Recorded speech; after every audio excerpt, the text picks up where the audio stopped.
Oh, hey.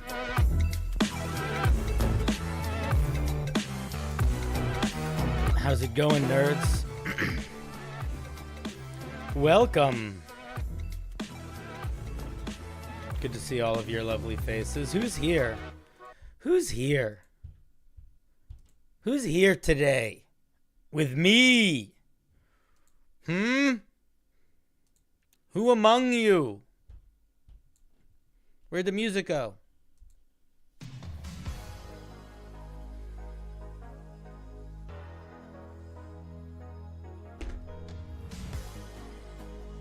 Well, well, well. Hello. Welcome back to YouTube. How's it going, you lovely nerds? Who's here? Name yourself. What's up, Matt? What's up, Pure Platinum? Derek, Kelkan, Kamoop, Gina, how's it going? I'm big on your screen. Wow! There's so many of me! How's it going, guys? Did you miss me on YouTube? Did you guys miss me over here? Were you like, Cinder? Why aren't you on YouTube? Is that what you said? Is that what you thought? Who else is here? What's up, Marauders? What's up, Zachary? What's up, Drake? What's up, Dragoness? Show biceps? I'm too powerful for you. I would destroy your mind with my biceps. I wear very baggy clothes so you aren't intimidated by the intense vascularity of my power. Don't believe me? I don't care. What's up, Dabman? What's up, Keelan Murphy? How's it going? Just trying to tell us. What are you trying to tell us? Why is chat so little? Let me make you bigger. Can't read it. Chat, you need to be bigger on my screen. There you are. Just trying to tell us it would do killed stream for you for 6 seconds. Yeah, man. What's up, Austin? What's up? Yeah, catch up, my guy. You're on the Discord, as I know. Marauders, I love how much of the anime protagonist you feel yourself to be. I know it's hard to believe, but I do not follow your every move. It's crazy. I should. Realistically. If I was being responsible. Guys, how's it going? What's up, Winter Dude, bro? We're back to YouTube for the night. In fact, we're going to do YouTube at least once a week, I think, moving forward. I think we're going to do a little bit of this, a little bit of that. Ups and downs. Does that sound good to you guys? I hope it does. That's the plan. It feels like a good compromise. The other thing is that I realize that there's some things, I think it's just good to make little moments. I just have a little moment with people, and some people, some people don't love the, they don't love the Twitch. I'm a fan, personally. I will say, from the creator I don't know if it makes enough money yet for it to make more sense. That's going to be the real question.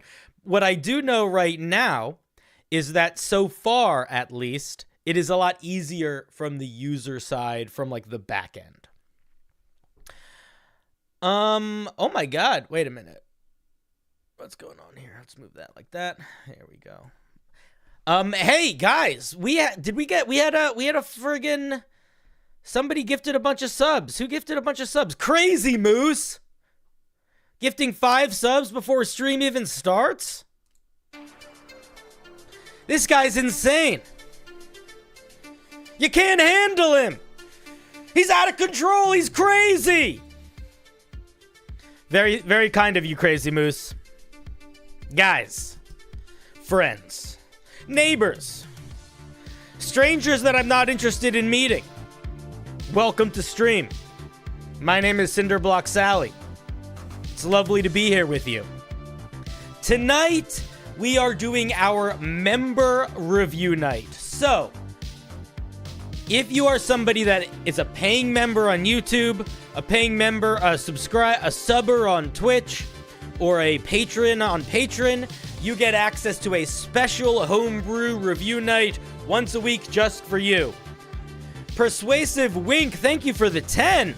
I appreciate it. Very generous of you. Very generous of you. Oh my god, are the goals not gonna fucking update? Alright, if they don't update, I'm getting rid of that. We're just gonna ignore that. Fuck you. Nope, that's the wrong thing. Get out of here. Persuasive Wink, thank you for the 10. That is incredibly generous of you. Look at that. Look at you, your glory. I appreciate it. So, guys, moving forward. The plan is going to be as such. I am going to be doing some streaming on YouTube and some streaming on Twitch. We're going to be doing our member streams primarily on YouTube because we have a lot of YouTube members. And I think we're going to do a lot of the other streams on Twitch. So, if you want to submit Homebrew for tomorrow's stream, which is going to be Monday night on Twitch, you can do what Felix just did and pull up the command. And then you can submit Homebrew there. So, we're going to be doing a little bit of back and forth. Hope that's cool with you. We can do speed brewing again, but if we do speed brewing, that's going to be more of like a... First of all, let's just calm down, okay? Oh my god, Crazy Moose. Jesus Christ. Fine, I'll play the... We can keep the crazy music going a little bit longer, I guess. 10 gifted subs from Crazy Moose. The man's out of control. The man's out of control. We can't stop him. I can't stop him. He's unstoppable. He's like the Navy. It's madness. It's madness. Look at all these gifties. Look at them. Behold their greatness. Very cool. Thank you, buddy. I appreciate that a lot. Oh my goodness. Guys, boys and girls, creatures of all shapes, sizes, and alignments, welcome back to YouTube. So, we are going to be doing all of our member streams moving forward. I think we're going to do on YouTube for now. Which means once a week, we're going to be doing a homebrew review stream on YouTube.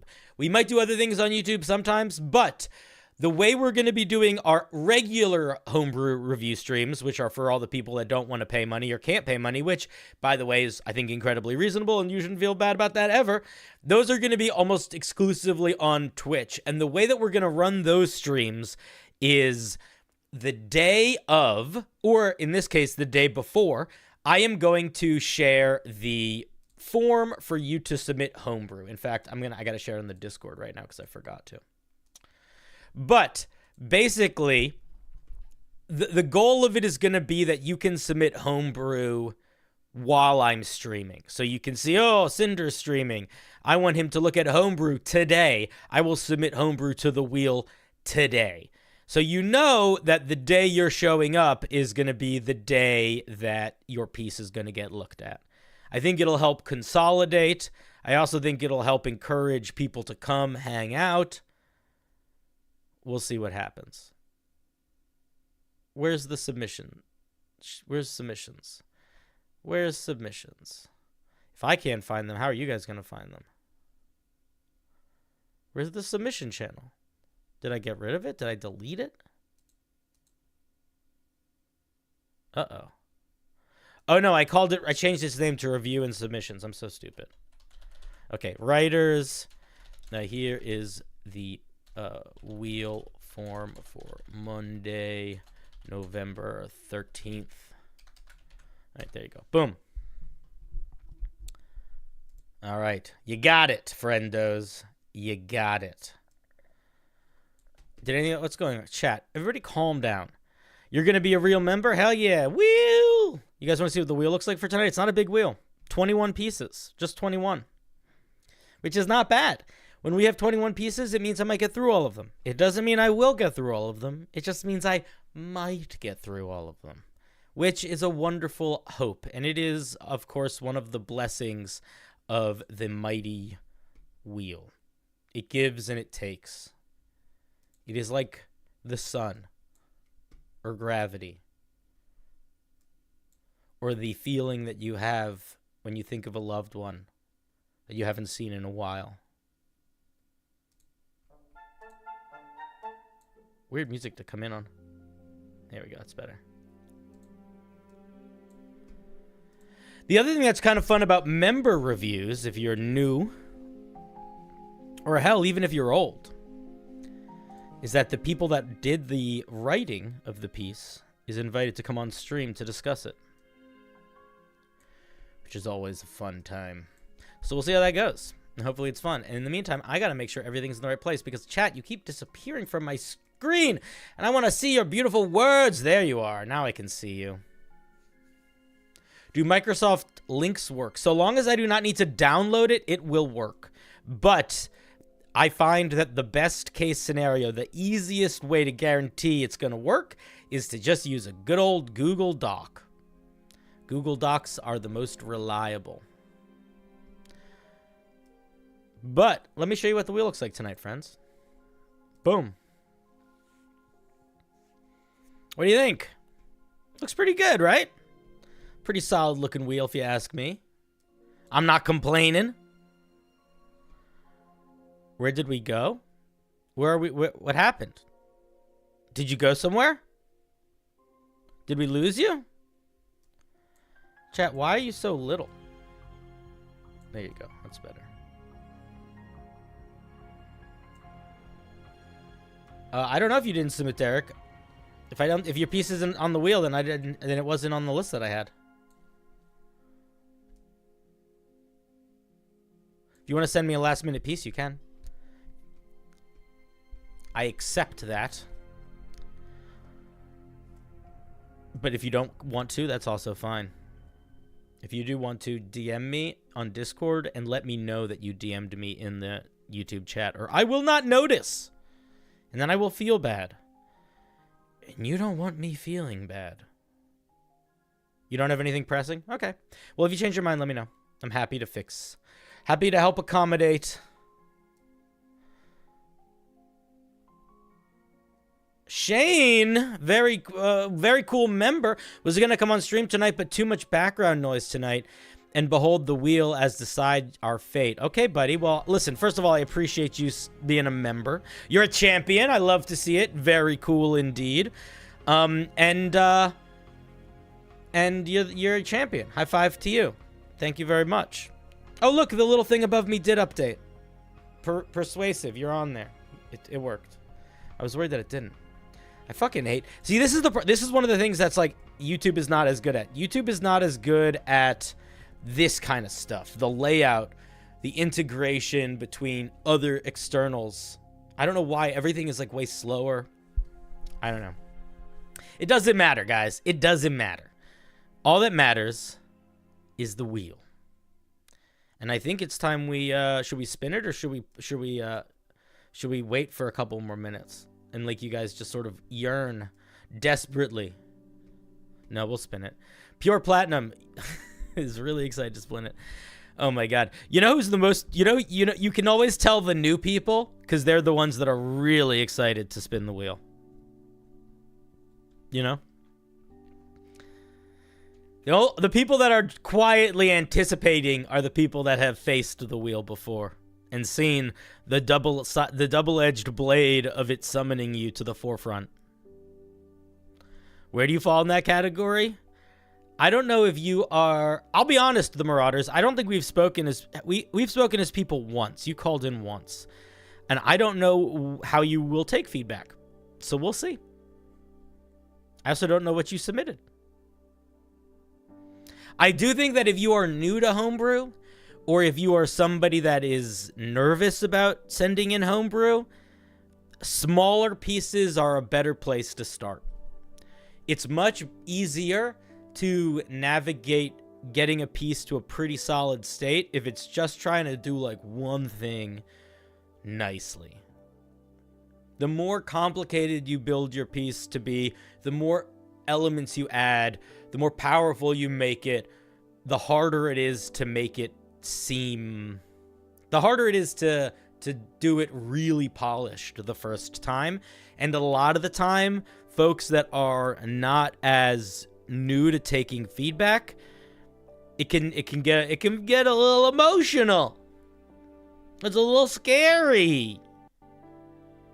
It's a scary time. You don't know what's gonna happen.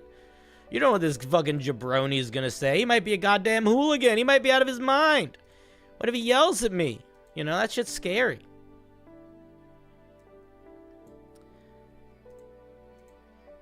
Less pieces, less less words, less time for feedback in all directions. You know what I mean? For better or for worse. All right, let's spin this wheel. It's been a month since you got gifted? Yeah, dang, I guess so.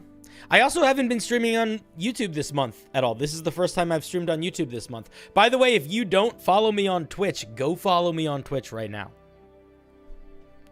Everybody needs to go follow me on Twitch. Because I will say, most days of the week, I will be streaming over there. Oh, did that command not work? Did I type it wrong? Did I not build it properly?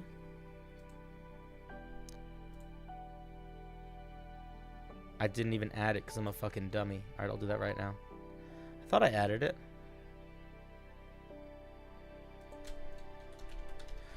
Oh, welcome back, Matoiki. I hope you don't listen. I know that actually we've talked about this.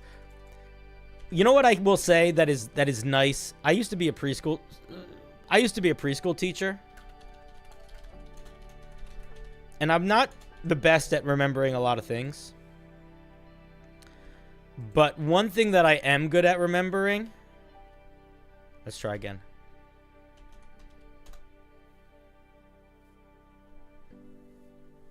I got it right.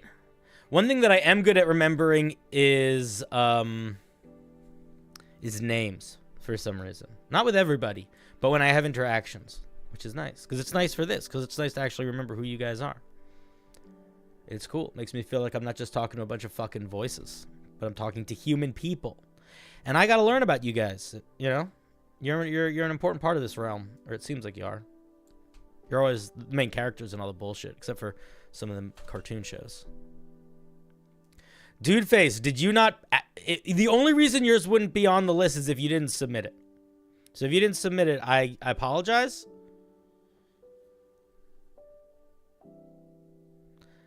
But Dude Face, are you a member on... Are you a member?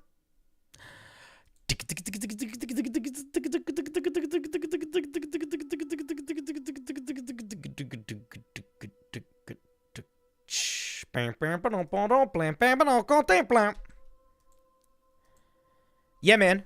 This shit ain't automated. I'm doing all of this work manually in the background. It is posted all over the forums. In every corner of it, there is a thing that says if your piece is not looked at, you have to resubmit. I have it plastered across things. So I apologize if that got missed. But it is one of the key tenets of how the stream functions.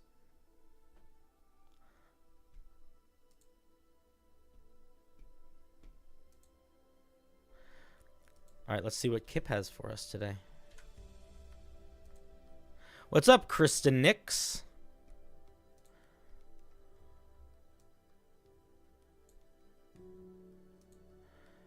Let's see what you got for us, Kip. Hey, CinderBlocksally. Wait, that's me. Imagine I put like a good thematically appropriate and inspirational quote here, you know? All right, I will imagine it.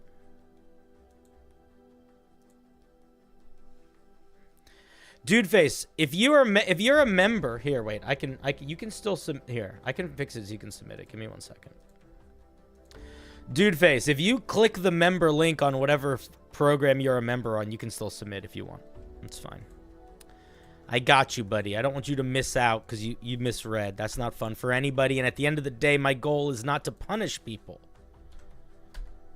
Although I do like a good bit of punishment every now and then. You know what I mean? So whether you're a member on... It's posted in all the places. So whatever you're a member on, the link is still there. So you can go click it. And you can post it.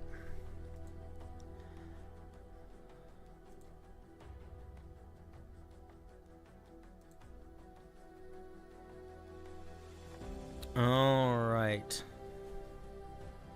Was that you, Schwa? Is that you? Or is that some other person? All right, doesn't matter. Let's take a look at this piece. Jestimo. This music's kind of... Is this music too loud? I feel like it's not too loud, probably, right?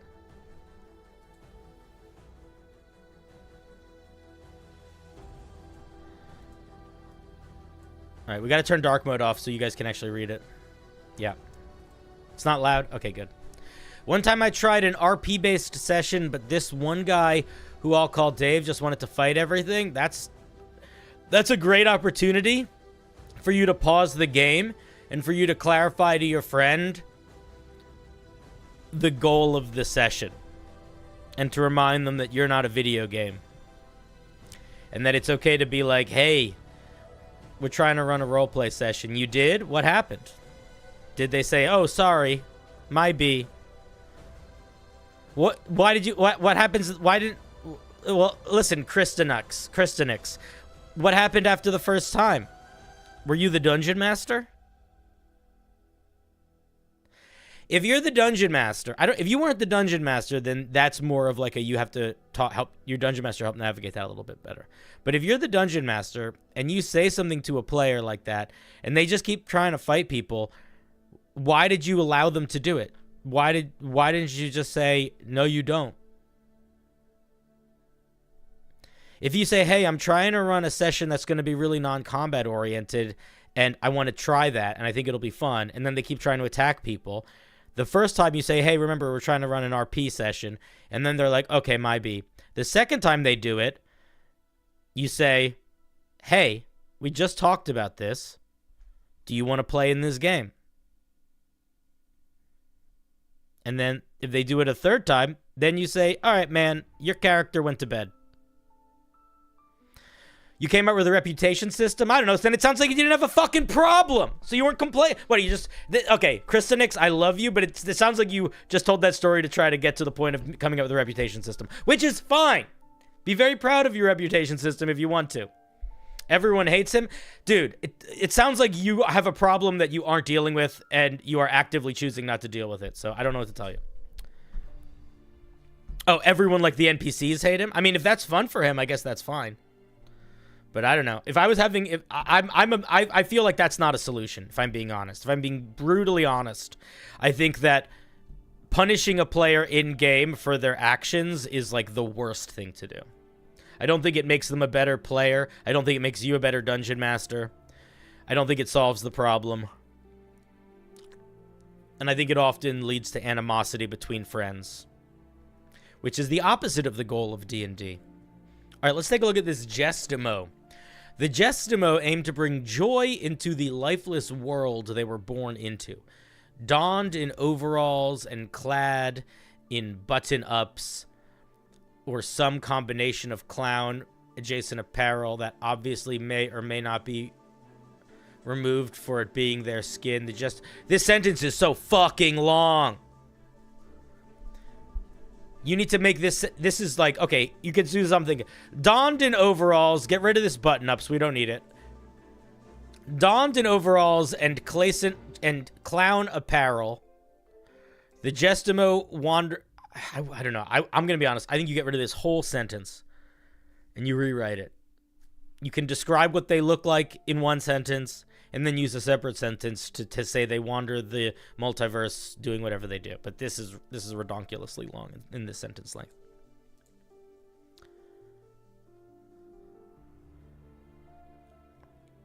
If a player is being a problem, then you whip out the DM's ultimatum. Either take the other people into consideration or leave. I don't think you need to jump right to that, but I do think that that does become it can escalate to that. And that's not an unreasonable escalation. All right, you don't really need to deal with ability score increases that much anymore, aside from just saying you pick some. Also, it's weird that we're only getting +2. Every single race in D&D gets +2 and +1, or +3 across multiple things. They are between 3 and 8 feet tall, so they can be much shorter than people or much taller than people. It's a wide berth. They're clown people, so that makes sense. Speed is 30, dark vision, Clown shoes. Your shoes squeak when you step. The squeak can be heard out to 30 feet. You have disadvantage on stealth checks. This is really funny, and I like it conceptually. This is the kind of thing I would put on a monster, though. I wouldn't want to put this on a player. Born to perform. You have proficiency in performance and sleight of hand. You're missing an E in there. Last laugh. You learn Acid Splash. If you reduce a creature to 0 hit points, you can use your reaction to cast it again. That's pretty strong, but it's a pretty unique feature. This feature probably should be proficiency bonus. This second part should probably be proficiency bonus times per day, even though it's not going to come up that much. Built-in pockets. Inside of your pockets are considerably larger than the outside. Excuse me. You can fit exactly 8 objects, no heavier than 50 pounds. 50 pounds each, I'm assuming? And not exceeding 10 cubic feet. That's pretty cool. If a creature attempts to grab something from one of these pockets as a reaction, you can make an unarmed strike to attempt to bite them. This does... cut this whole part out. Creatures can't really do that in general. Also, you don't have a bite attack. Also, none of this last part makes sense. So get rid of this last part.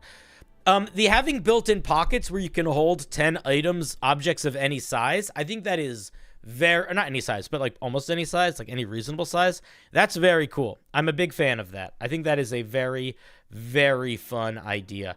I like that a lot. I really also like the idea of splitting them up. You did not submit, dude, bro. It's not showing up on the form. You didn't submit to the right place if you submitted. I don't know what you're talking about.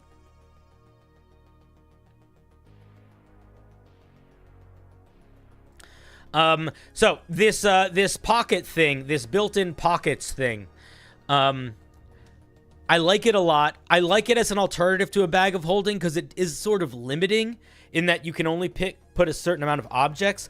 The thing that I think you need to... You're in chat, Databank. What's up, buddy? Are you on the wheel? I don't know, man. I'll check in a second. We're in the middle of a piece. Calm down. Wait. I think that you need to clarify situations of objects with other objects inside them. That is my concern. Because this doesn't account for things like bags of holding or things that hold extra dimensional space. And then also you can get into a weird thing with like a backpack in a backpack. I just feel like it shouldn't be... I don't know if containers should fit into this logic. I might limit the objects to things like tools, weapons, armor, things like that. I don't know if it should be able to be anything. I also think you got to get rid of this. I like this, but why not turn this negative into a positive? Instead of making it so you have disadvantage on stealth checks, why not think of something you could do with clown shoes to make them a positive? I think that in general in D&D design these days, we are moving closer to, you know, using positives as opposed to negatives to sort of building it out. So what I would suggest is... Harder to knock prone is not a bad idea. I was going to say stay in the world of it affecting stealth, but have it be a benefit. Like have it be something like when you draw attention when you move, you can, you know, grant an ally a bonus to their stealth check when you move because it's like people are paying attention to weird squeaking as opposed to you walking. Or as opposed to their buddy hiding. But if you were going to do something like that, it would need to be limited. So not infinite use. So if you're going to be doing that, I think you got to maybe last laugh isn't proficiency bonus times. Maybe you make that. But that's what I'd go in that direction.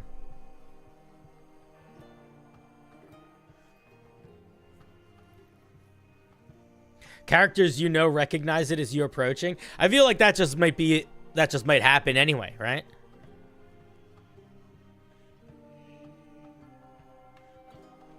Languages are good. Some languages are good. Databank, you are on the list, by the way. Last laugh is when you go to 0, not enemies. Oh, did I misread that? Oh, when you're reduced to 0 hit points. Oh, okay, my B. Yeah, okay, I misread that. Sorry. All right, I like it. Yeah, I think it's pretty fun. I think you got to get rid of some of the negatives. I think the positives are pretty strong, especially if you turn this into some sort of stealth bonus. And I think built-in pockets is a really fun, weird mechanic that I like a lot. I think it needs a little bit of focusing and tightening. You should definitely specify the types of objects. But yeah, very fun. I should read the languages. Oh, common and bicycle horn? Yeah. That's very good. I missed that. That's very good. All right, I don't really have more thoughts about this piece. Let's give, whose piece was this? It was Kip. Let's give Kip a round of applause. Very fun piece. Let's hear it for Kip. Let's hear it for Kip, guys.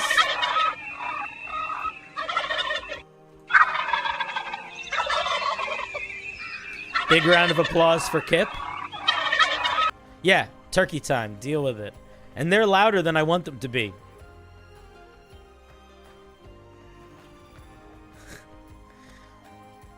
Dude face, bro. I have no idea where you submitted.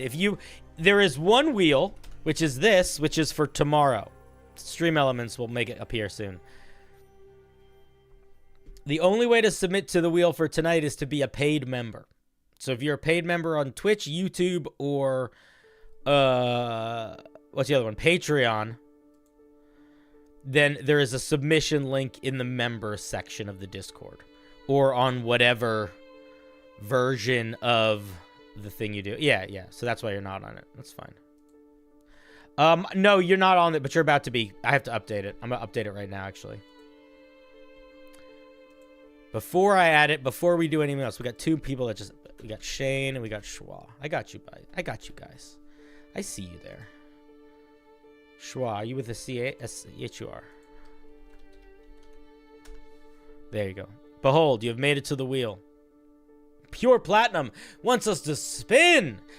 You know how much of an antagonist I am, Pure Platinum? You do realize that I understand the hype, but every single time I see anything written in all caps, I immediately want to slow down. When will I get permission to member-only Discord channel? Whenever you link up your YouTube and your Discord.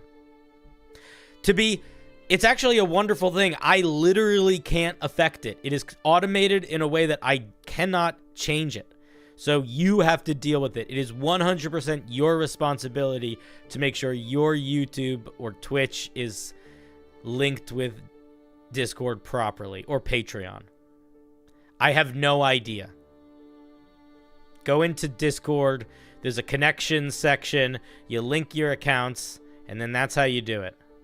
Or, crazy thought, absolutely crazy thought, you could Google the question. Because I feel like it's a little unreasonable to go through it right now. Clickety clickety clickety clickety clickety clickety clickety clickety clickety clickety clickety clickety.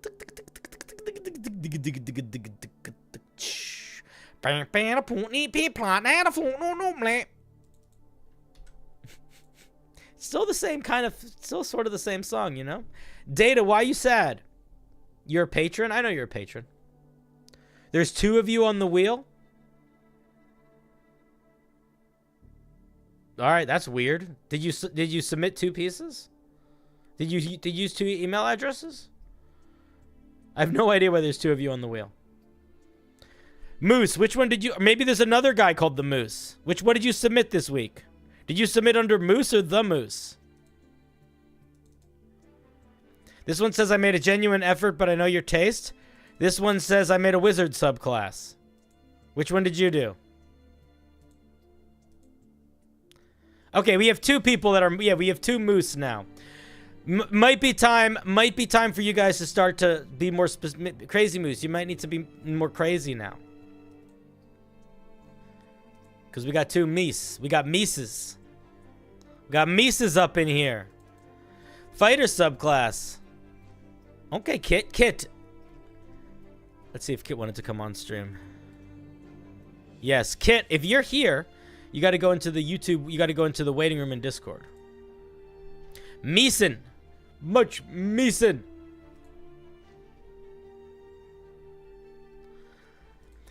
Hi, Cinder, a fighter subclass designed for a player at my home game who wanted to fulfill the fantasy of being a wrestler but wasn't keen on resource management of the Battle Master.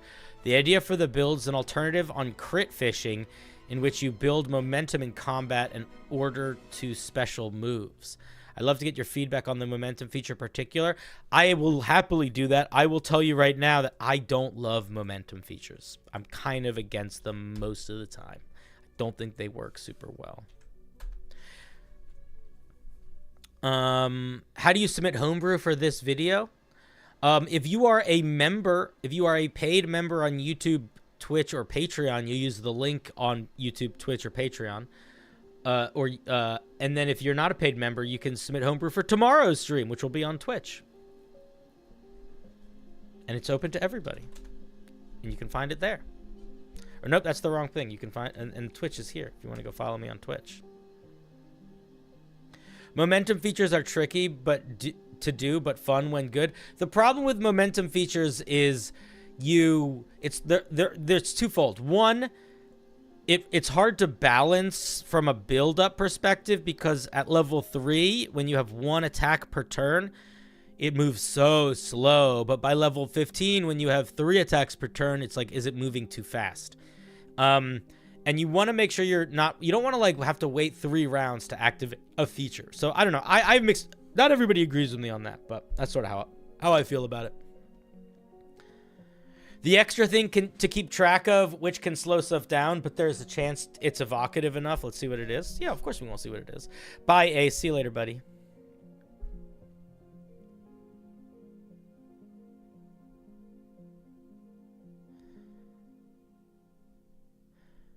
Shut up, Data. Piece of shit. Okay, prize fighter. Prize fighters...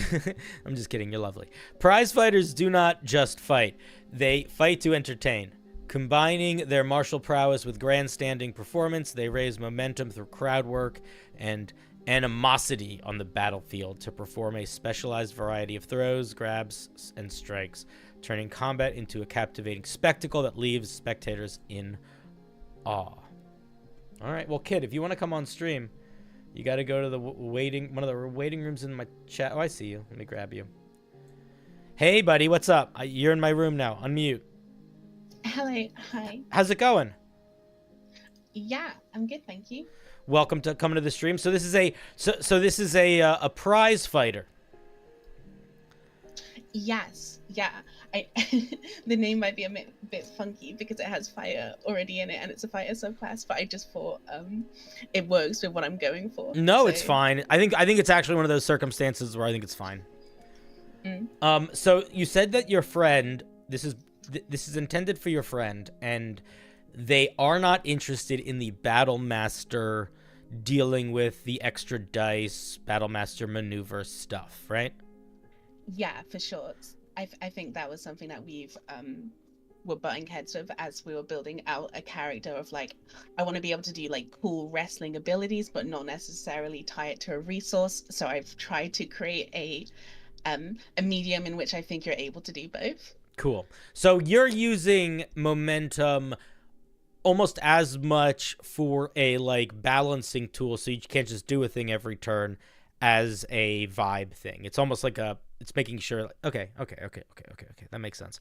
Let's take a look at Arena Champion. When you choose this archetype at 3rd level, you gain proficiency in one of the following skills: Athletics, Intimidation, or Performance. Okay. Additionally, when determining your size for grappling, shoving creatures, you are considered one size larger. Okay, I like both of those. Depending on what else we get at 3rd level, I feel like it wouldn't be unreasonable to just pick 2 of these and to just give them to you instead of having you just pick 1. But it might be pretty reasonable to do.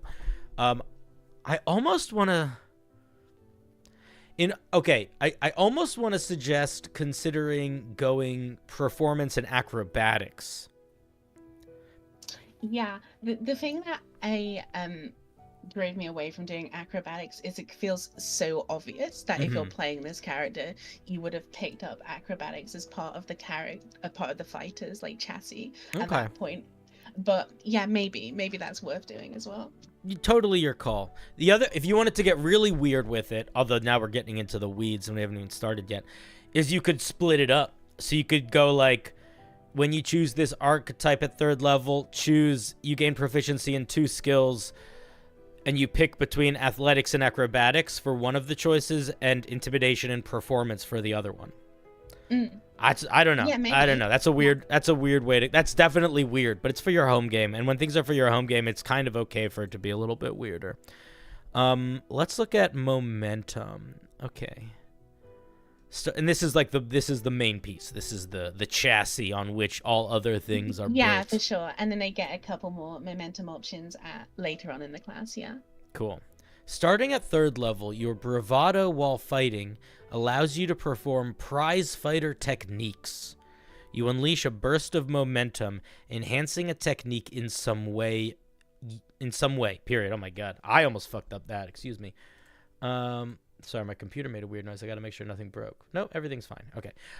You can only use one technique per turn, and once you've used a prize fighter technique granted by this feature, your next technique must be a different technique. Oh, that's kind of fun.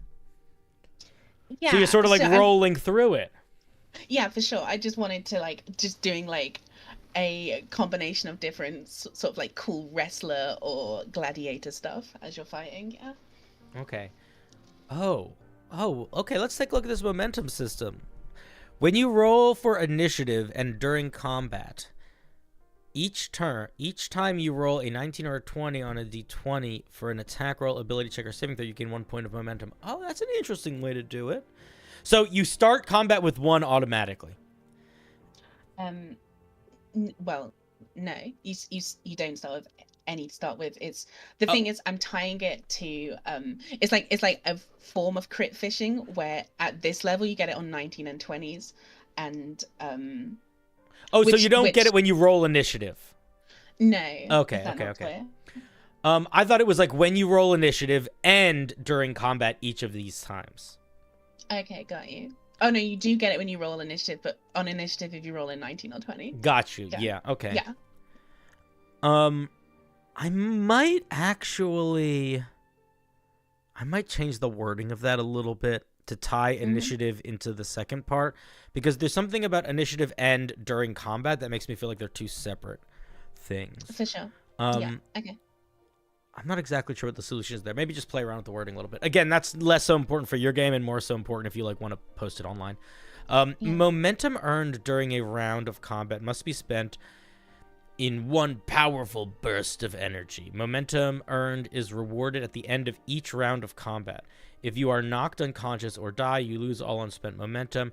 If you do not regain consciousness before the next start of your turn. Okay, so basically, the more it doesn't matter how much you build up, you have to use it all in one go. Kaboom.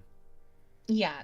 So it's not like you're keeping track of this this ever-growing number that you can spend at once. It's like you gain it in 1 turn of combat. You either use it or lose it. Gotcha. Basically, yeah. Cool. Yeah. So far, dude.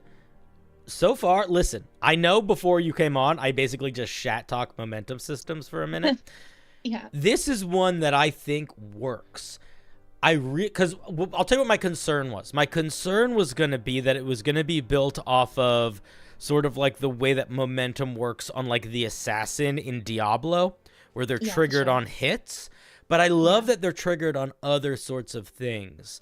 Yeah. I think that's really interesting. My entire premise was just like a crit fisher that's different in nature. Like it's not crits, but it's still like roll good on dice and get rewards for it. Yeah. Patrick also just solved the problem of how to write that sentence in the chat. He said, whenever you roll initiative, comma, each time you roll a 19 or a 20 on an attack roll, comma, ability check, and you keep the sentence going.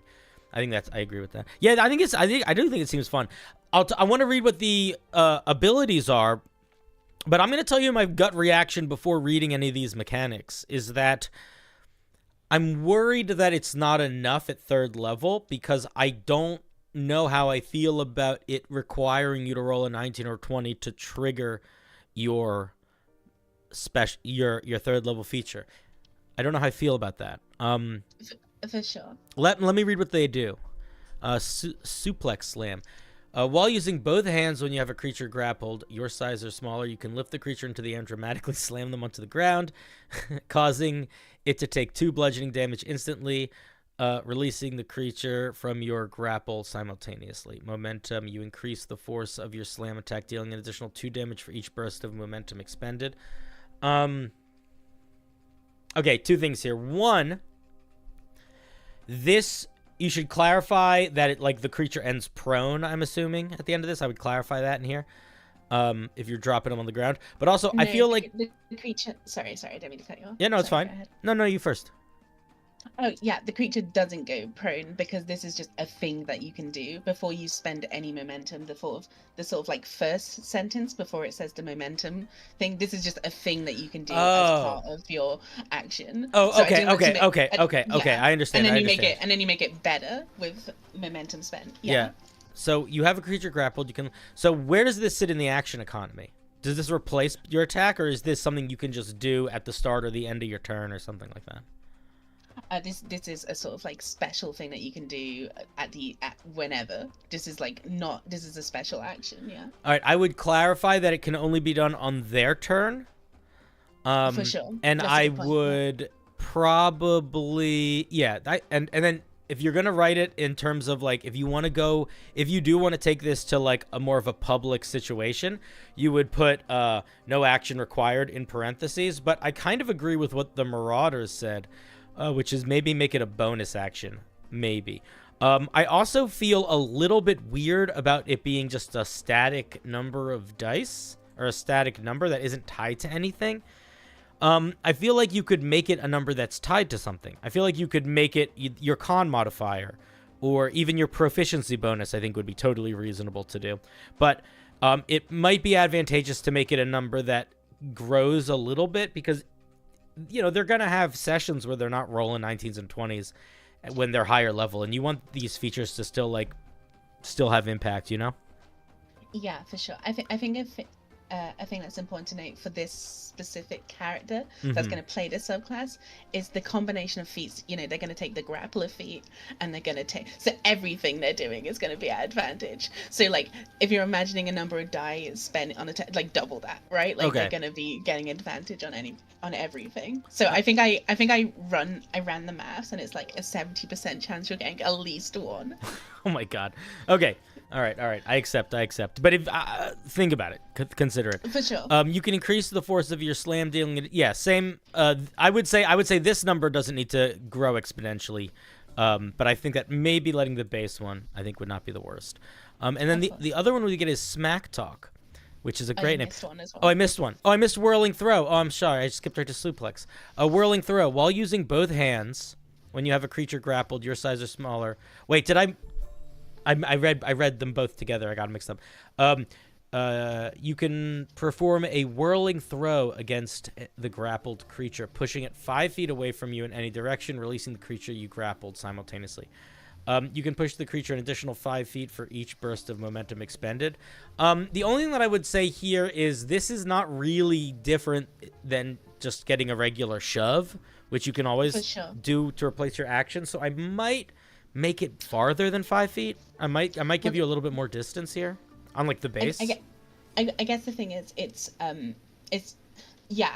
working how a shove does, but this is in addition to an attack, right? This is just a free thing that can be done on your turn, like in addition. Gotcha. So and there's no saving throw or anything. It just happens. No, so I didn't want it to be like I think 5 as just a base thing, that this is a thing you can do, and then like, which is basic, like it's really good, maybe too good, because it's like free disengage, like whenever you want. I was debating pushing it down into like a later level, but then the momentum is when it like turns from like a sort of like shove to then a push. I basically want it to be like any way you want to describe this is just any sort of move where you're pushing a creature away, and then you can sort of describe the wrestling or gladiator type attack that you want to do with this. Gotcha.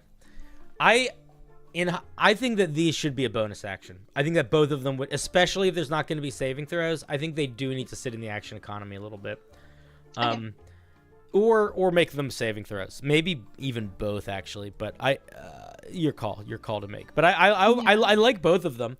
I think they're both pretty fun, and I think that I like that they both still do a thing, even if you have no momentum. That solves a huge aspect of what I was foreseeing as a concern. So yeah, maybe make them saving throws. You could even make them kind of different saves, right? You know, you could do suplex could be strength, whirling could be dex. So there's a little bit of like strategic element to the player deciding like, okay, this guy's a bigger guy, I'm going to do this, or small guy, you know, that sort of thing. For sure. What's up, Crazy Moose? Why are you saying, oh no? Everything good?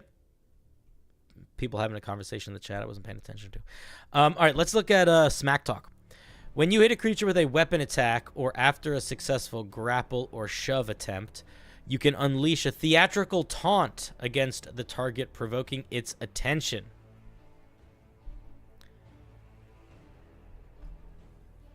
The target has -1 to attack rolls against creatures other than you until the end of the provoked target's turn.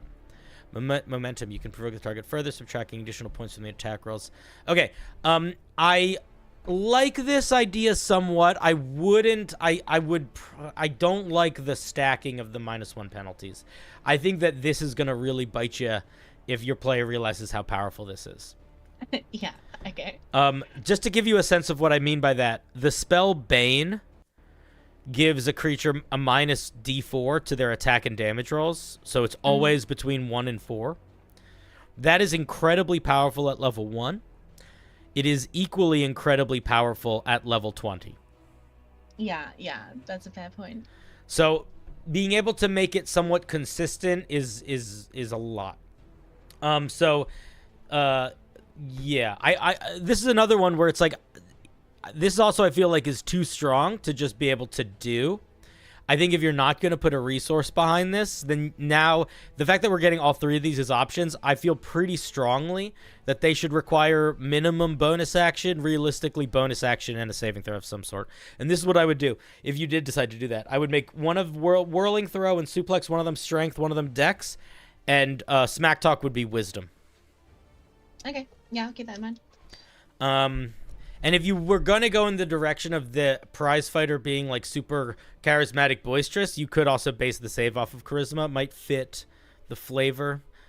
All right, let's take a look here. Wouldn't Smack Talk be charisma? Smack Talk would be charisma if you were making... Yes, but that's why... But Smack Talk is making charisma when you're giving it. They're the ones getting it. And to persevere through Smack Talk requires wisdom. So it would be a charisma check if it was the player rolling the check. It's a wisdom because it's the monster rolling it. All right, but overall, okay. But now that I see what this actually is, I don't think you need another thing. I think this is plenty of stuff at third level, and I think overall it's a pretty fun. I like the movement stuff. I think the suplex is a little weird feeling, but if the player's excited by it, I think it'll be fine. Like I don't think this will break anything in any direction. I do think that like part of me wants to encourage leaning into the knock prone as opposed to damage, just because I feel like it fits the nature of doing a suplex. But I accept. I accept. I did consider that, but then I was also like, how do you stack a prone? Yeah, I guess you can't really stack a prone. Yeah. All right, let's take a look at crowd the work, or work the crowd. I said crowd the work. My brain is turning sideways before we even started. Work the crowd. Starting at 7th level, as a bonus action on your turn, you can work the crowd, performing a dazzling display of might.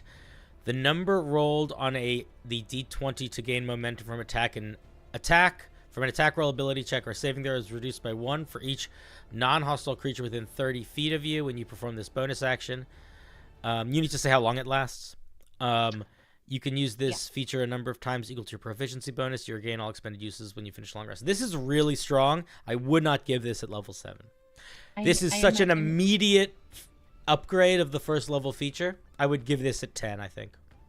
Okay, that's fair. In terms of like how long it lasts the same time as like momentum lasts generally. So it's that's right. It only really lasts like a round or whatever. How long does momentum last generally? Does it say? Like until the fight ends? No, you like lose all. suspend it or like as a use it or lose it. So it's gone by the if you don't use this like +3 that you get from this ability, it's gone until, you know. Mm-hmm. Each round. Okay. Cool. Is that why you didn't make these a bonus action? So this could be a bonus action? That makes sense. I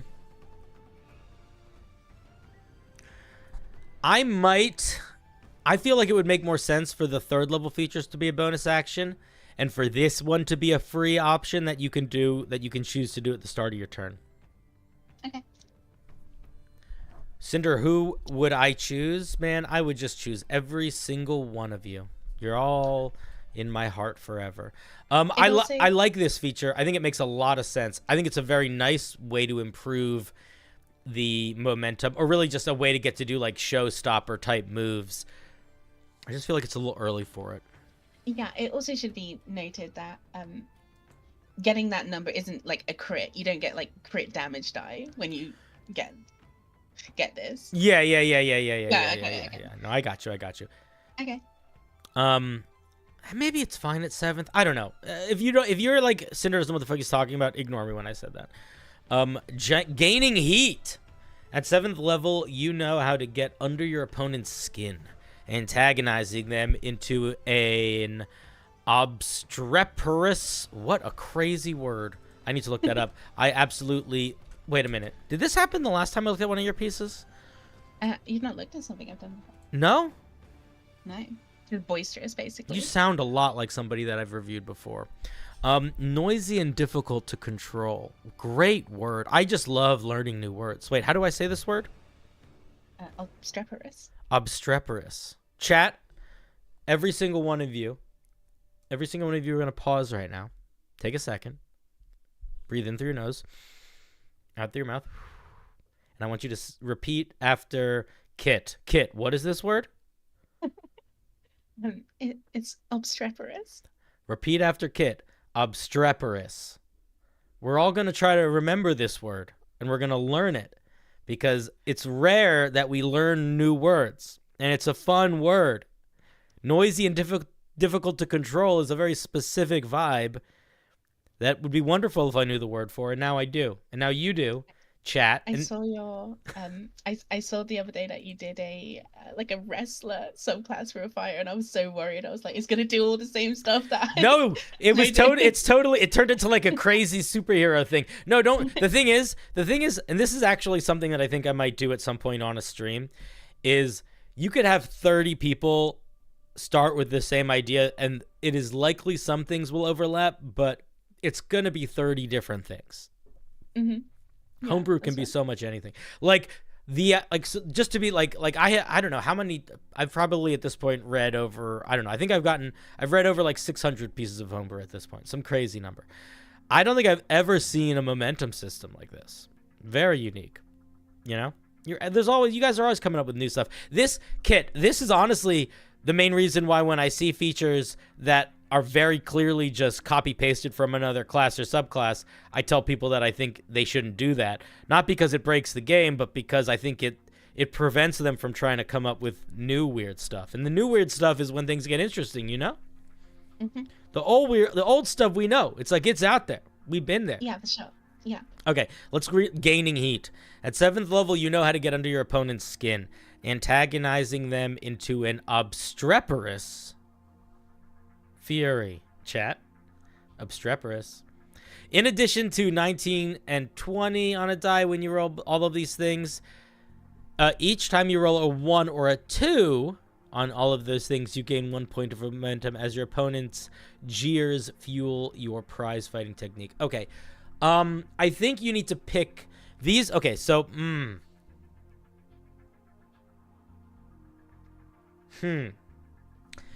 I like this too.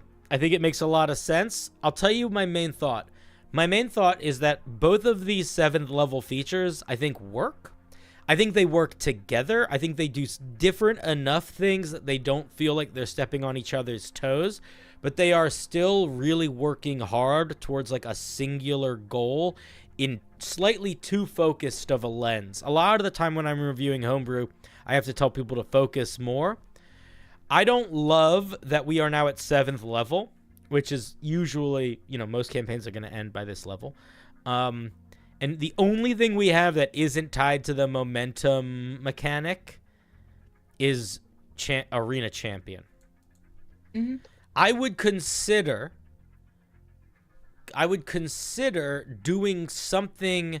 You know how at 7th level the battle master gets that ability to like read opponents? For sure, yeah. I would consider maybe not copying that, but I would consider thinking in that headspace to be like, pick one. I would maybe pick one of these two to give it 7, and then I would think about what's another thing that I could give that would help this character feel like this character, where they can use their powers that isn't directly related to the combat scenario. Especially, I'm getting a little bit heady at this moment, but especially like if I have a player that doesn't want to play a battle master because they don't want to deal with resource management, that player is going to be this is me judging right now. I'm judging, and judging is wrong, but in my experience, a player that doesn't want to have to deal with resource management is also going to be a lot of the time a player that is really leaning on their powers to decide what they're going to do.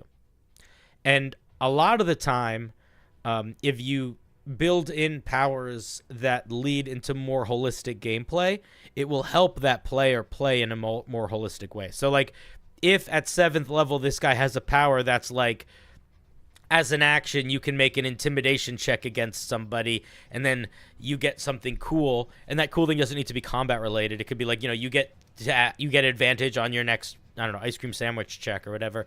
That player is going to go out of their way to like, okay, this is an opportunity for me to intimidate. So you can sort of get into this weird space where you're almost like training the people to play almost as the thing is designed. Which I think is worth thinking about a little bit.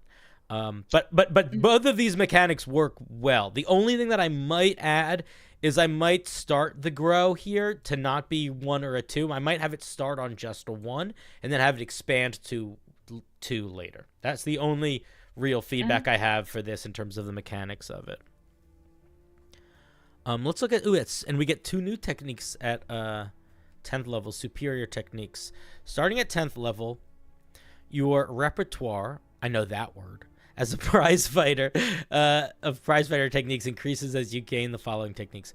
While you're not wearing heavy armor and aren't incapacitated, you can strengthen your resolve through exaggerated swagger, gaining a +1 bonus to your AC until the start of your next turn. No action required.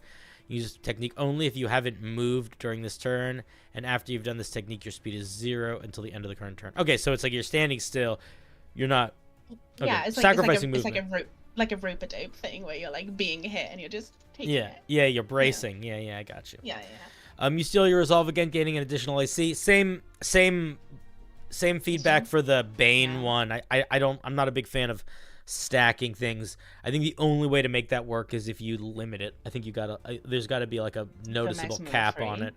And I also think that depending on, we'll see what we get later, but like because that sort of issue will just exacerbate the more ways we get to use momentum, or the more momentum, not the more ways we get to use momentum, the more momentum we get access to.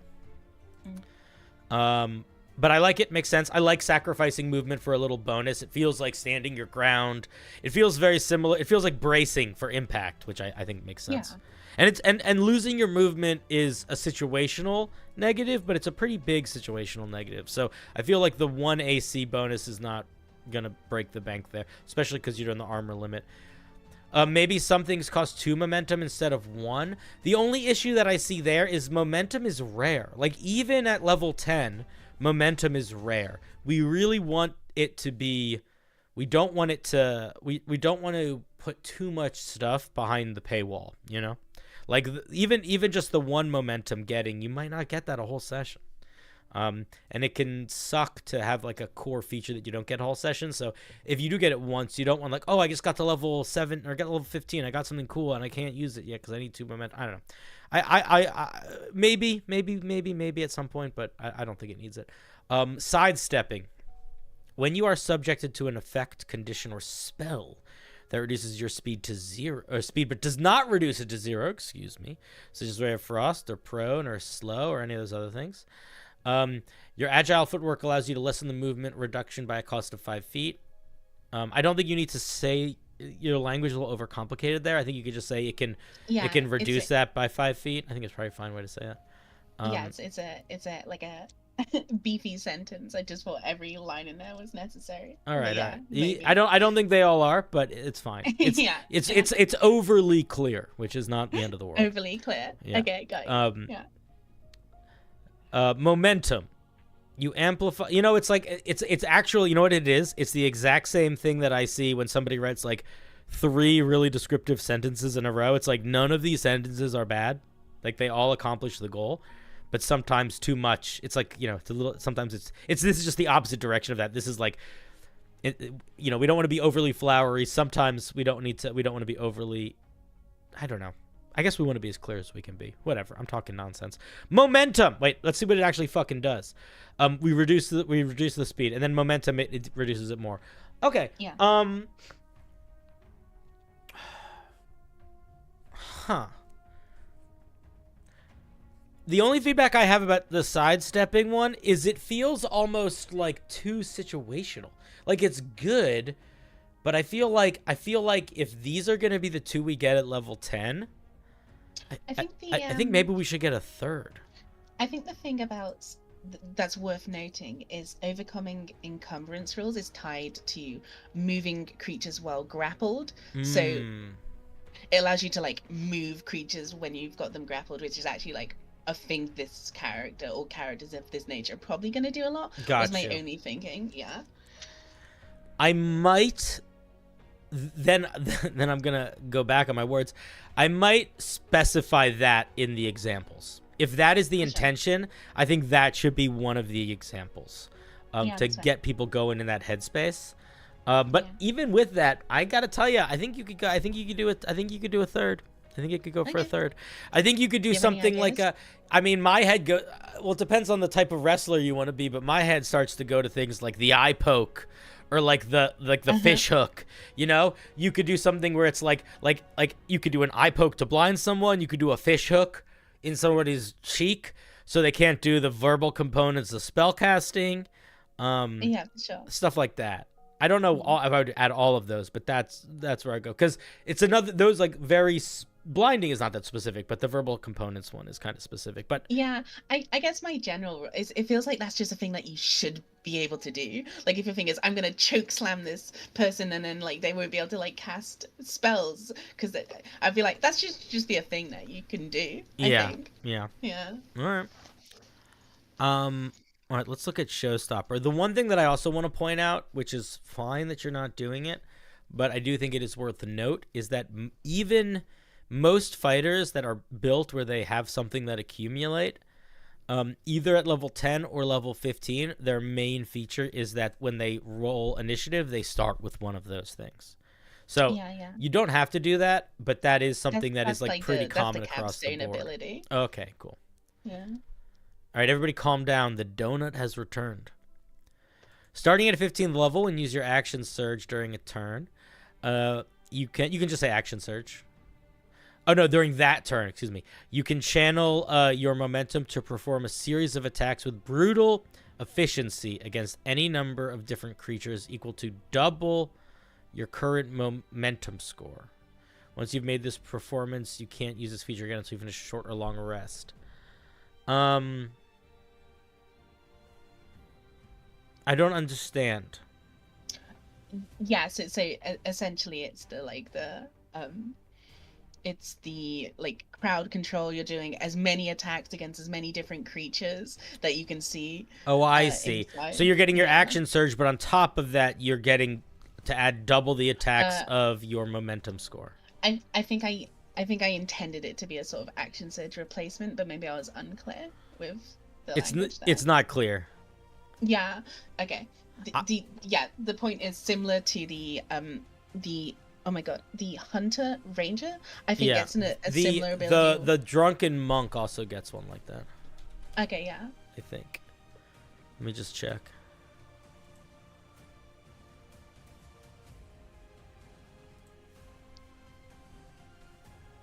Intoxicated Frenzy. They can make just 3 additional attacks. What did you say it was? The Ranger? Yeah, the Hunter Ranger. Which one is that? Whirlwind? Yeah. Cool. I think you could do that. I think that I would probably write it. I think I would probably write it closer to this mechanic, unless there's a reason. Oops. Unless there's a reason why you didn't. Did you intend for it not to be limited to melee?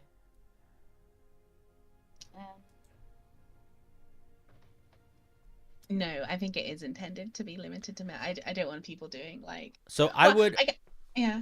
I would copy. You don't need to copy exactly the language of Whirlwind attack, but I would grab it. I would make sure it's melee attacks, and I would put a range on it for sure.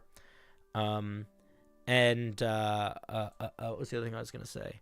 Oh, and if you wanted to replace Action Surge, the way that I would say it is, you gain an alternative use of your Action Surge. You can expend your Action Surge to bop, bop, bop, bop, bop, bop, bop, bop. So it's not like you're action surging, you're like expending it to do something. Yeah, that's a better language, yeah. Yeah. And then let me look at 18th. Then I have a couple larger thoughts. At 18th level, word of your exploits has traveled far and wide. In this, notoriety ignites a surge of electrifying energy. When you roll initiative, you start combat with a momentum score of 3. Okay. I think that's a fine capstone if you want it to be. I also think something like that would probably be reasonable at 15th. The main feedback I have for the higher up levels is this is one of those things where it's like, if you're happy with this feature and your player's happy with it, I think it's fine. I feel like it doesn't feel like a showstopper move. I feel like it feels like a lot of moves. I almost want to suggest you do something where you get like a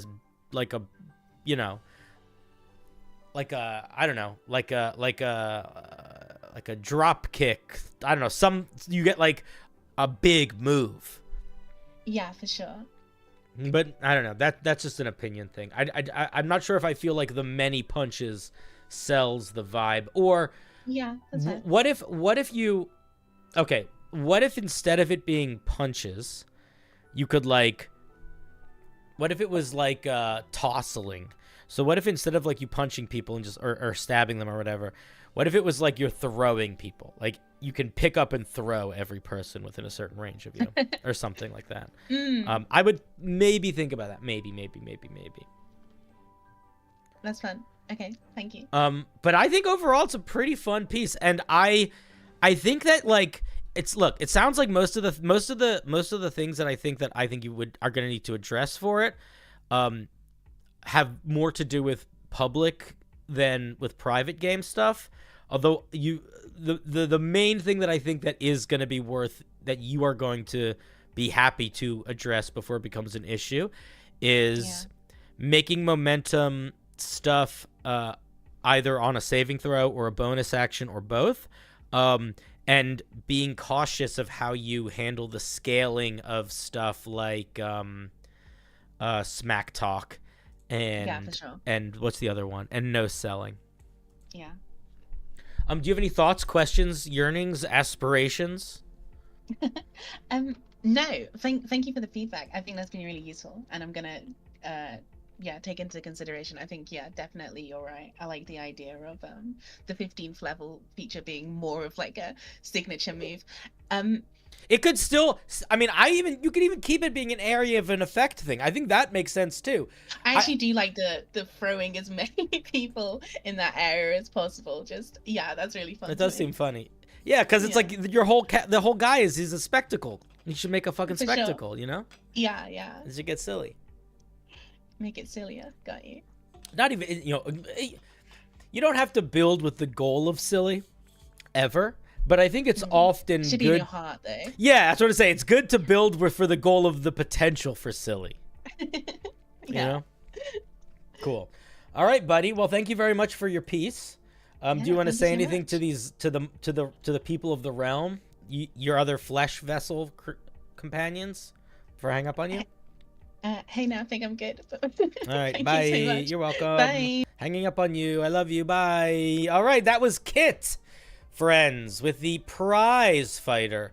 I will be very honest. I did not expect to see a momentum system that I thought would work. That kind of blew my mind. All right, let's give them a round of applause. Thank you, Kit. Let's give her a round of applause. Yes. Congratulations to our dear Kit. May her prize fighter fight and win many prizes. You need to consider the serious and the funny aspects so that it can be used. Yes, exactly, Jaybird. We want to create opportunities for players to do things in all directions. Listening to this is very fun. That's the whole point. I'm an entertaining streamer. Go follow me on Twitch too. I will be streaming on Twitch and YouTube. But if you like this and you want to see it more regularly, why not both? Cinder, why are you shilling YouTube? Why are you shilling Twitch so much? I don't fucking know. 'Cause I'm trying it out.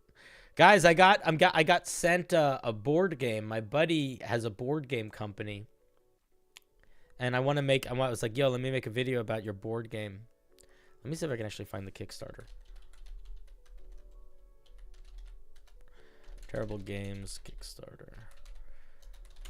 And it is this game. It looks really cool. It's sort of like an RPG style card game. But if you guys should check it out if you want to, first of all. But also, the guy who made the art for this, who's like one of the heads of this company, is the guy that made my symbol, my flower head. Isn't that cool? He's a good buddy. All right, let's spin the wheel again.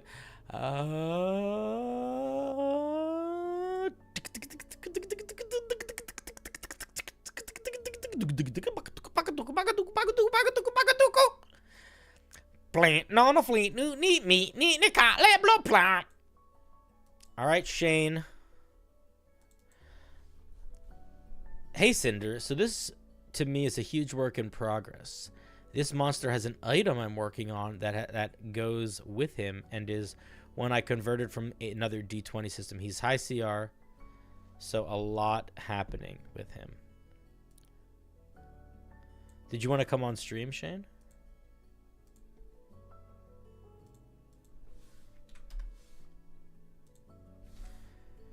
Shane, did you want to come on stream? Don't be scared.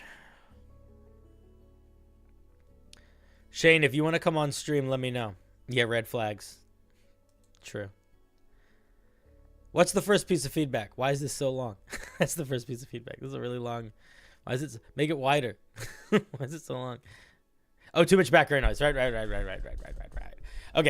Okay. So what's chat? Let's play the game. Who can tell me? First person to tell me wins. What is the goal when you're making a CR30 monster? There's two goals. What are they? What are the two goals? Who can guess? Not TPK? No, don't be silly. Challenging and fun? That's too vague, but yes. Baba says easy to run and evocative. Yes, those are the goals. The biggest challenges we face when we're making a CR30 monster is it going to be annoying to run? Am I going to have to be looking at the sheet every 3 seconds to remember how it all works? Am I going to forget how features work? And is it going to feel like something? Is it going to feel unique? Is it just going to feel like a lot of numbers? So this is a big dragon. Let's read about him. Immense primeval dragons of the northern reaches of the world. Linnorms hate those they deem to be lesser creatures. That's such a strange sentence. They hate those they deem to be. Fix that. Make it tighter. And seek to inflict as much suffering as possible upon their unfortunate victims. Why not just say... I guess you could say it that way. But it feels... I don't love that sentence. You were struggling on trimming that down? Why not just say, Linworms are immense primeval dragons of the northern reaches of the world. Period. They deem all creatures to be less than them and seek to inflict as much suffering as possible on their unfortunate victims, period. I think that's how you write it. I think that's how you write it. That's how I would write it. While these serpentine monstrosities might not be the powerful winged dragons most imagined, they nonetheless possess... I mean, it's a CR30. This is more powerful than most dragons. Maybe cut that sentence out. They nonetheless possess incredible strength and deadly power that often rival authentic dragon brutality. This is CR30, my guy. There aren't dragons that are CR30. There are 2 dragons that are CR30. There's 3, and one of them is a literal demon god, and the other 2 are aspects of gods. They don't count as dragons. They're fucking god avatars. Them missing limbs does not account for the fact that, I'm just saying, in the flavor text of this thing, don't describe it as saying, oh, it might be as powerful as a dragon. This thing is way more powerful than most dragons. That's what I would say. They only have 2 front limbs. What do they have in the back? Is it just a serpent with 2 legs, or is it 2 limbs and 2 wings? I don't know. But I do think that this numbers wise, this thing is way fucking bigger than, way fucking tougher than a dragon, you know?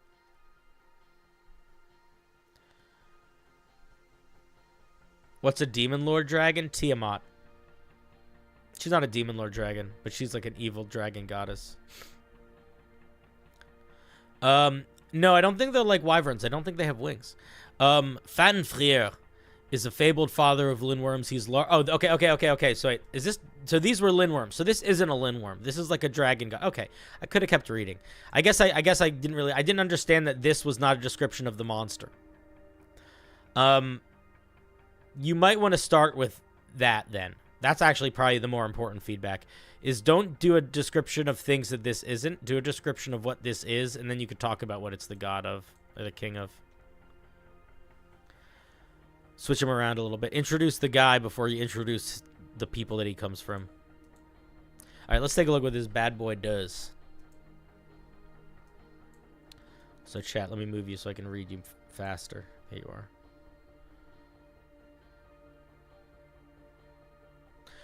Marauders, stop trying to cause trouble. I'm going to time you out if you try to cause trouble.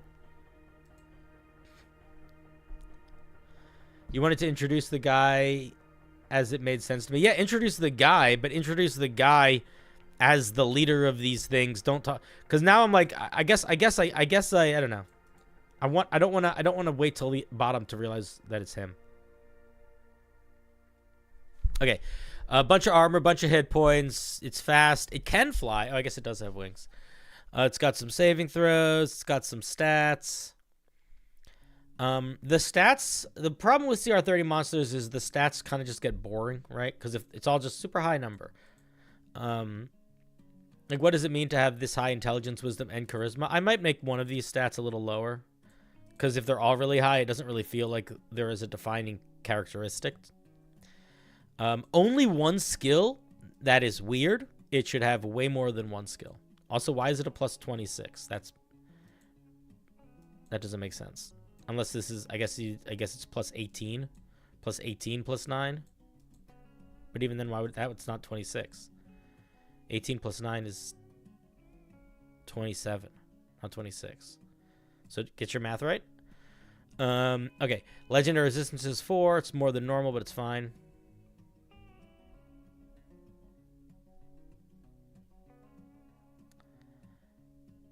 You think this guy should be immune to charm? He's not.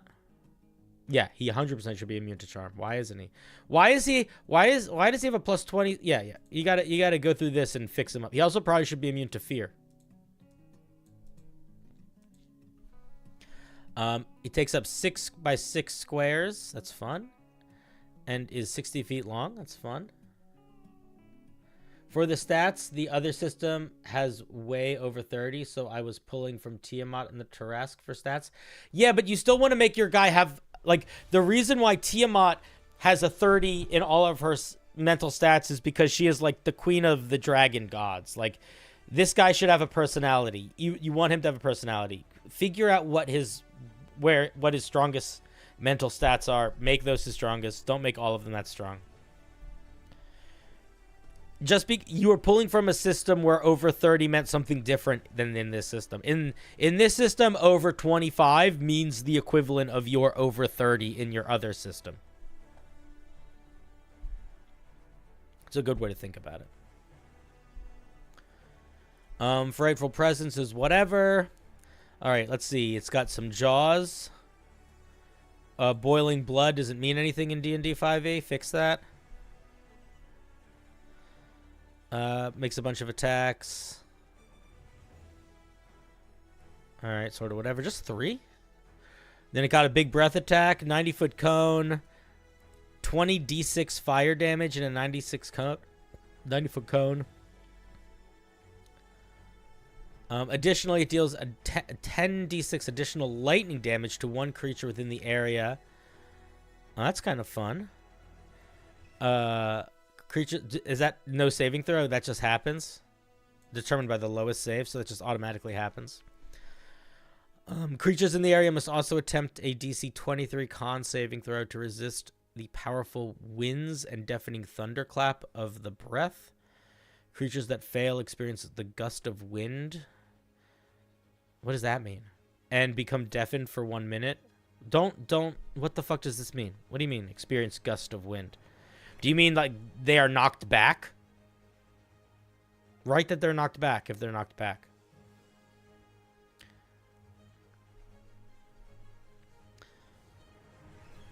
And if you want to do like they're knocked back each round, like are they knocked back every turn for a minute? Why? What's the flavor of that? What's going on here? I wouldn't do that. I would just make it have a super big knockback if you wanted to make it have a super big knockback. Boiling blood. I don't think all of these need to be immunities. Some of them could be. Gust of wind seems like a lot going on, but the knockback is core. Exactly. The only thing that matters is the knockback. Everything else is just complicated. Boiling blood, saving throw. Why is it called a saving throw? Don't call it a saving throw. Range, 120 feet. It looks at a hurls... Okay, your brain broke when you were writing this, I guess. Fanfare looks at a hurls from his mouth, boiling hot blood. Each creature... What the fuck are you trying to say here? Fanfare hurls... I'm just going to assume... Okay, wait. I'm going to translate this. I think it says Fanfare launches a thing from his mouth at a spot he can see within 120 feet. Period. Each creature in a 20-foot radius centered on the point must make a DC 23 con save. On a failed save, they take some necrotic damage and some fire damage and 2 levels of exhaustion for 1 round. Okay, so the way that I would word that, aside from obviously fixing it so it's understandable, is to say they fail to save, they take 60-12 of this type of damage, 60-12 of this type of damage, and they gain 2 levels of exhaustion that last until the start of Fanfare's next turn. That's how I do it. Don't say for 1 round. Say when it starts and when it ends. Can take 2 extra reactions each round. Attack of opportunity, tail only. Can make a claw attack. He can move. Can make a bite attack and use its swallow. There's no swallow on here, so don't get rid of that little detail. When a creature within 60 feet damages it, it spits blood at one creature. Why is this a legendary action? This should be a reaction.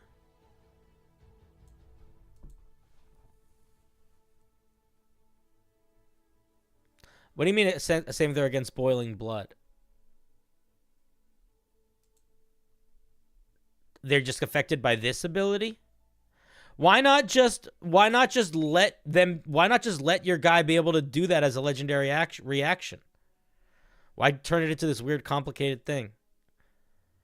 Also, you're turning boiling blood into like a condition, but it's not. It's a move that you have. So don't write it that way. I would change the way that it's written. I would probably just let this be, you can 3 actions, Boiling Blood, and you just use Boiling Blood.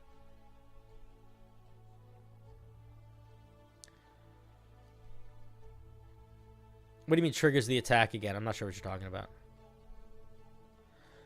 No, there's no such thing as a legendary reaction. That's what I'm saying. This move this. This is a reaction, or just turn it into a legendary action of using this. But this is not. I don't know. I don't love this idea. It's weird. I guess it's just weird. That's what I'm saying. Is that it doesn't make sense to me that you have a feature that is a big explosion radius, and then the bonus version of it only targets one creature. Why doesn't it just do the thing again? Mythic actions.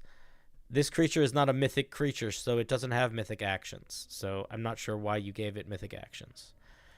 You didn't put any mechanics in here for it to be a mythic creature. Also, it has too many hit points for it to be a mythic creature. If you want to make it a mythic creature, you got to cut these hit points almost in half. Just so you know. But I'll read it anyway, assuming you just didn't understand what mythic actions were. When a creature slays this thing, it becomes home to its soul, which slowly emerges from his killer's body. What? When a creature slays Fanfare, it becomes home to his soul, which slowly emerges from his killer's body. The creature must attempt a DC 20 Wisdom saving throw, gain 2 points of exhaustion. 1 point on a success and known on a critical. I don't think this thing should be based on exhaustion mechanics. I kind of disagree with that from a lot of different perspectives. 1 point on a success and no effect on a critical success. Unless the creature critically succeeded at the saving throw, every 1d6 days they get another point of exhaustion. I don't like this mechanic. If the creature dies while suffering from the curse, its corpse explodes in a 60-foot radius with the Blasting Breath. Blasting Breath is not a 60-foot radius. It's a cone. You should just rewrite. You need to just write out what happens. Don't make reference to a thing if you're changing what it is. It's immediately returned to life in the nearest available space to the corpse with full hit points, no conditions. This is an interesting idea. This is not a mythic action. Don't put this in the mythic action section. This is the same. You would put this in the same place that you would put this stuff. It's just one of these. Just a regular fucking mechanic. Okay. The legendary action triggers the Boiling Blood without a recharge. You didn't... That's not a response to any of the feedback that I gave. So I don't know if you just didn't understand what the feedback I gave was or you're responding to someone else. What I'm saying is this is not a reaction. This also doesn't make sense that it targets one single creature and not a big area. Just make it, you can use 3 actions to do this feature. Or make it a reaction and make it a whole new thing. Don't reference Boiling Blood. But let's take a step back from that because I want to talk about the larger concern I have here. Exhaustion is a really shitty D&D mechanic. It's not a fun mechanic. It is a frustrating mechanic. I do not think it will be fun to fight this monster. I do not think Curse of the Woeful War... I mean, this is sort of fine, I guess. Seems like a really overcomplicated way of having this thing come back to life. But my main concern is that the only thing that this thing really gets that's unique in its current iteration, it gets... I don't like the levels of exhaustion from Boiling Blood. Also, it's like it's not that different from its breath attack, so I don't know. I would probably completely get rid of Boiling Blood, actually. Also, yeah, plus Boiling Blood doesn't mean a fucking thing here, so I was right the first time I said get rid of it here. I would completely get rid of Boiling Blood, and I would boil it down to what its core idea is supposed to be. Hey, Pure Platinum. If you're not going to be constructive, I'm going to ban you from the chat, and I'm just going to make fun of your piece for 10 minutes and make you feel bad. Have a better attitude. Or face shame that you are not ready to handle. Hey, that was a little scary. Now, what was I saying? Oh, okay. I don't think exhaustion is the move here. I think you got to think of something different. I'll tell you what I think is really interesting. What I think is really interesting is the Blasting Breath that has this secondary lightning to the weakest throw. I think that's pretty cool. I like a breath that also knocks everyone back really hard. if I were you, I would get rid of this as a mechanic that is an action you can take. I would almost make it something like it was something that just happened when it was dealt damage, like sort of like an acid, like a venom troll or an acid troll, whatever they're called, where they take damage, everybody takes acid damage around them. I would make it like that, like when it takes damage, it like creates, it splatters. So don't make it a reaction, don't make it an action, just make it a thing that always happens a little bit. Lower the damage die. You don't need to lower it crazy, but lower it maybe like 2d12 of one and 2d12 of another. That's still a shit ton of damage to take on every hit. And I would completely drop the exhaustion mechanic and maybe keep the boiling blood even with the exhaustion mechanic, just like this whole feature, but make that specifically a legendary reaction that costs 3 actions. So it's like uniquely a legendary reaction. That's what I would do if I were you. And if you want to make the jaws do the boiling breath effect, write them in it. It deals this much damage, and the creature has to make a DC something saving throw. On a failure, this happens. On a success, this happens. That's my main feedback. And yeah, this isn't a mythic action. Don't make it a mythic action. Make it just a part of the creature. I think there should be something in here that makes it feel like a father of lesser dragons. The way that it's written, it feels a lot more similar to the Great Worms, where they are like avatars of gods, and they're less so gods. So that is a good point. I agree with that point, is that this doesn't really feel like this is this guy, or at least he doesn't have any mechanical abilities that make him feel like he is the father of dragons, and we do want to usually, if possible, tie a little bit of those in. I guess when I wrote this originally, I was hung up on the original creature. I don't know if you were hung up on it. I think you were seeing through rose-colored glasses, which is fine. But yeah, and also, I don't think a bite. I guess if you're keeping the bite having this extra effect, you could keep it as 2 legendary reactions. But yeah, that's my feedback. It definitely needs to be immune to Charming and Frightened also, though. Or you could just mind control it with 1 spell, and then that's the end of the king counter. And it's a CR30 monster that can, you know, all you need is a wizard with Portent, and you can win this fight in an instant. It rolls a 2/1 dominate monster. Now it's mine. I like it though. I think it's fun. I'll tell you what. The main thing that I feel about it is I don't know what it's supposed to be like. I don't really know why it does a big sort of traditional fire breath that does a little blast of lightning. And I don't really know why the blood does necrotic damage or whatever. I don't know. I can't even find it. Fire damage. Maybe it's fire damage. I don't know. Yeah, it's fire damage. I feel like, I guess fire damage for boiling blood makes sense. I guess it's a fire dragon. I don't know. If it's heat related, it should definitely be immune to fire.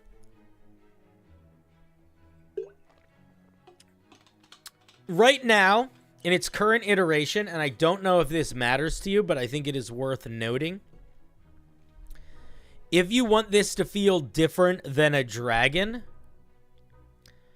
you need to change it more.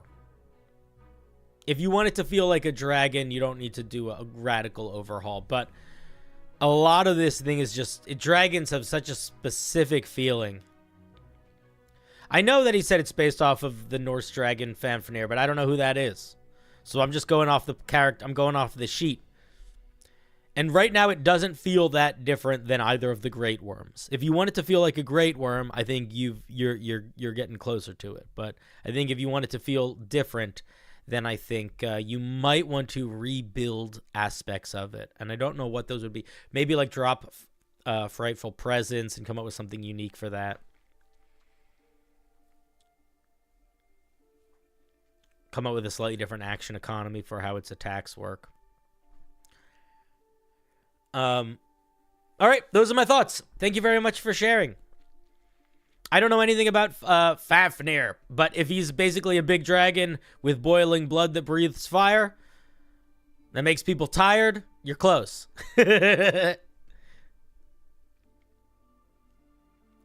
All right, let's give Shane a round of applause, friends.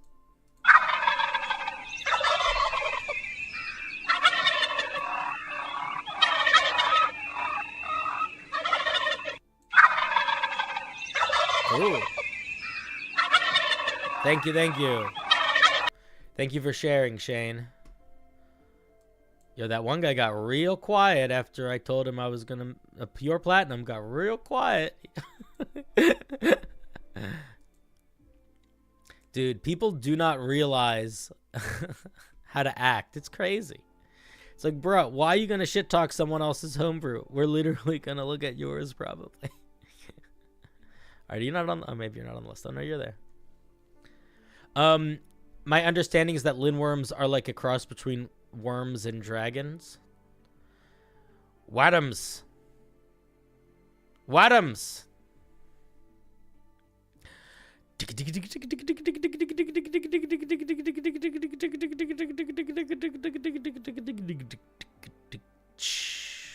I don't know which one of the moose this is because you guys have the same name, but it's one of the moose, one of the Mises. This is the moose. I made a genuine effort, but I know your taste, and you'll either love it or hate it. Zachary Frazier, thank you for the 20. That is incredibly generous of you.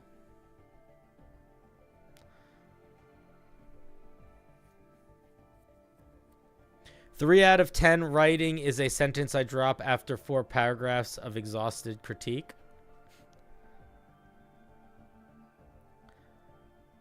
Linworms, if remembered correctly, are dragons without wings. Zach, what did you say? Sending love. Hey, man, I appreciate the love. That's very kind of you. Zachary. Now you spell your name with a C and a K. Interesting. Some people just do C. Some people do CH. Not a lot of Ks. I once lived with a guy who spelled his name Zach with just a K.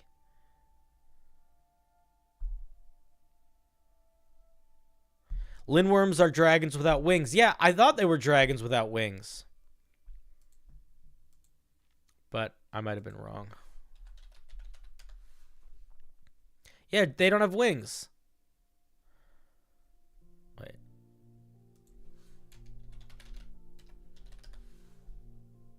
Well, some of them do. Yeah, nah, they don't. Yeah, your guy shouldn't. I feel like your guy. I guess some of them do. I don't know. The ones that I feel like look cooler don't have wings. I would maybe not have. I would maybe drop the wings. All right. Anyway, we're on to the moose. Genuine effort. Is this is you, Crazy Moose? I think. But we'll see.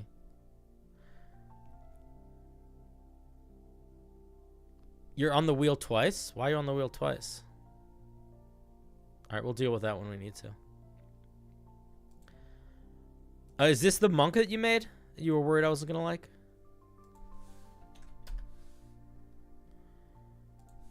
Don't worry, Ming.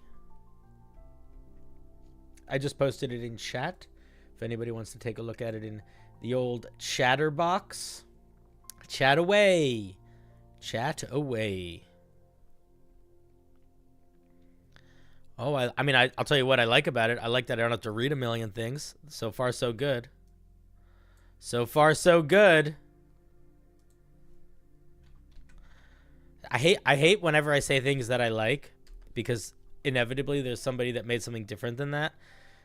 Then they get nervous. They're like, oh, he's not going to like mine. It's too long. It's like, oh, calm down. You're fine.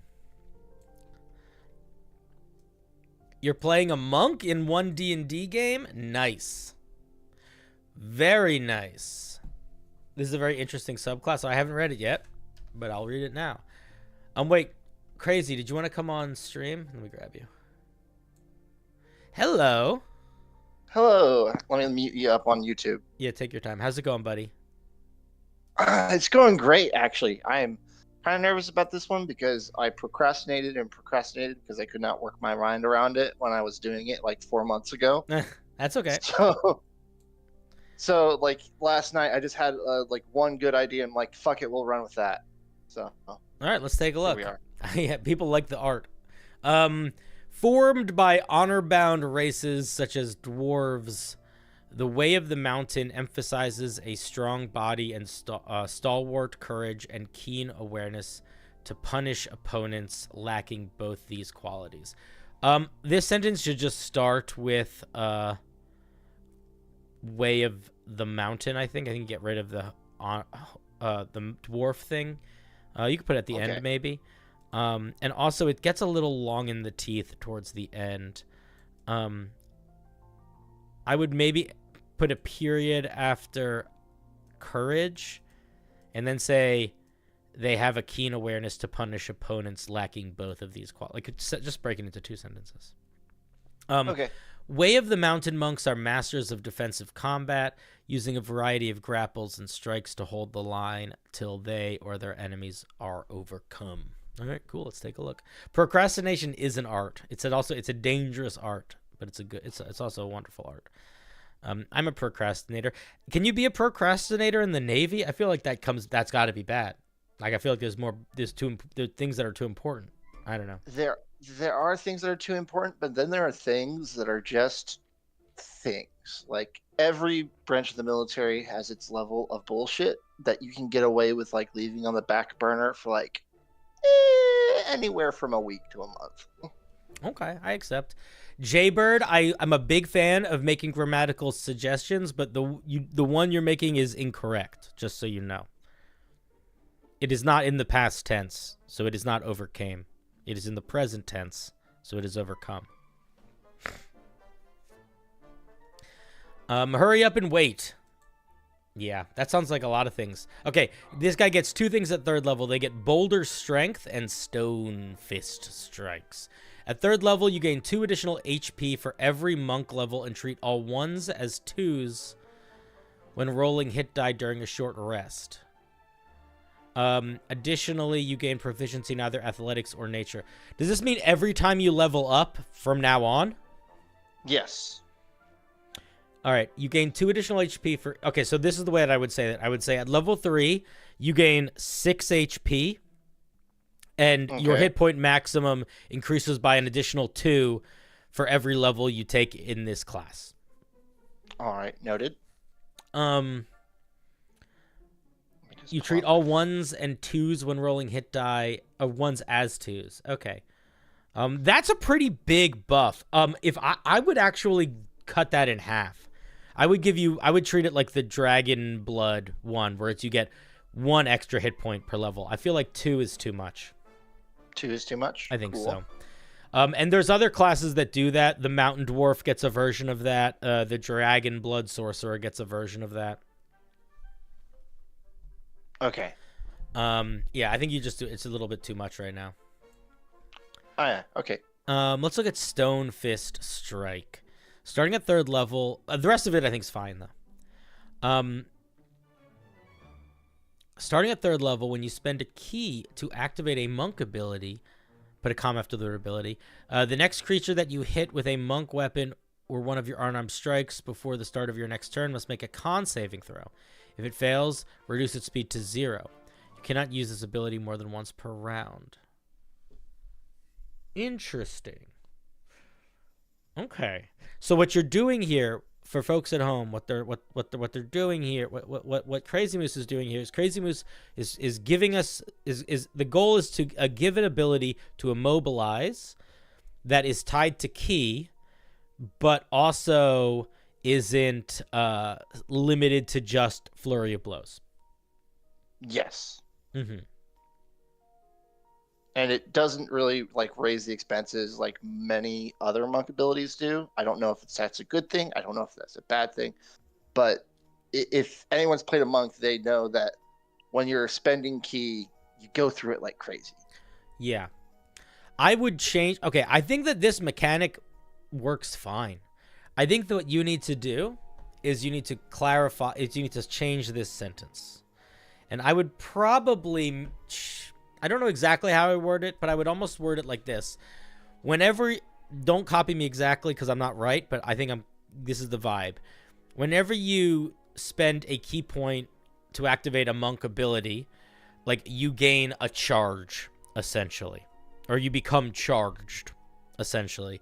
And if you hit a creature with a monk weapon or an unarmed strike before the start of your next turn while charged, you can expend that charge to force a creature to make a con saving throw. And then on a failure, they are reduced to 0 hit points.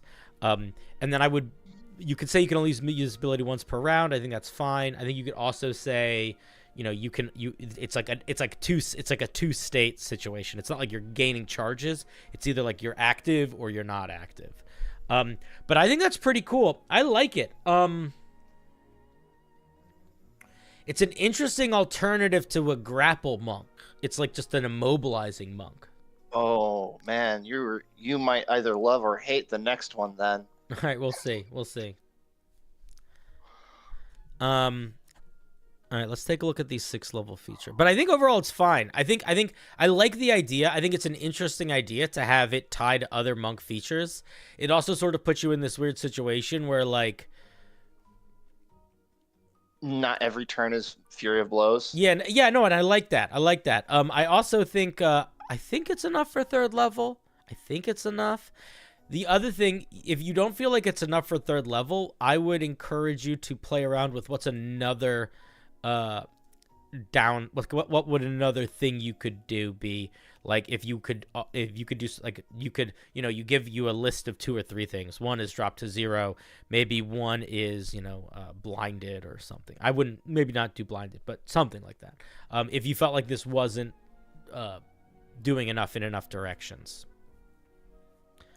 Tough is your favorite feat, but but balance is necessary. Of course, platinum, we're past it. We've talked about it already. There would be an argument to change the saving throw to strength to not step on stunning strike. That's not a bad. I can see that. Actually, I can see that too. Yeah, I think that makes sense. That's an okay point. I agree with that to a degree. It also puts you in a position where you have a little bit more control as a player. You're like, oh, I'm gonna punch this guy because I think he's got a low strength or whatever. All right, let's see what happens at 6th level. Stonewall Stance. Starting at 6th level, you have advantage on all saving throws and contested checks against any spell, attack, or ability that would knock your character prone. Okay. That would move or knock your character prone. Knock your character prone. Okay, cool. I would say against your will, because you don't want this to happen all the time. Not true. And there are times where it's advantageous to fail the save, and you want to have access to those. You can also spend 1 key point to succeed on any such save or check automatically. I might save that till later. I might not add that at 6th. Okay. Additionally, you can spend 1 key point to gain advantage on any attack rolls and skill checks to grapple or escape grapple. You treat creatures of large or greater size as being only one size category, as being one size category smaller. Just say you count as being one size category bigger. It's way easier. Oh, sure. Yeah, no problem. You can use and you can use your dexterity or strength modifier when grappling. All right. 2 questions. The strength modifier when grappling, is this all the time, or is this just when you have the key point activated? I would want this to probably be all the time. Then put them in different paragraphs so that we can put them in different paragraphs. Cool. So that we can see. Definitely simplify the wordage. Yeah, I would drop the automatic success entirely here. Okay. This is what I would do. Starting at 6th level, whenever you attempt to grapple a creature, you can use dexterity instead of strength for the checks, or it'll start with that. That's the thing. That's the main thing. And then underneath that, I would add all of the other stuff. I would say you have advantage on checks, saving throws against being moved against your will or knocked prone. And then the last one, I would say, additionally, you can spend a key point to... I don't think we need to do this, honestly, man. If we're using dex for grappling, I don't think we need to get advantage on the check. Okay. So maybe you just could do that if you want larger. to. I mean, you could if you wanted to. Like, I don't think it breaks anything. But it just feels like overkill, and we're already getting 1, 2, 3, 4 features at this level. We don't need... I feel like we could trim this. Yeah, it was beginning to feel like word salad, that specific ability. So yeah, so I would drop that part for now. Okay. How do we feel about this by 6th level? Let's just take a look. It's a weirdly...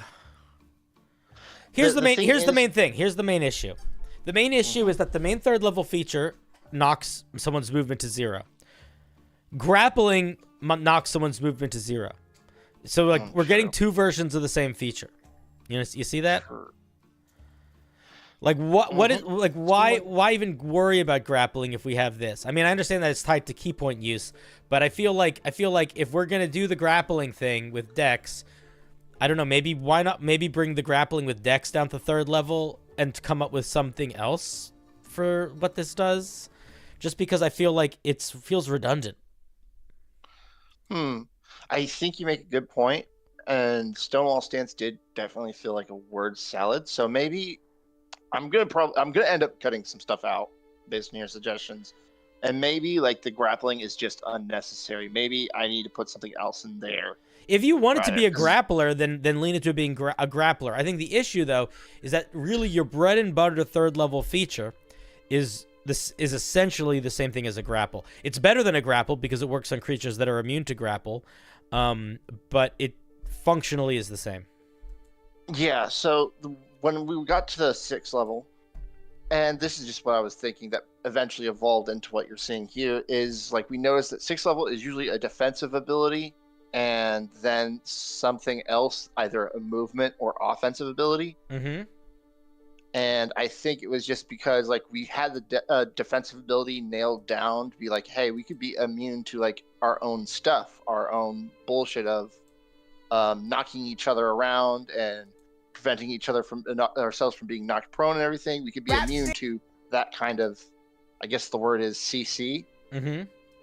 And then it was just like, okay, then how about for the offensive thing, we make it better at grappling. And I think that's where we made the mistake, is instead of making something different and making maybe a movement ability, we just decided to make it the opposite of what we made defensively. Mm-hmm. Does that make sense? It does. Let me ask you a question. What is more important, that you're immobilizing creatures or that you're grappling creatures? I understand that it's the same thing, but immobilizing them.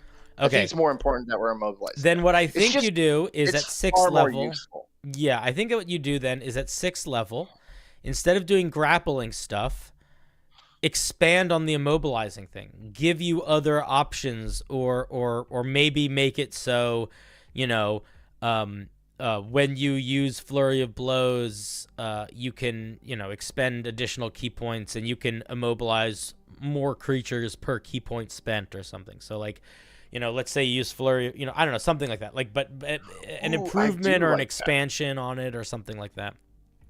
I do like that. Okay. I would think about, or add in just like a brand new thing, right? Like, what else does, so far at 3rd level, we have immobilizing, we have it's beefy. What else does it need? What else sells the flavor of this man of the mountains? He doesn't really have any features that punish opponents lacking in courage or strength just yet. So maybe, you could do some, maybe some sort of, I don't know, maybe even like a fear mechanic. I don't know. You could go in all sorts of different directions, but I would encourage you to think about that for what you do with the 6th level feature is either expanding on the 3rd or like figure out what piece of the pie is missing to sell the fiction. Okay. Zachary says, what about dealing burst damage to creatures that are immobilized? I think that's not a bad idea. I wouldn't put that right at 6 though. That's like too, that feels like more like of a level 11 thing. But what are we talking about? Monks, usually their 6th level feature is usually pretty fucking cool often. So it's okay for it to be very cool. Okay. That's actually a neat idea, because you mentioned like burst damage at level 11. Yeah. Why did you think I was going to... No, you first. Sorry, I was interrupting you. Yeah.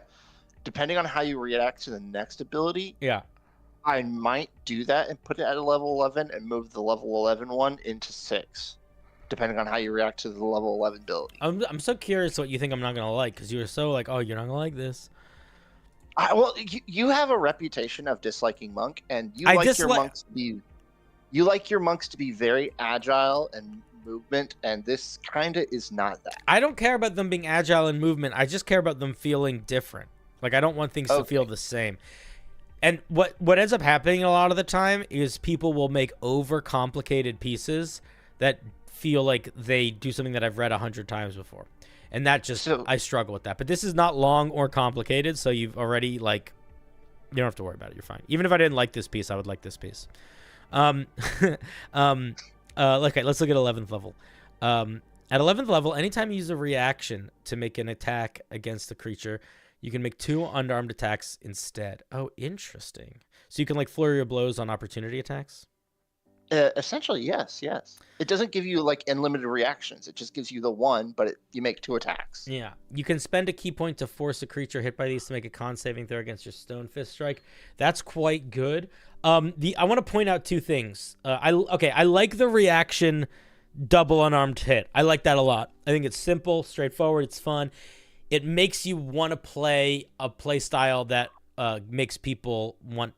What I want to suggest is maybe you lean into that. Like what could we give this? What could we give a character that would make? What could we give this monk that would make people want to get away from you so that you could proc that more? Like what if? I don't know. I'm starting to think like radial effects or things like that. But what if at 6th level you could spend some amount of key points? And instead of punching, you could like stomp really hard and do like a shockwave. I don't know. So like something like that. Ooh, yeah, like create some difficult terrain, maybe do some easy AOE damage. Yeah, just something to make it clear to the monsters, aka the dungeon master, that they should try not to stand right next to you, so it gives you more chances to proc this. Okay. Hey, Cinder, do you have to remember you looked at the Dwarven Miner in the last couple of weeks? I don't believe so, but I don't remember, if I'm being honest. I don't remember the name.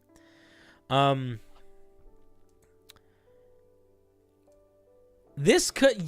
the first half of this, I think, could definitely be an earlier feature if you wanted it to be, but I kind of like the 6 as being a shockwave feature or something like a little AoE. Although you could switch it, you could go in either direction. I think your instincts are accurate. Where I think that this could be the 6th level feature. If you did make this the 6th level feature, I don't think it's enough at 6th level. Okay.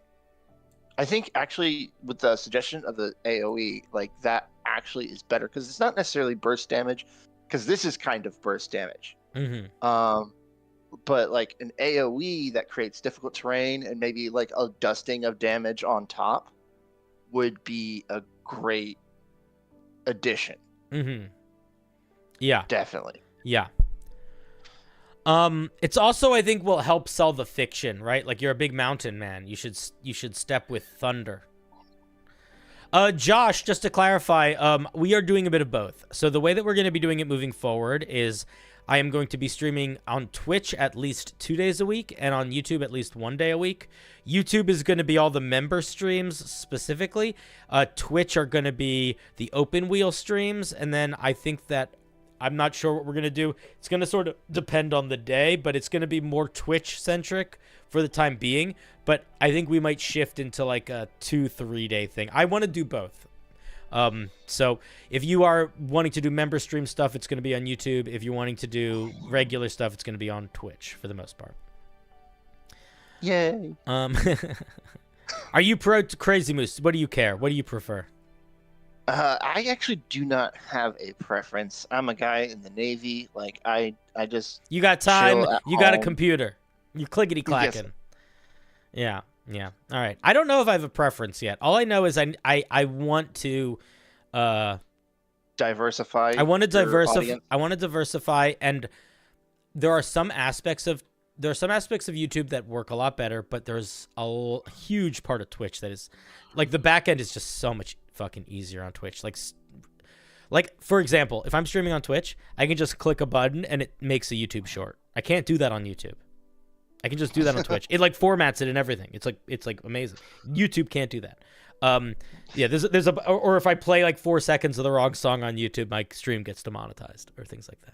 It's very weird, like how Twitch like freaking like is better at making YouTube shorts than YouTube. Dude, there's a lot of stuff that it doesn't make sense and it's stupid because I just think YouTube is just really big and it's like they don't need to prioritize it, so they're not worried about it. Yeah, that's true. It's YouTube's, if I remember correctly, part of Google. So good luck telling Google to do anything. Yeah. Yeah, we'll see. The vibes are good on Twitch. I'm trying. Yeah, I think they are. Yeah, it's also fun to like raid people and to be raided. There's a whole like social element that is a little different. The main difference from like an analytical perspective, if we're talking like numbers, is YouTube. I get trickle in audience from my YouTube audience, which is big. Twitch, I get trickle in audience from general Twitch goers, but not so much from my audience because my audience isn't big on Twitch yet. So it's like it's slightly different spheres. Vibe. Different spheres. Okay, wait. It's like having friend group A and friend group B, and every now and again a person comes over from friend group A and looks in friend group B. Yeah, Derek, I see you. I see a message to me. I'll add it to the wheel when we're done looking at this. Don't you worry, my guy. I got you. All right, let me look at the last feature. Cliff face counter. What an interesting name. At face level, this is an interesting, like, weird half alliteration because the C is a different C in this one. There's an element of these three words together for anybody at home that's like, wow, how do I know if when writing matters? This like feels good on like a subconscious level because of the weird bounce of the C's. Oh, the funny thing is like you were so close to getting the joke that I hid in there. Oh yeah, because like there's a the joke entire class. The entire class is based around a simple like gaming concept. Okay. And in short, it's called crowd control, and it's abbreviated to CC. Oh. Yeah, I listen, man, I appreciate that you guys think I'm smart or that I know things. I know like 13 things and I devote my entire existence to them. So it creates this perception spark. I know I didn't know that reference now. And I played Overwatch, my guy, and I didn't know that reference. So like I don't know what the fuck's going on because I feel like people yell about crowd control a lot on Overwatch. Oh my god. Overwatch used to be a horrible game, and now it's... Is it good now? No, it's still a horrible game. We complain about it less. We realize we can't do anything. I liked Overwatch 1 a lot.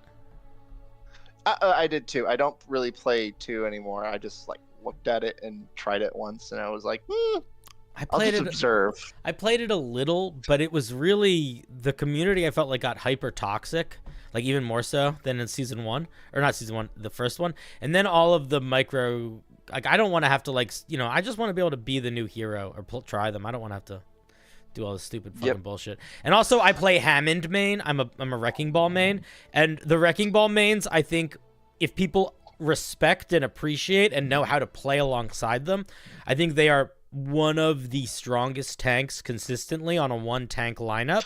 But most people don't know how to play with them, or most Wrecking Balls don't know how to play Wrecking Balls with a team, and they're trying to do what a Wrecking Ball could do in Overwatch 1, where you could kind of just go do your own thing, and you can't go off and do your own thing in Overwatch 2. You have to be a team player. So people fucking hate... Suffice to say, people would always... Every single round I played just started with me getting a lot of shit for being Hammond. Because like they expected you were gonna go do like freaking Wrecking Ball flank beams. Yeah, or they just want all the tanks I'm not interested in playing. All right, let me look at Cliff Face Counter. At 17th level, when a creature misses you with a melee attack roll, you can spend 3 key points to immediately use your reaction to make 2 unarmed strikes. If the creature takes damage from either of these attacks, it must succeed on a dex saving throw or be knocked prone. Should this cost 3 key points? That was actually the question I had. Is it too expensive?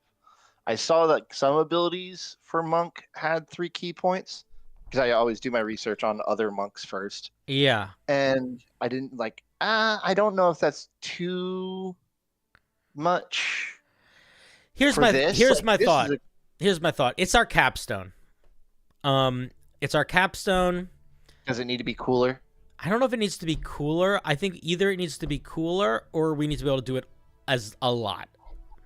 Okay, so maybe 2 key points or 1 key point, are you thinking? Could we do 1.5? I would say 2, I guess. 1, I want to say 1. If you made it 1 unarmed strike, I think it could be 1 key point. I think with the 2, I feel like it being 2 kind of makes sense. Okay.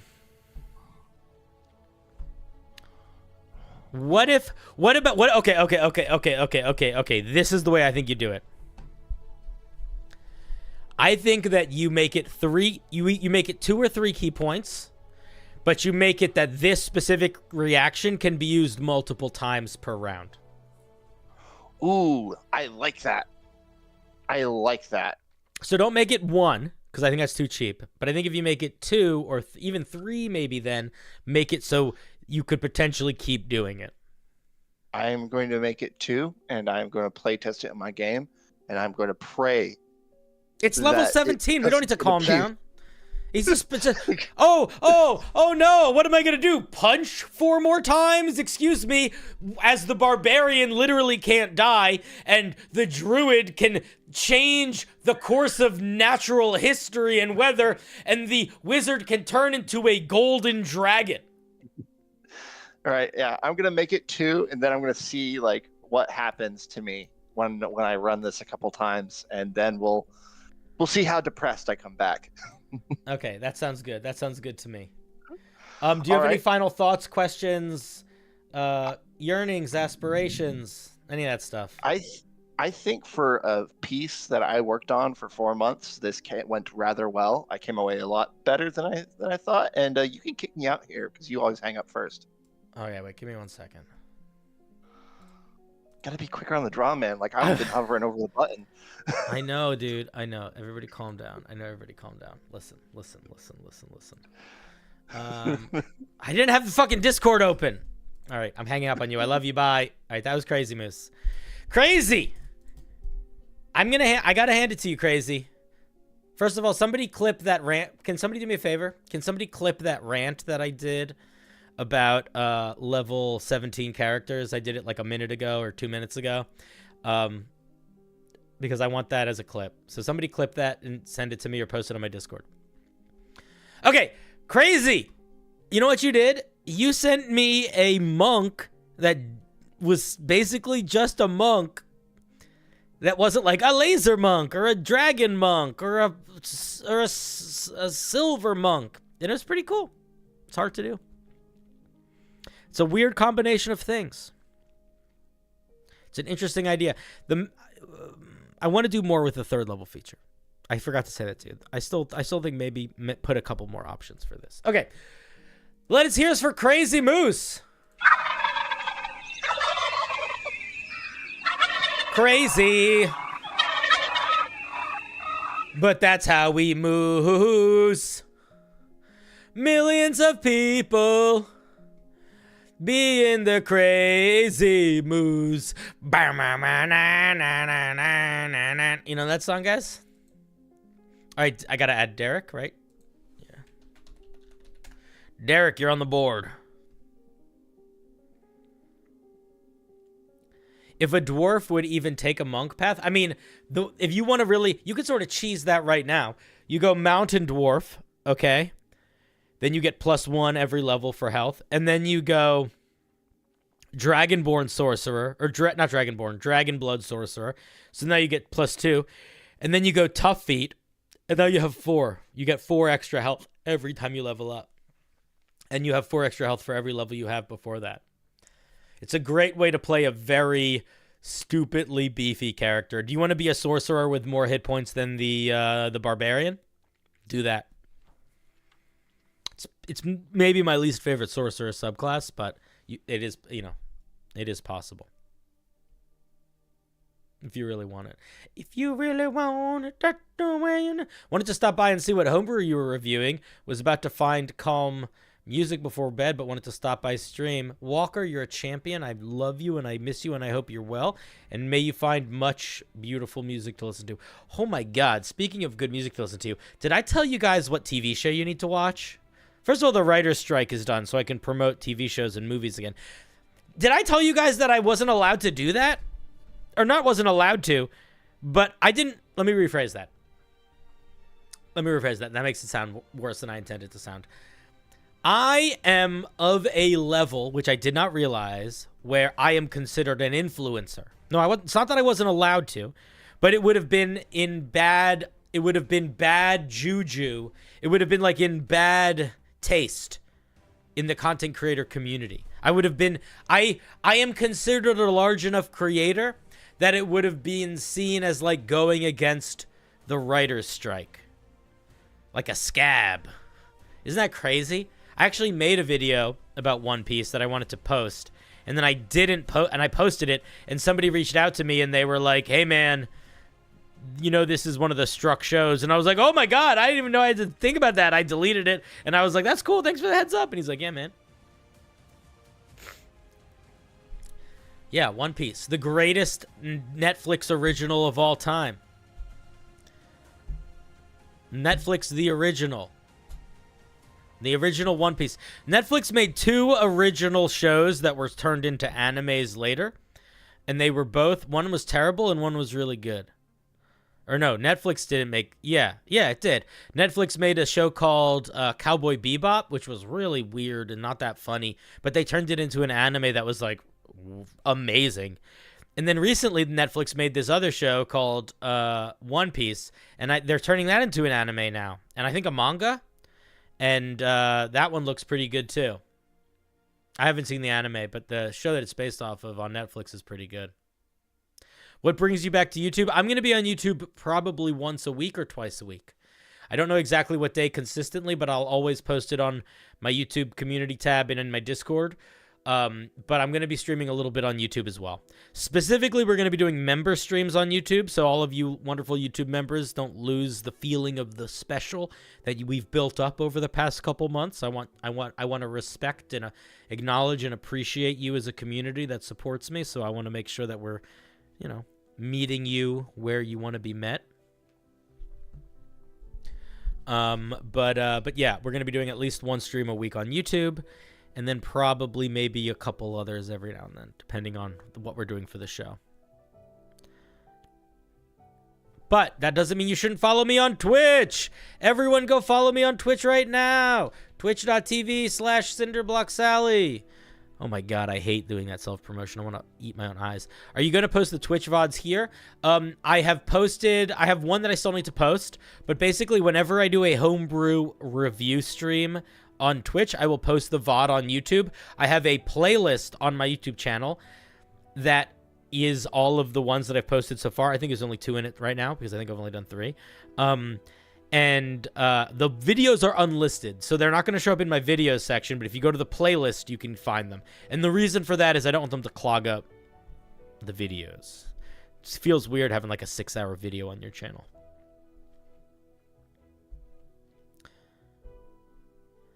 No, Netflix didn't create Avatar. I thought Avatar was first created by M. Night Shyamalan. And then they turned it into a cartoon. Didn't you guys ever see the M. Night Shyamalan feature original feature? I wonder if people will accept that joke as much.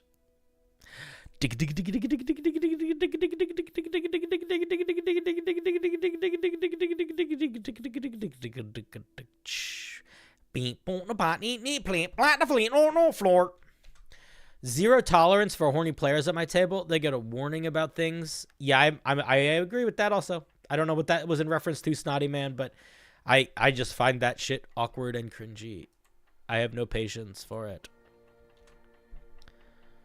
Matty. Let's see if you're in the waiting room. More spells, specifically the 4th level spell Blind Spot. I just fear it's too powerful, and I probably should remove the ritual tag while I'm at it. All right, let's take a look.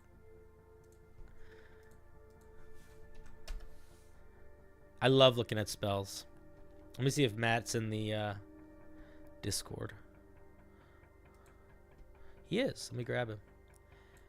Ahoy hoy. Sup? How's it going, buddy?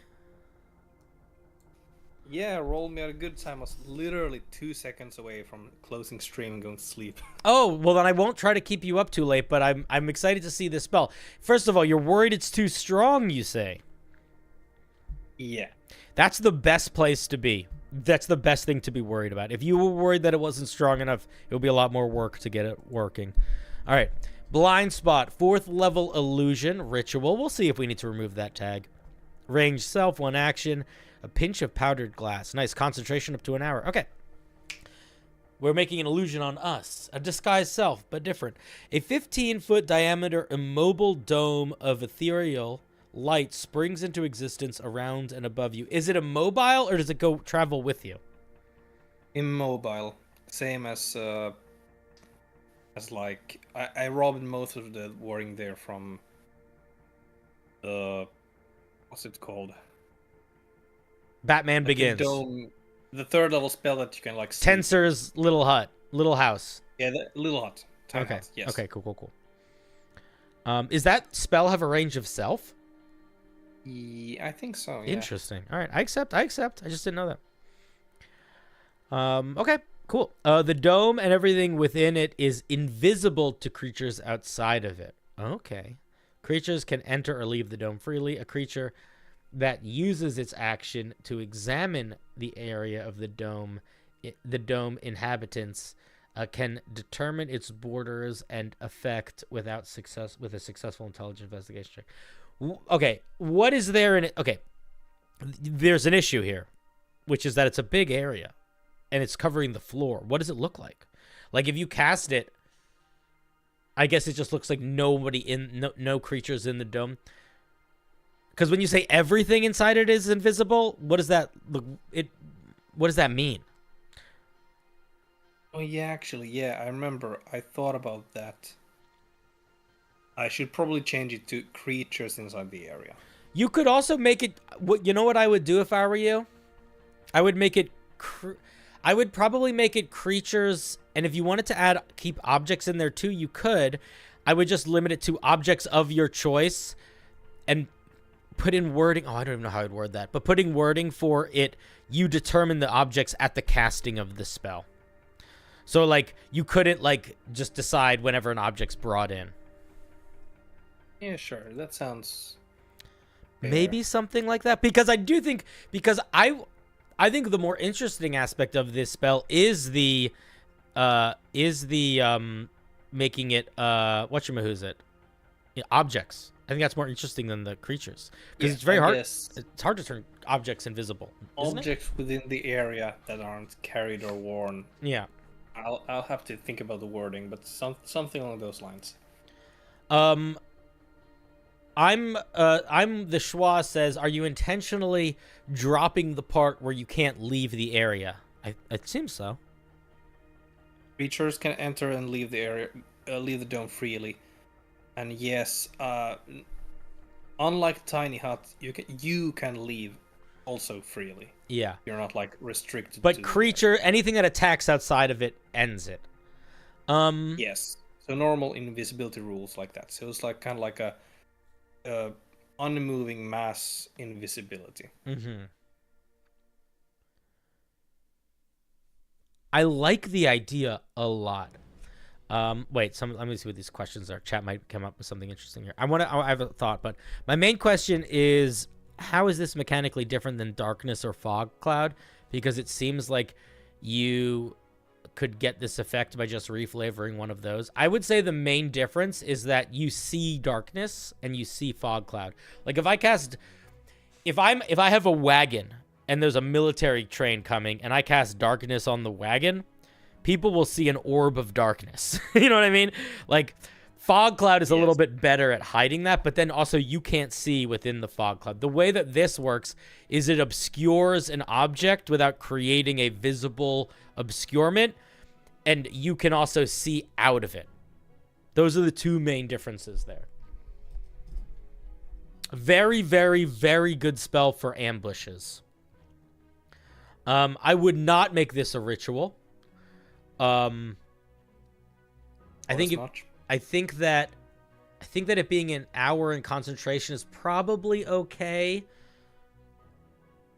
I think I'll tell you the same as invisibility there. I think there's a very specific situation that I'm imagining, and maybe it's not an issue, maybe it's fine. Like I'm trying to think, other 4th level spells are like polymorph, or banishment. My only thought here, the worry that I have is I could very easily see a situation where you could basically put the dome in a tree or somewhere far away, and people could step out of it to attack and then step back into it. Or like leap out of it to ambush. Leaping out of it to ambush, I think, is maybe fine, but there's an element of the stepping in and out that I don't love. And it's part of why, like, if you look at spells like Tiny Hut, they have a casting time of a minute because it's not supposed to be able to be used in combat super actively by other people. Yes. I think this one's fine mainly because of, like, 2 reasons. Mm-hmm. One, or like 3 reasons. One, people can determine the area. Mm-hmm. So, like, it's not like... It's slightly... It's like that. Yeah, it's localized invisibility. Indefinitely. Yeah. It's kind of like the same as just jumping in and out of a darkness spell. That's true. They could shoot a fireball at it, or they could run into it. That's the other thing. This is much more inoffensive than actually just setting up like a Lehman's Tiny Hut or like a rope trick or something. Yeah. No, you're right. You're right. I like it. I like it a lot. I like it a lot. I think it's people fun. People can run after you. Yeah, I like it a lot. And once they're in the invisible area, they... Did you pick a 15-foot diameter because you didn't want to do increments of 10s and 20s? Because normally I feel like these things are measured in radius. The only reason to do diameter would be if you specifically want 15 feet. A 15-foot diameter mill dome that you are in a 5-foot square and like... It's like 9-ish. It's like 9-ish squares. Yeah, so 9-ish squares, yes. Yeah. I like it, guy. I think it's fun. I think 4th level is a good level for it.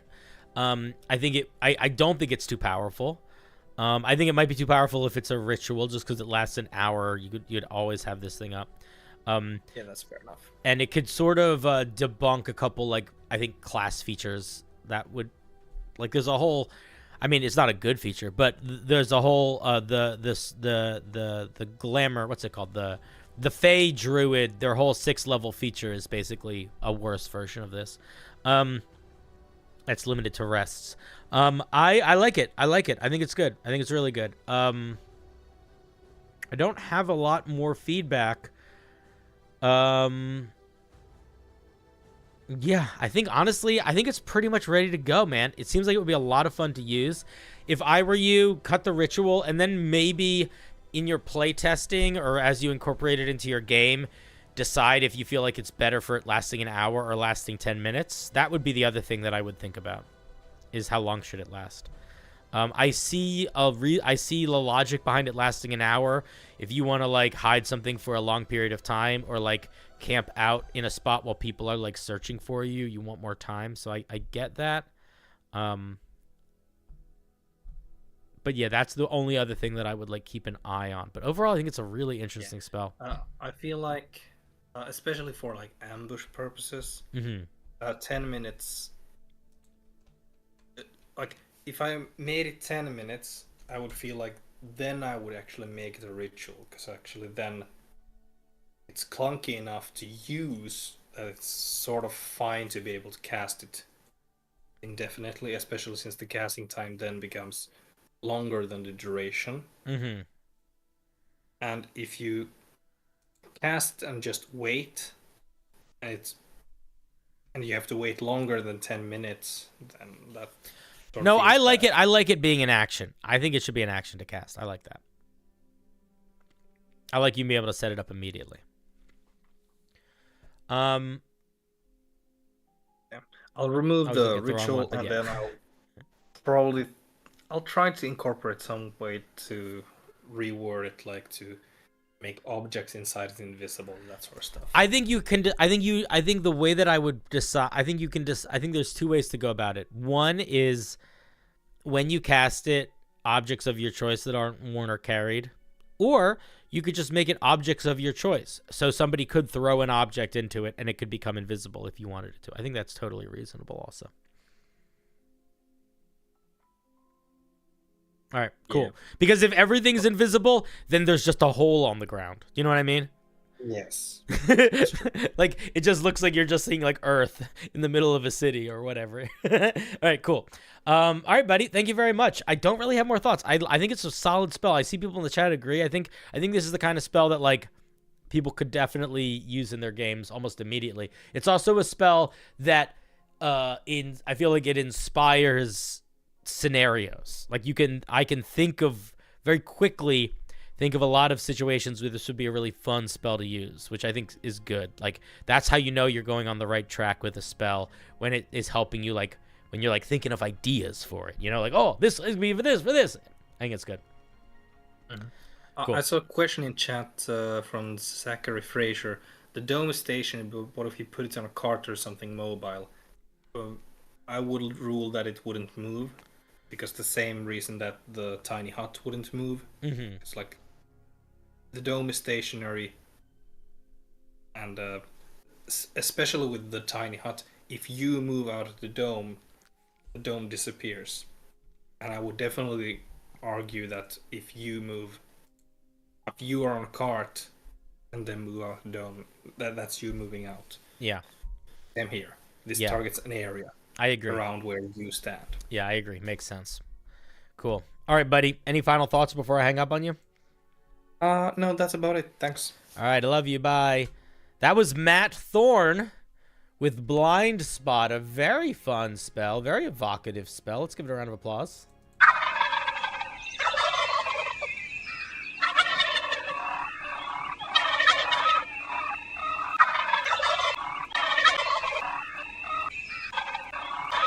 Oh, these turkeys are going crazy.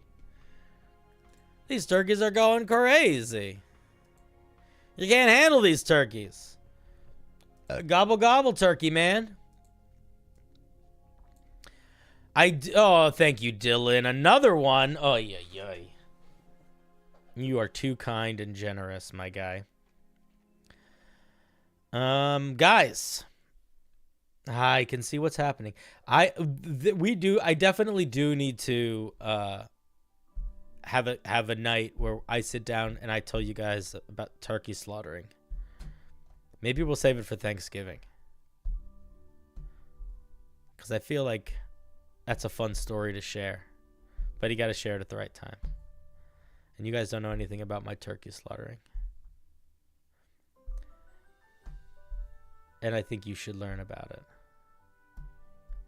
and know why you should really fear me. Know what I'm capable of. Okay? Let's spin again.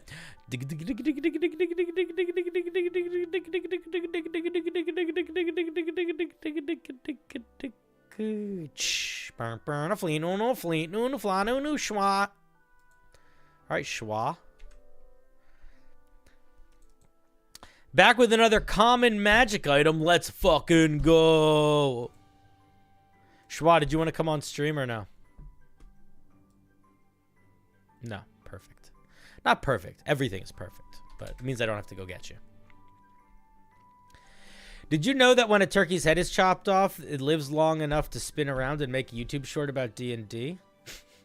You know, that is not actually a turkey thing. That is a chicken thing. It is the best way to slaughter a turkey is not to chop its head off. It will take longer than you think. They have very girthy necks. It will take more than one swing, and it will be more painful. There's a much easier and less painful way to do it. But it does not give the opportunity for them to run around, unfortunately or fortunately. But they're not like chickens in that way. That's a chicken thing. Glowing non-stop top. While spinning, this top provides bright light in a 5-foot radius and dim light for an additional 5 feet. The top continues to spin until touched, moved telepathically, or buffeted by a wind of moderate or greater speed, or if the surface on which the top is spinning moves. Okay. Rex, thank you for the 2. Member for 2 months? That's crazy. I feel like we just met. But yet I feel like I've known you my whole life. I feel like we've always known each other.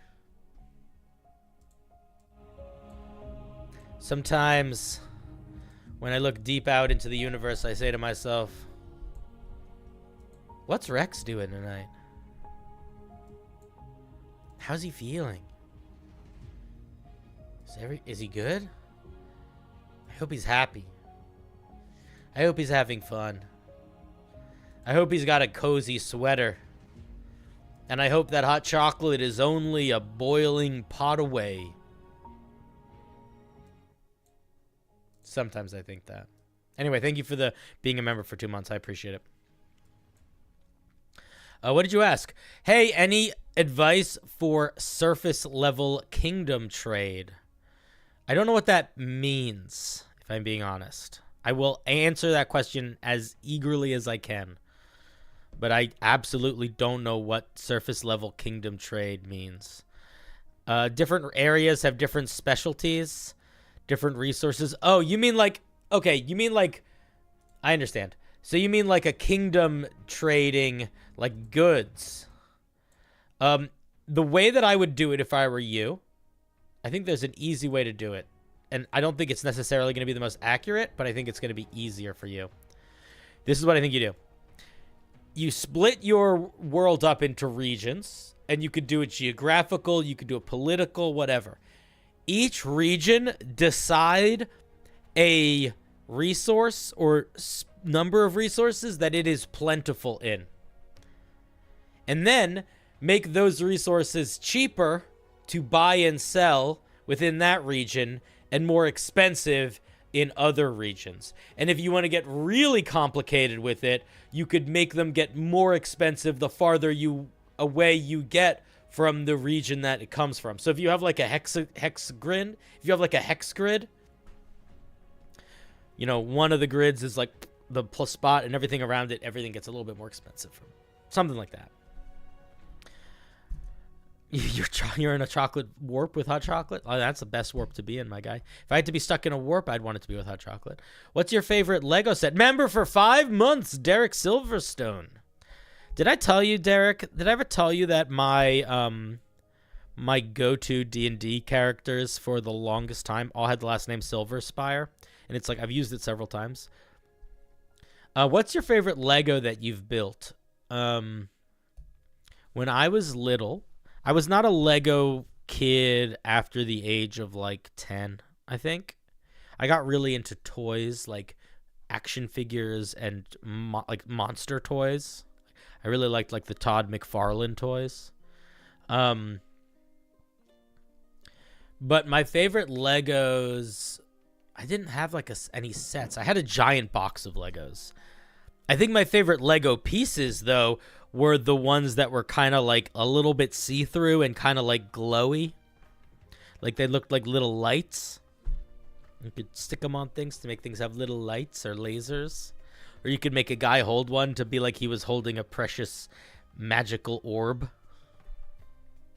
All right, speaking of precious magical orbs, this is a pretty nice little magic item. Now, the one thing that I want to point out that I think is interesting here is this thing has only one really unique thing going for it. Can anybody tell me what it is?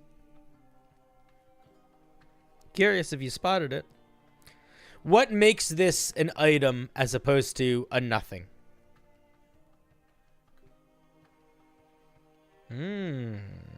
That's right, Schwa.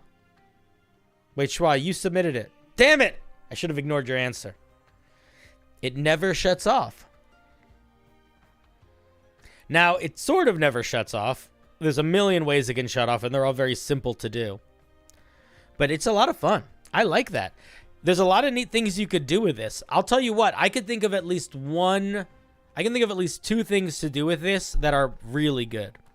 Can anybody else? I'll tell you one of them. One of them is an easy one. You leave it spinning in your windowsill or like spinning on your table to make people think that there's somebody home. They make somebody think there's a light on in the home. But the other one that came to mind was you could set it spinning in front of a door. So if the door opened and it got moved, it would fall down, and then you would know that somebody had opened that door. So it's sort of like the alarm spell almost in that way. Like, it's good for noticing if something is disrupted. Which is cool. I like it. I think it's fun. But it's not crazy powerful, right? Like, you only know something is disrupted if you go back and open your eyes and see, this was disrupted. I faced disruption tonight.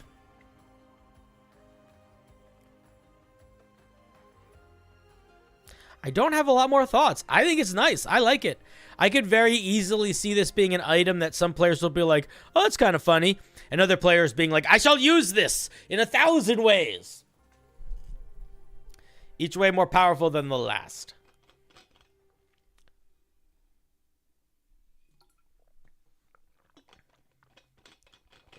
Yeah, that's a space you live in. I love that space. Schwa. They call me Mr. Schwa. Please, Mr. Schwa was my father. Who the fuck are you talking to, Cinder? I don't know. I never know anymore. I never know. I never will know. All right, guys. Schwa, very fun piece. Let's give them a round of applause.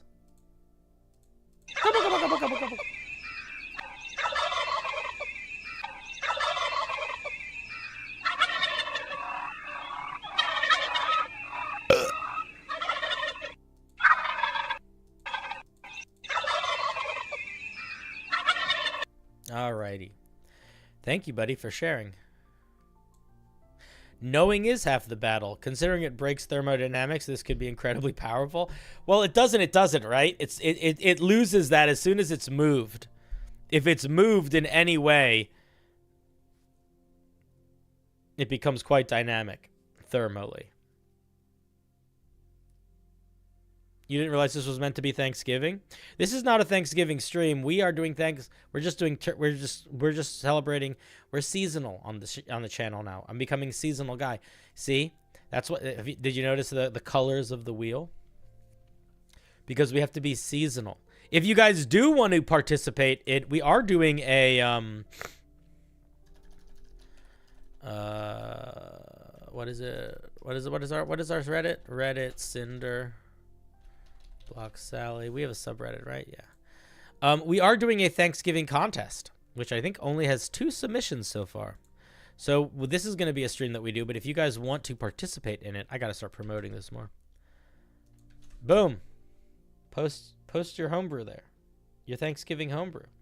The winner of the homebrew will get a special get their piece put in the trophy case in the Discord, and they'll get some special tag or something.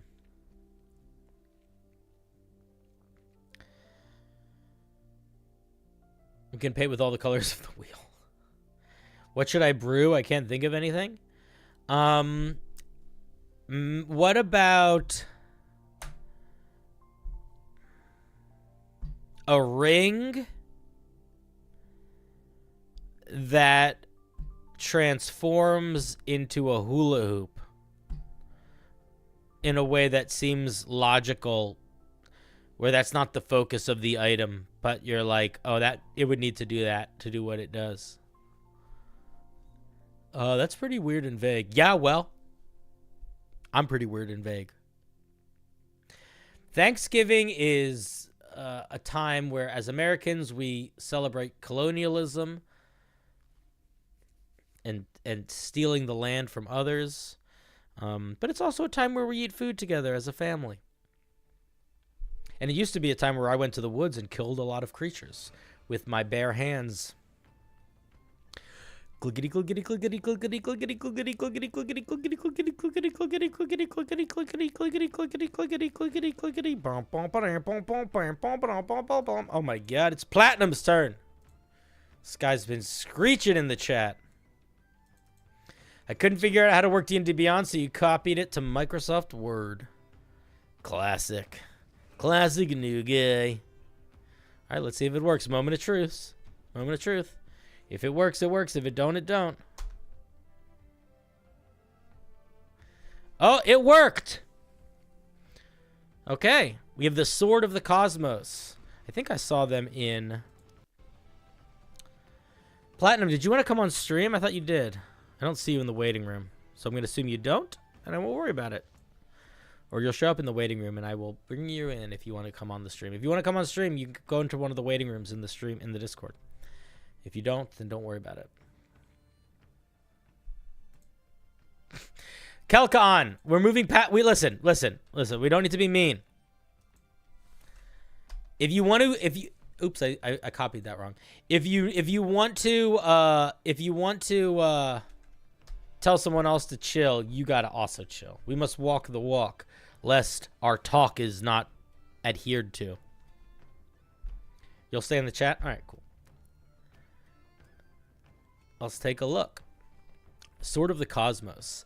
This legendary greatsword crafted from an unknown material older... This is a legendary greatsword crafted from an unknown material older than the known universe. Don't use the word known twice in the same sentence. It has a shiny silver handle and a guard, and a blade that appears as if you are staring into space itself. Instead of changing it to the second person here, I would just describe it. So say, and a blade that appears to show the cosmos in its reflection or something like that. Don't shift into the second person in the middle of a sentence. Attuning to it allows you to travel the multiverse, but with no control over where you end up. So the other thing is, this is going to be a legendary item with attunement, you got to write that somewhere in like the above it. Like put an enter here, put in italics. Legendary item requires attunement. You get a +3 to attack and damage rolls made with this magic weapon. Put an enter here, put an enter here, put an enter here. This is now a different part. It's a different part. We don't need to seek. We don't need to hunt for mechanics. Put an enter here. Make this its own section. This weapon has 7 charges and restores 1d4 plus 1 charges when you finish a long rest. Items do not recover on a long rest. They recover at very specific times or under very specific circumstances. So don't say it recovers at a long rest. Say it recovers each day at dawn. Say it recovers each night at midnight. Say it recovers each day at dawn so long that it was basked in the celestial sea for at least 1 hour. Something like that. There is a wand that is a pretty powerful wand, but it requires to be submerged in fresh water, a certain amount of fresh water for at least an hour, and it turns that water into seawater. So it's a fun item because in order to recharge it, you kind of need to like destroy your water supplies if you're in a place where you don't have access to a lot of water, which is kind of cool. You can expend 1 charge to cast Dimension Door. Okay. You can expend 3 charges to cast... You can expend 3 charges to teleport you and up to 5 friendly creatures within 10 feet of you to a random plane. Where does this sit in the action economy?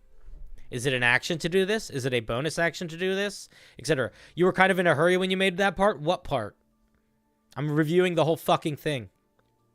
Cinder, don't curse. He's new. I'm sorry. I won't. So we need to know where this sits as an action in the action. As an action, you can expend 3 charges. As a bonus action, you can expend 1 charge. Honestly, same with this mechanic. This one should just be an action because it's Dimension Door, which is an action. You can as an action, you can expend 3 charges to teleport you and up to 5 friendly creatures within 10 feet of you to a random plane of existence. Roll a d100. The number you get is the plane you are transported to. Reroll if you get the plane you're already on. All right, this is in. Let's read the bot. Let's read the end, and then we'll give feedback. The dungeon master decides where in the plane they arrive. Okay. Proficiency integrate. Okay, you don't need this. That's nonsense. Okay.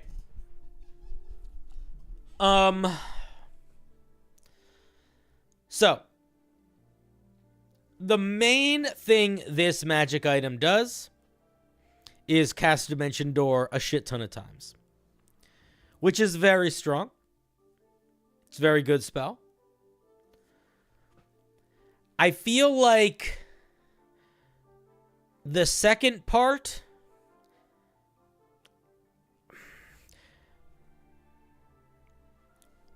the only real issue I have with the second part And it's kind of like an issue that matters for your time. I don't care what you made it for pure platinum. We review the whole piece, my guy. But if you did make it for a session, you will likely face pure platinum. If you make an excuse, I'm gonna mute you. Don't make excuses. If you made it at 2 a.m., then why do you want me to review it? So are you saying, when you say that, just so you know, I'm sorry to give you a hard time, but this is something that comes up a lot. If you start saying, well, I made this at 2 a.m., then what you're saying to me is you don't really care about it, and you don't really care if I review it. So should I stop? Should I just move on? Should I be done with the review? I'm happy to be done with the review. Oh, you want advice on how to fix it? Then maybe stop making fucking excuses and just listen. You know? You know what I mean? Is that too crazy? Is that wild? I think I think Cinder says things should be artifacts too often. I didn't say this should be an artifact.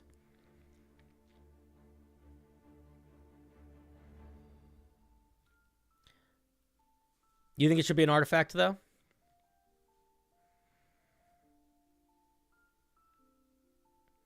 You care about it? You were just in a hurry? Okay. Then say it with your fucking chest. If you care about it, then care about it.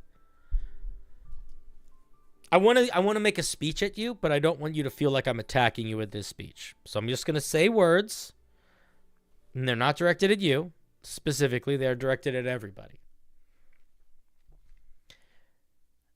If you say something like, I care about it, but I was just in a hurry, that is essentially the same as saying, I care about my kid.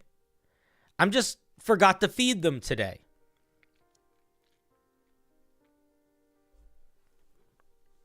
Either care about it or be in a hurry. Don't do both.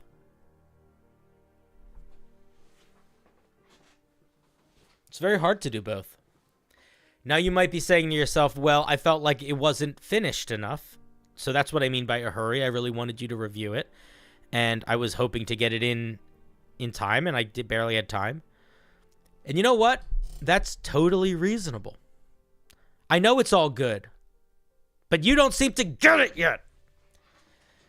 Because if you do need to stay up late and rush to get your piece in, it's totally fine. But shut the fuck up about doing it, because that is a choice that you made. It's not an excuse. You are the one that decided, I will send in a rushed piece. I am comfortable with the skills that I bring to the table when I finish a piece at 2 a.m., and I accept being critiqued on those skills. So either you accept that, you are comfortable being critiqued at the level and mode that your piece is at when you send it in, or you're not. And if you are comfortable with it, you certainly don't use any of those as an excuse. You just accept. Or you're not comfortable with it, and you don't submit the piece yet because it's not ready. All right. Now, let's get on to actual feedback. Being able to cast Dimension Door, 5-ish times per day is a lot. It is unusual. It is very unusual for an item to start with more charges than it can have, or than it can recover. So immediately I would say lower the charges to the 5. Not only for everything, just because I think it makes it a little bit more balanced. Also, 5 charges is a lot more interesting because it means you can only ever use the second part once a day, which means that you are committing to existing in whatever plane you're sent to for 24 hours, which I think is a lot more fun from like a gameplay perspective, because using this is a commitment to being stuck somewhere for 24 hours. That to me is fucking awesome. I love that idea. But as soon as you can do it multiple times, it's a little bit tedious. The other thing that I think this item is severely lacking in is seems like there's no way to get back to the material plane, or there is, but it's just this. And I think that if I was playing in a campaign, I would be annoyed if I had a teammate and they used this item. Especially if I cared about the rest of the team and the rest of the game. So if I were you, what I would probably do is I would probably also make it have an ability that costs some amount of charges. You could even make it cost 5 charges that they could return to the material.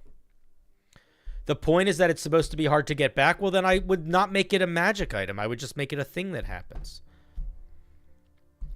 Making a magic item where every time you use it, the campaign dramatically shifts gears is going to be frustrating. It's going to be goofy occasionally and cool occasionally and deeply frustrating 70% of the time. It would be different if it was like Sliders, where you sort of had a campaign built around this item and there was a feeling of progression that you could like, you know, move through time and space, and you knew you had a limited amount of time in a space, or you had to accomplish a goal in that space in a certain amount of time. But this is true randomness.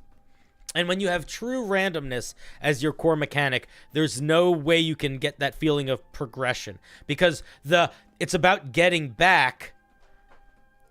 Getting back you have no power of. You just roll this number.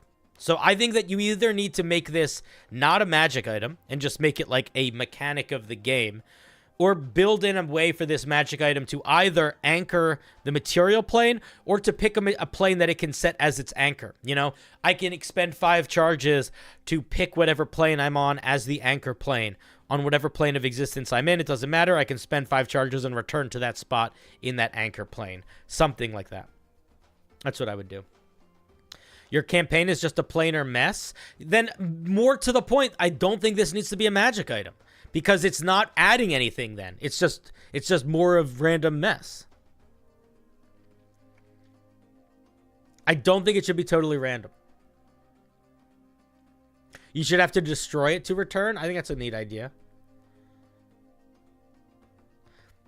So, while I think it can be a lot of fun to make magic items that are built around a campaign, I think if you want to make this magic item the item of the campaign, you need to build in more of an incentive to use it.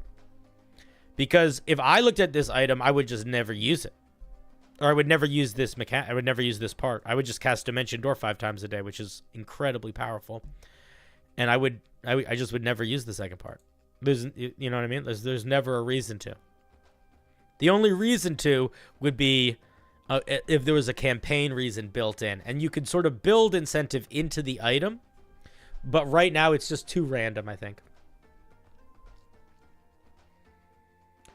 I don't think you need to remove the Dimension Door. I'm just saying there's no reason to use this mechanic. It has an ability that essentially is get lost. Like, this ability is the same thing as, like, people casting negative spells on you. Or like, drawing a bad card from the deck of many things. This item just makes you lost. It doesn't really do anything advantageous for you. And because it's an activated ability, you don't have to choose to use it. If you want it to be a cursed item where this just happens sometimes, you could also do that. You know? It could be a +3 sword with a couple powers, and then if you roll a natural 1 on the attack, you and every other creature within a certain range get teleported to a random direction or something. You could go sort of in that direction. You know, make it more like it's a like this item does good things. The other side of it is a punishment. But I think if your goal is for players to use this feature, maybe it fits your very specific campaign that you're running. But in my experience, even a really cosmic campaign where you're doing a lot of planar hopping and chaos, which I have done a few times, I think is a lot of fun. You need the players to have something that grounds them, some element of agency. And this does not allow for that.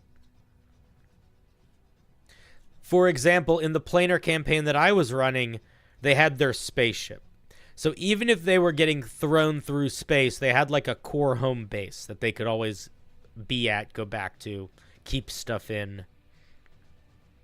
They also had an element of control over the traveling.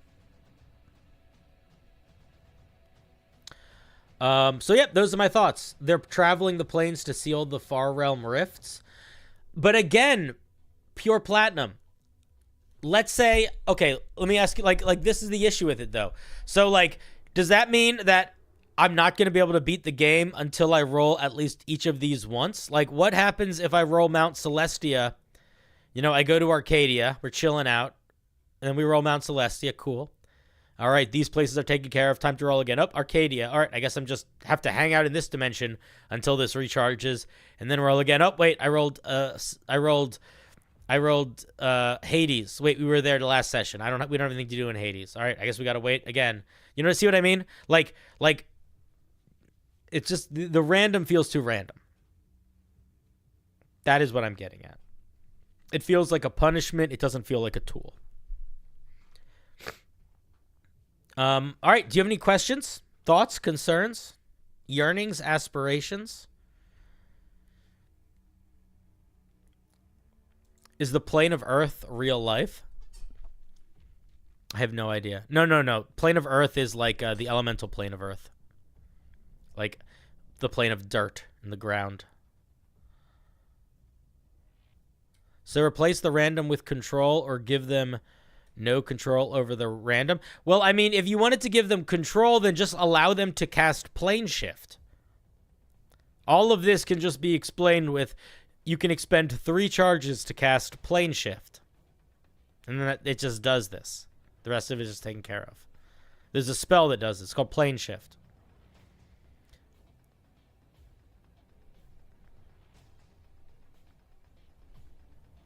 So you could do that. If I was going to do that, I probably would make it 5 charges or 4 charges. 1 charge to cast Dimension Door, or maybe 2 charges to cast Dimension Door, 1 charge to cast Misty Step, something like that. Lean into the teleportation. And then all the charges to cast Plane Shift. And then you're good. Boom. You don't got to worry about any of this nonsense. But that's only if you want them to be able to choose where they're going. If you want it to be random, and this is like a core part of your adventure, then just don't build it into the magic item. Just make it something else that they're connected to. Make it a curse that they have. Make it it's something wrong with their spelljammer ship. Whenever they try to hit the hyperdrive, it goes to a random dimension, something like that. All right, those are my thoughts. All right, Platinum, thank you very much for sharing. Let's give Platinum some gobbles.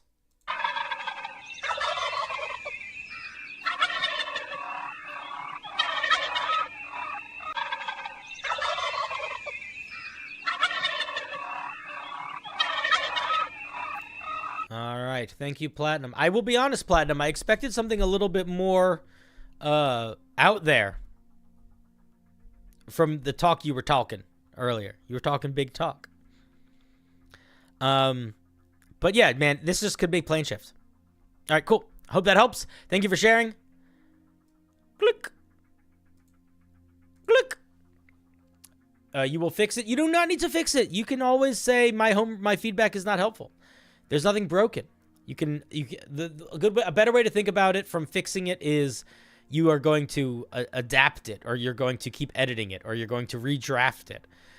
Don't think about your early drafts as mistakes. They don't necessarily need to be mistakes. They could just be drafts, you know? They're just drafts. So often we love to think of the things we're doing when we have to redo them as mistakes, but a big part of writing is just rewriting. It's like one of the biggest parts of writing. In fact, I think it's often the difference between people that become successful writers and people that don't, is that they remember the importance of the redraft. Editing is 90%. Editing is a lot, for sure. I don't know if it's 90%, but it's definitely the part that is the most important. Writing is, I mean, if you're a really good writer, you can edit less, but that's very few people. Gina, am I still on your big TV? I don't know. You're a redraft of your older brother. I love that I'm on your TV. Tell the fam I say hi. I was about to name people, but I realized not everybody likes to be named on stream, so I'll just say the fam. Tell the fam I say hi. Clickety clickety click click click click click click click click clickety clickety clickety clickety clickety clickety clickety clickety clickety clickety clickety clickety clickety clickety. Bink on a flat on a sheet on a cotton on a glork. One of my favorite streamers in the world is a guy who goes by Germa. You guys probably know Germa. He's this guy. He's great. He's very funny. And there's a really funny video of people. His stream was on at a bar, and people were like taking video of it and sending it to him. And he was like watching himself at the bar. It was very funny and weird. It's like, why is his stream up at a bar? Aton says, "What's up, Block? I've been working on a monster to replace Illithids as the creepy hive mind that uses tech. Okay, my 3 problems with Illithids are that they're too high CR to be fought in a big group. Okay. There's not enough different stat blocks for a whole adventure. Okay. They aren't in the SRD. I'm fixing it with the Cohesions, a gross slime mold folk with electropunk tech. Okay, cool. This is the basic one, and if they're good, I'll submit variant stat blocks in the future. All right, let's take a look. Well, whether or not they're good is completely your, that's for you to decide.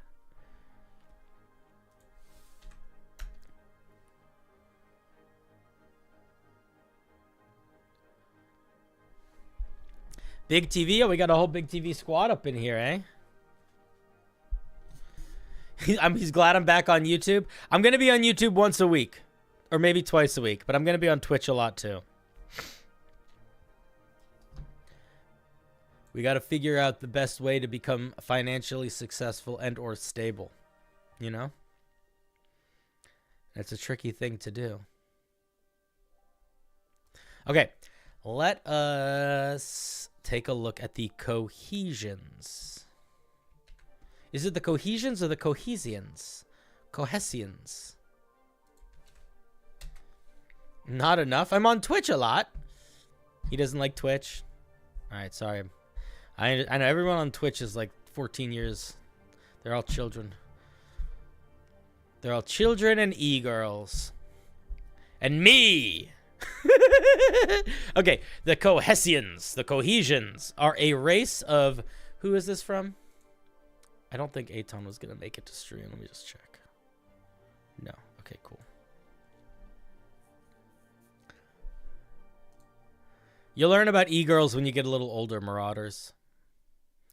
Here's what's going to happen. You're going to learn about them, and then like 7 years later, you're going to learn about how to interact with them respectfully. It's going to take a while, but you're going to get there. I hope. I have faith in you. It is going to take a while, though. I'm not going to lie. You're gonna think you're gonna be able to interact with them in ways that are appropriate, and you're just gonna fail a lot. But you will get past that failure, and you will get to a place where you can just treat them as people. And then once you can just treat them as people, then you can kind of start calling them e-girls again. It's a weird thing. I'm glad I'm your favorite e-girl. I am an e-girl. I'm king of the e-girls, or queen, I guess.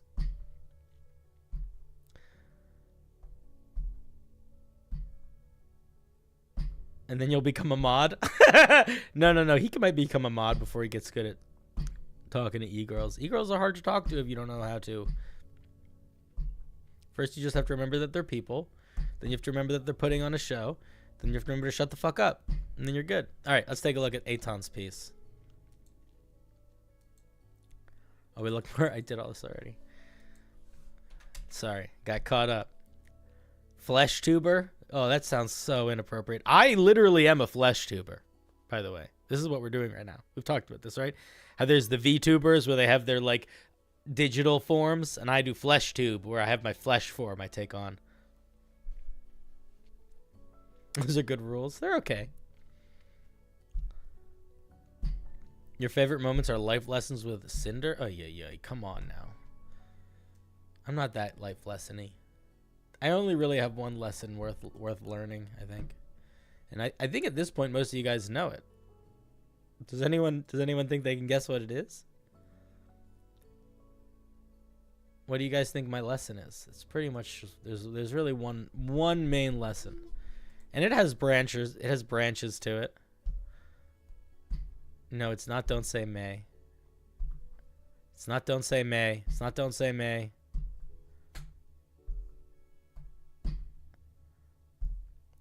It is one of my 2 main rants. I rant it all the time. I don't think you guys understand how seriously I take it, though.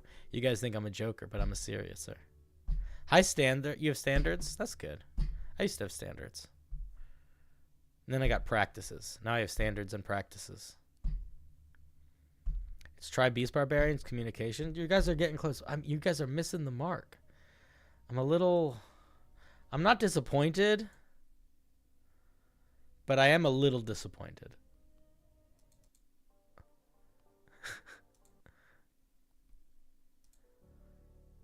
No, not talk to your DM. Guys, no one is going to... What do I scream about it? Like every stream. It's one of the only things that I talk about that you guys need to be doing in your real life. It is not tied to D&D. It's about like... No, not trim your beard. I mean, you should trim your beard. If you don't trim your beard, then you see how my beard starts to get a little scraggly at the bottom? It starts to do that a lot, and then you need to either get beard oil or you need to trim it. I need to do a beard trim. Quint, you're getting close. But I'm a... Okay, chat. No one's gonna get it. I mean, am I too far? Am I? It's not related to D&D. It's a thing I yell about that I genuinely believe that I think is so important to remember. And it is about life. It is about your life.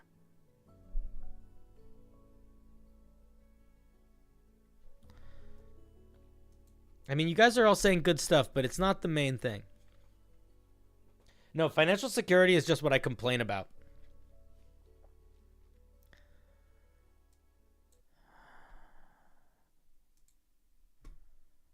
Guys.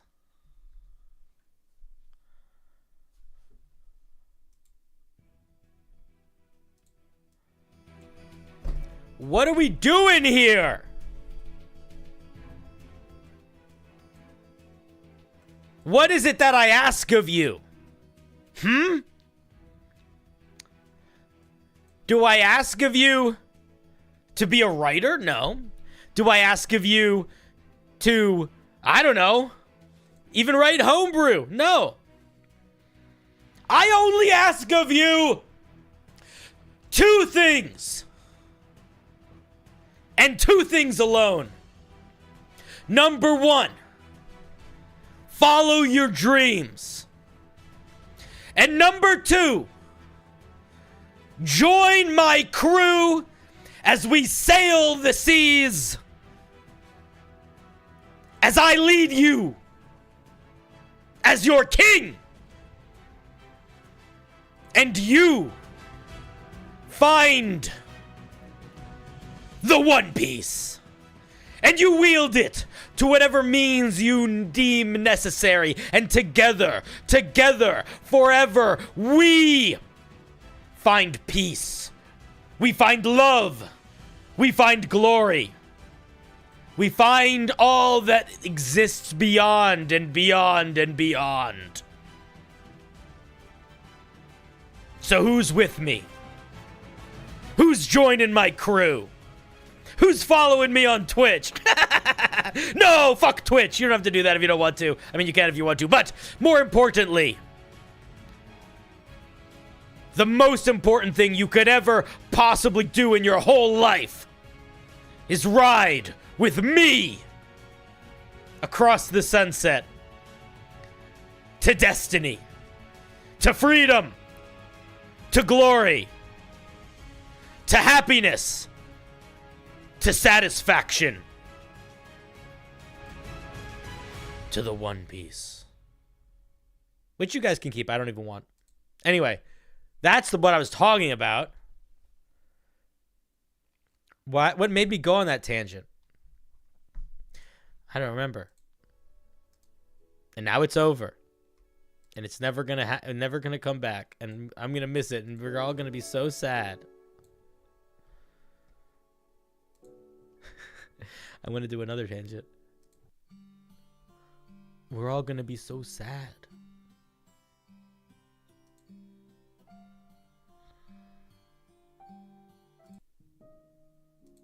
And I don't want to be sad. I don't want to be sad.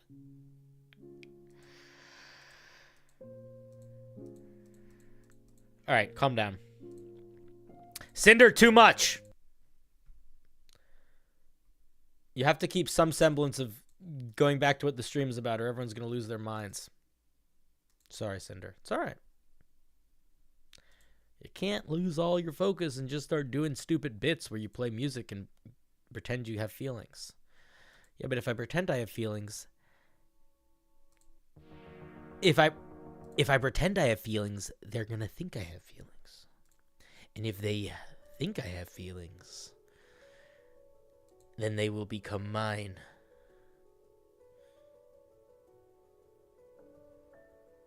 Okay, anyway, let's keep reading. The Cohesians. Who was this? Who's been waiting for 20 minutes? Aton, sorry, my guy. Tone it forward. Listen, you can tone it any way you want.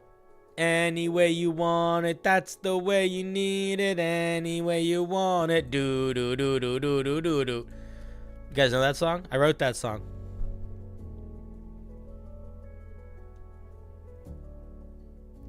You guys have no idea what songs I write. How many times have y'all reached level 20 in a campaign, if at all? Never. I have played several... Well, let me rephrase that. Several times if you count campaigns that start high level. But if you don't count campaigns that start high level, never. I've never had a campaign go 0 to 20. I've had campaigns go 15 to 20. I've had campaigns go 17 to 20. I've had campaigns go 20. Sometimes we just start at 20. Which is not as much fun as you'd think it is. Actually, Cinder, it's a lot of fun. You're just not a good dungeon master because you couldn't prepare for it. Alright, might be. Alright, anyway, let's take a look at these Cohesians, the alternative to the Mind Flayer.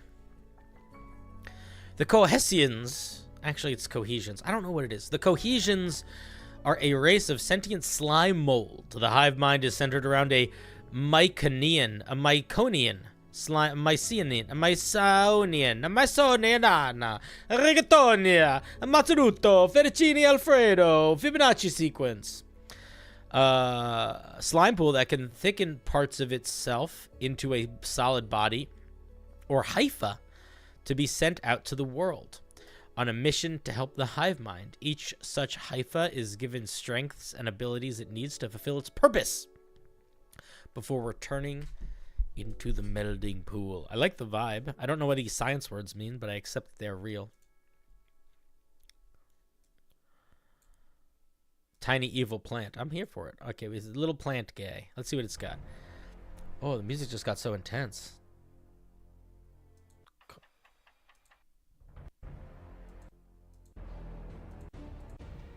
No.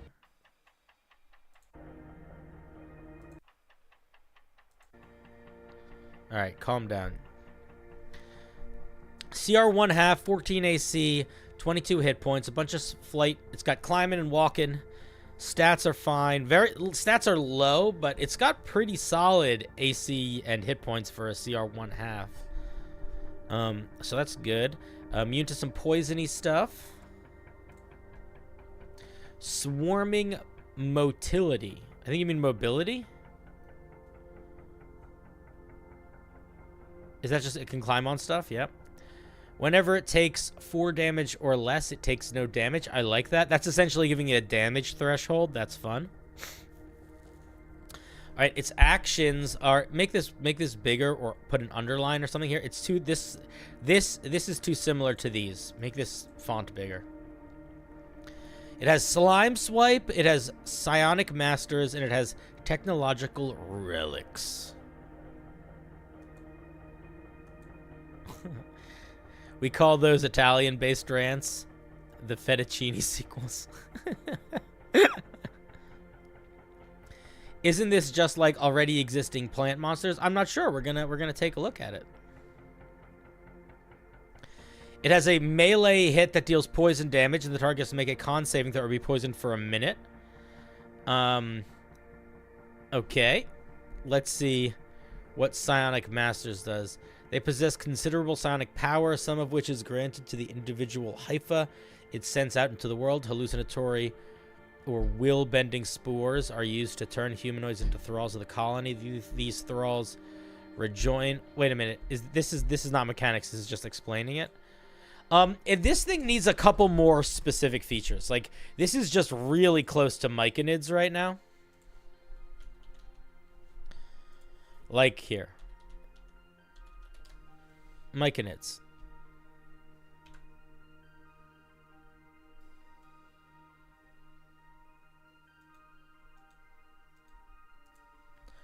Myconid. So Myconid is a CR half monster that has almost the same hit points, almost the same armor. They have an attack that deals poison damage. So what I would suggest you do is you got to push to make this thing feel a little different. Because right now this thing does not have a lot going for it that makes it feel unique. The only thing it has going for it is the spongy. It can climb on walls and it can go through little things, and it has damage threshold. So I would probably alter its mechanics a little bit, or it's something. I think it needs a little bit more of something to make it feel weird. Like, if you're not going to give it spores, it needs something to make it feel more swarmy, alien, otherworldly. If you're doing, like, psychic hive minds, I feel like it should definitely have, like, telepathy or some ability to be, like, cognizant of the hive, you know? Some amount of, like, it can communicate telepathically with other cohesians, for example. Something like that. I like it overall. I just think it's really close to a Myconid right now.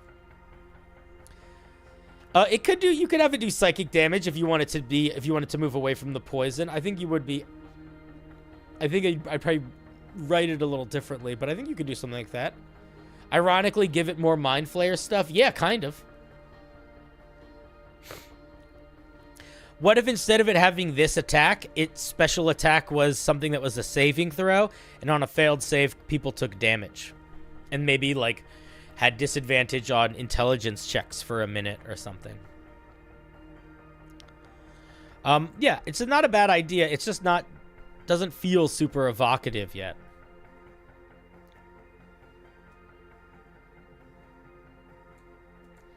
It talks about tool stuff here. You might want to put something in with tool stuff. So yeah, I think it needs a little bit more psychic. I think it needs a little bit, like, it needs more mechanics that tie more specifically, I think, into what it is, as opposed to just like swarm-esque mechanics. And those are my thoughts. Those are my thoughts. What if it could, like, I don't know, possess a piece of technology, or, like, you know, it could use its action to, like, scan a piece of technology or an object or a machine and, like, learn how it works or its intended purpose or something. If you wanted to lead it to, like, the tools and that sort of thing. More psychic slime mold, less Myconid. Yeah, I agree. I agree. Those are my thoughts. All right, Aton. I hope that was somewhat helpful. Yeah, get a little bit more psychic slime mold and a little bit less Myconid. But yeah, I think it's a good idea. I think lean into the flavor. The flavor is cool. It also reminds me of one of the main characters in a new show that I'm watching that is absolutely amazing. Have I told you guys about Sovereign Rain, or not Sovereign Rain, Scavenger's Reign? Have you guys seen this show? It's so good. It's so... I don't know what to tell people. I don't know how to make people watch it. It's shockingly good. It's one of the best animated shows I've seen in a really long time.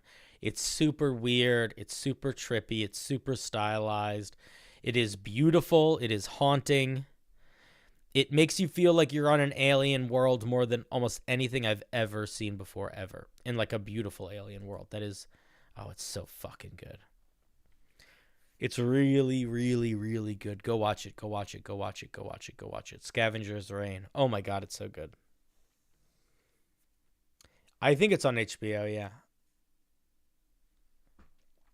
It's basically about humans who were part of a spaceship that had something bad happen, so their escape pods went down to the planet, and they didn't land together, and you're following these 3 individual groups that are trying to survive on this alien planet, and they all have really different experiences, and the alien world is shockingly alien. Like, it is the best alien. It is so alien.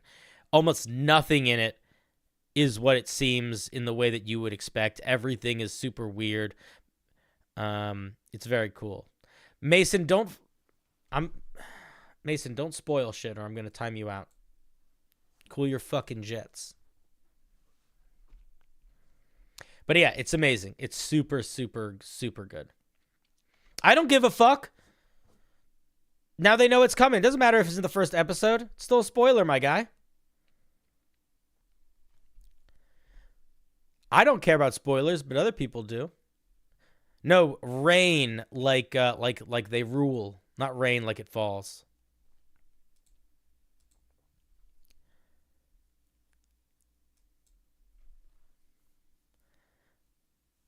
Mason, don't argue with me. You know I'm correct. What music y'all listen to? Batman soundtrack. I actually only listen to the soundtrack to the classic Dunstan Checks In. You guys remember Dunstan Checks In? Best movie soundtrack of all time. You know, this soundtrack won, like, I think 6 Golden Globes when it came out. It went double platinum.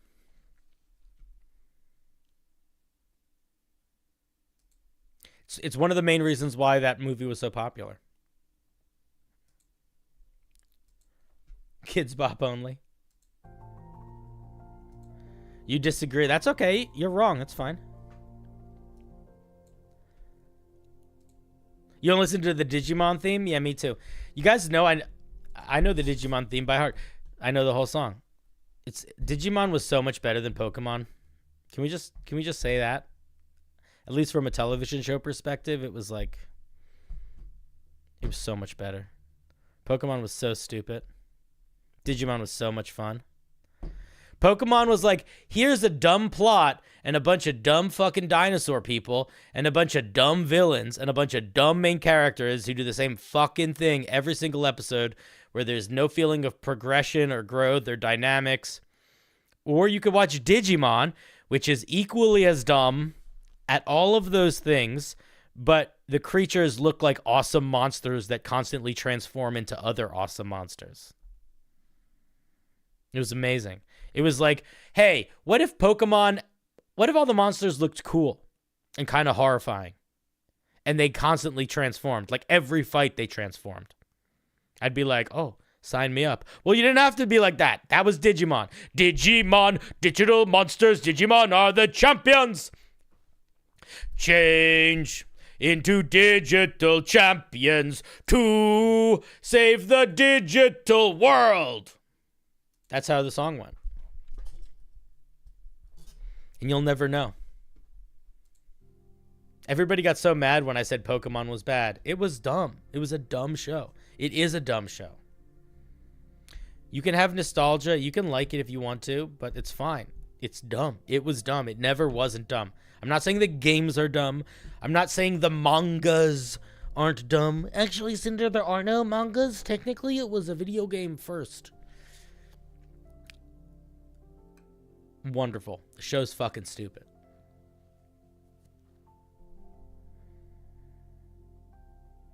Why do they want to save the digital world? Because they wanted to become digital champions.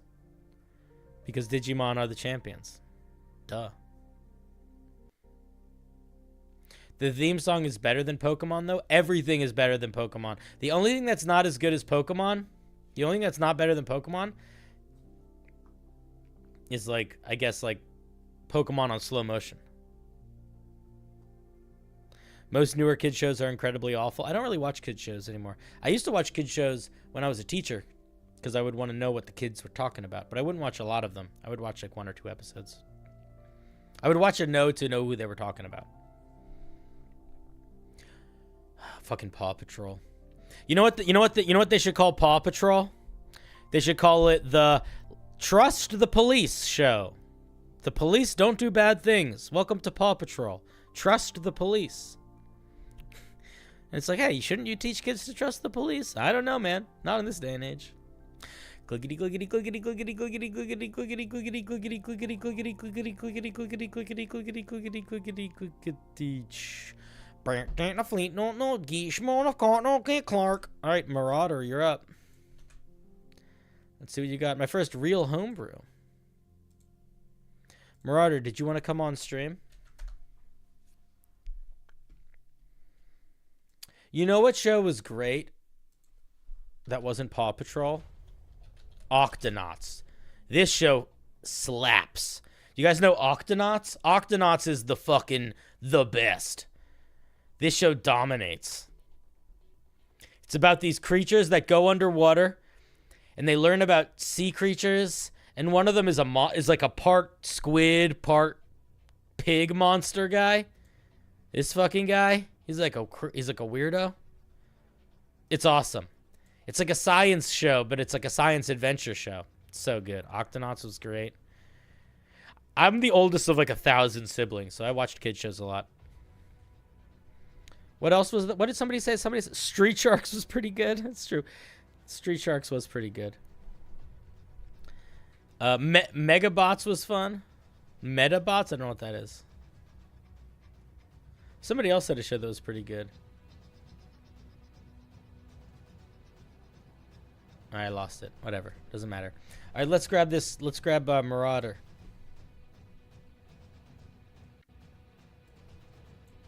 Hello. Marauder. You better fucking unmute. Unmute when you have a second, my guy. You're on stream now. Marauder, do you want me to talk to you? I wonder if he's not going to show up. Hey, Marauder, what's up? Hello. Hey, how's it going, buddy? Doing good. Knock, knock.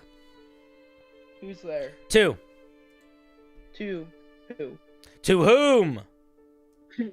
Dang it! That's my favorite knock, knock joke. Dude. Yeah, that is a great one. It's so annoying, but also amazing. Yeah.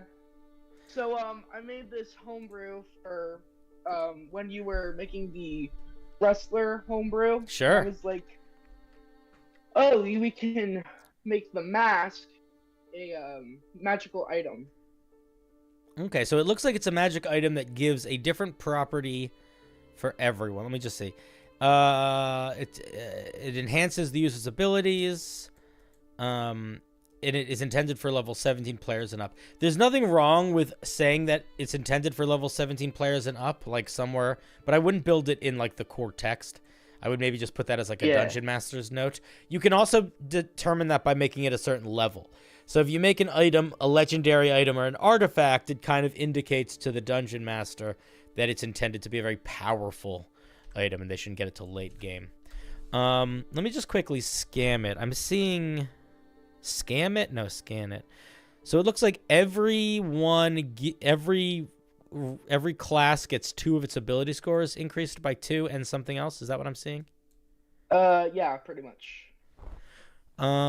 Okay. I didn't do every single class because I was like, it's gonna take forever. But I did the ones that are like pretty common, I think. Well, let me ask you this. Instead of building it out this way, why not let them pick when they wield it? Why not say when you attune to this mask, pick 2 of your ability scores and they increase by 2?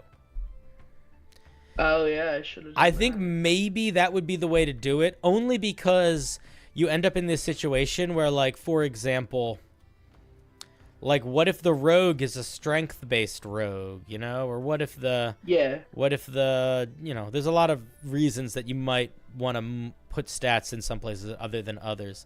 The other thing is some of these extra abilities are not created equal. And I think that that's important to think about. Climb speed increase... You get a climb speed of 10 feet is nothing. That's not good. That's not a good ability. That's just bad. Your AC bonus going up is kind of redundant because your dex going up by 2 kind of also does that. So I probably would come up with something different here. You know what I would do?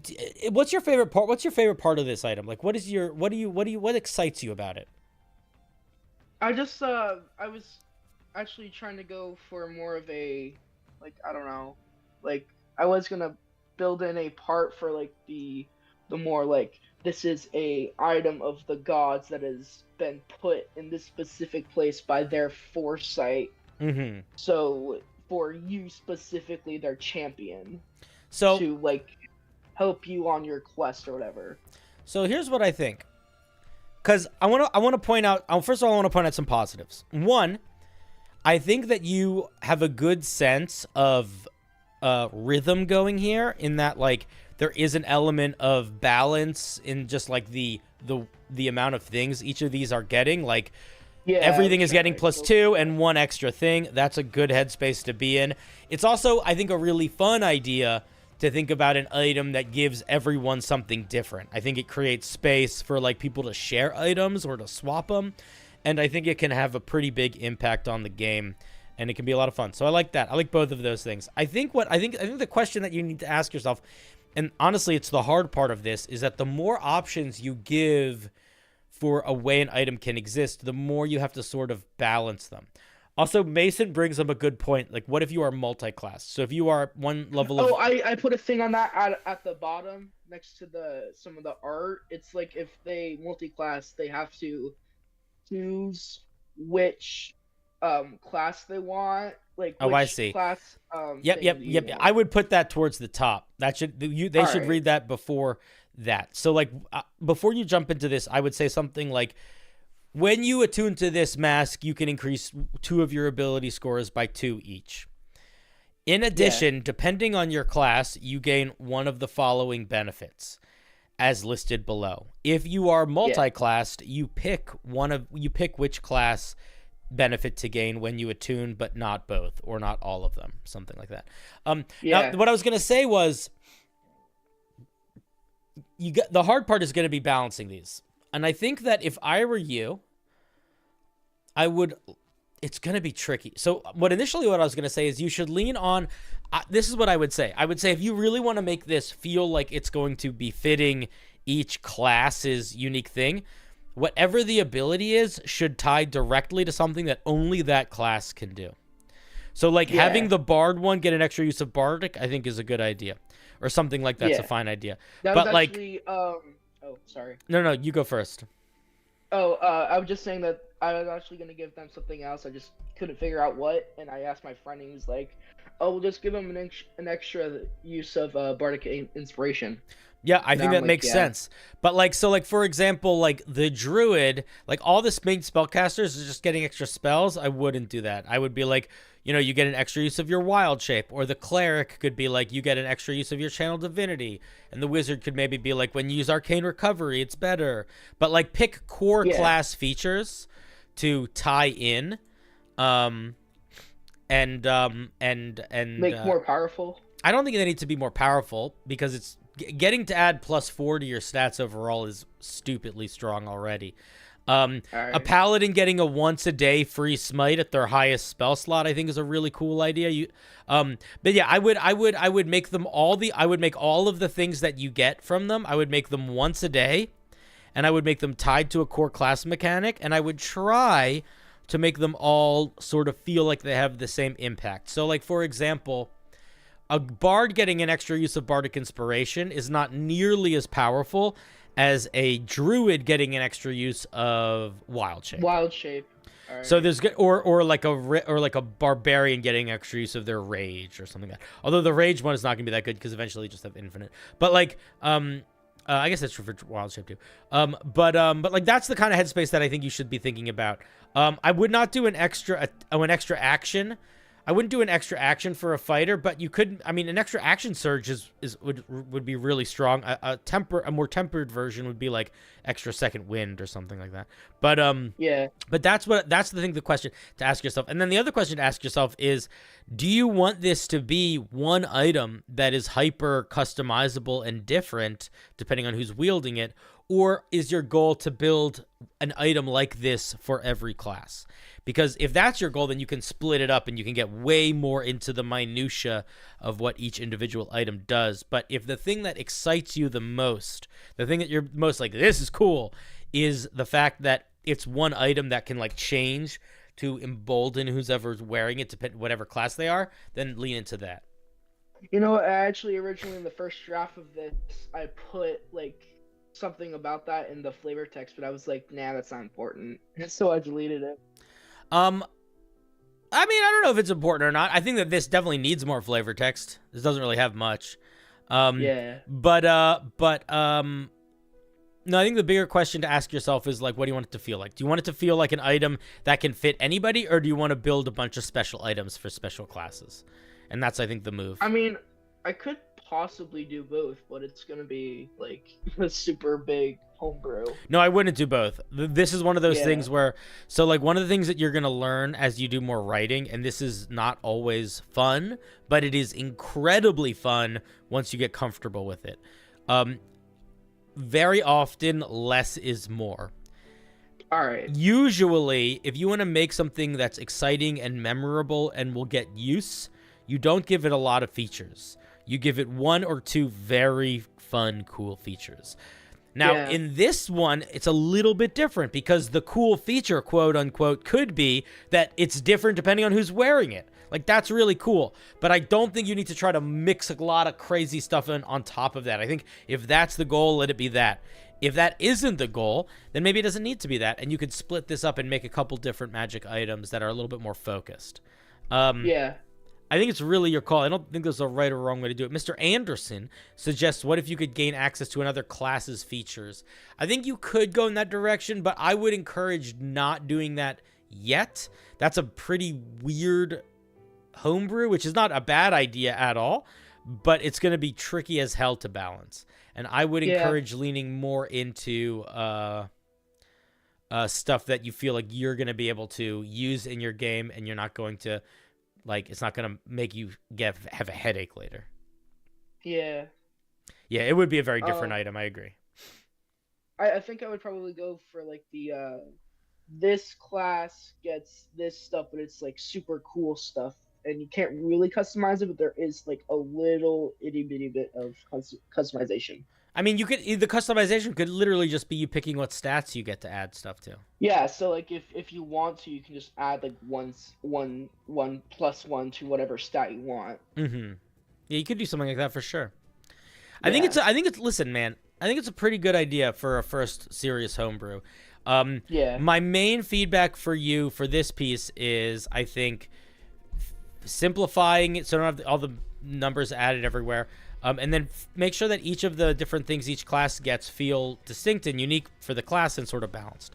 But the other thing that I want to say is I would encourage you for your next homebrew, assuming you want to do more, to Probably. try to make something that doesn't do too many different things. I would say try to limit what it does to 2 or 3 things maximum, and try to make those things cool and unique. And I think that will be a challenge that you will end the other side of that challenge with something that you will be pretty pumped on. Maybe I'll make like a big bad weapon that's like not like super overpowered, but like is super strong. Mm-hmm. And like inside of it, there's like a key to like save the world or whatever. You could do something like that. You could also go a little simpler. You don't need to go right to super villain's main weapon with a key to save the world. You know, you could just do like you could do a helmet that makes you speak Portuguese. I'm not saying that specifically, but simple and less is often more. If you give players too many magic items that are too powerful, then it turns into this situation where they're not really using their class. They're just using their magic items. And then you, in order to make things feel like they have impact, to make things feel like they're a challenge, you have to make them so intense. And when the stakes get so high all the time, they almost feel like they aren't stakes anymore. Like if this was one of the big issues I had in the first campaign that I ran, is every single villain was a world-ending issue, and it made my players just get like annoyed with me. Sometimes you need a small conflict. Yeah, that's like it's kind of have like the problem with what Marvel has, that like it just keeps on getting bigger. Like Oh, before for it was sure. the Dude, world, and now yeah, it's the universe, the it's best, the multiverse. the perfect example no. of this is the Guardians of the That- Galaxy movies. The best That- Guardians that of the first Galaxy one- movie, the best one by far is the third one. And it is the smallest plot. It is the least stakes. The stakes of that plot are one planet of aliens that we don't care about and one guy that we do care about. But it's really just one guy. But it's such an another emotionally example- impactful movie. It's so good. Yeah, another example of that is the Fast and Furious franchise. Well, you know what they say? A lot. Like, I used to be in the Fast and the Furious, but they said I couldn't be in it anymore because I was too furious. And I wasn't fast enough. They would all be racing and I would just be so full of fury, but I would be way off camera and they'd be like, we're wasting money on this guy. Like what is he? He's just standing there yelling. Like, I was really yelling. Like, man, Yeah. the fury coming off, like I was, they used to, before I was on the show, they called it like the Fast and the Angry. And they had to change it to Furious because I was spitting so much. They were like, nobody just spits when they're angry. That's fury. yeah. Yeah. I was also in Fantastic Four 2 Rise of the Silver Surfer, but they had to cut my scene. Wait, like for real? Yeah. No way. Yeah. I mean, I wasn't a big part, but I was in it. I know. What do you mean you know? You don't know. What if I was the main villain before they cut me? So, I mean, like... Never mind. I will never mind. All right, buddy. Do you have any questions, thoughts, concerns, yearnings, aspirations? Well, you know my aspiration. You'll get there one day. Chat, say it with me. Becoming a mod and becoming first mate to the one, the only, the King Pirate. All right. I love you. Bye. That's the Marauder. He's going to get there one day. All right, guys, let's give him a round of applause. His first homebrew, he said, or his first true, proper homebrew submission. Very cool for your first homebrew submission.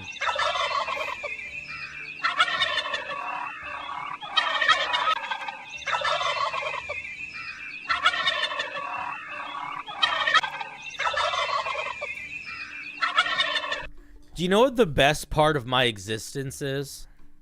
And I was just thinking about it when I was talking to the Marauder.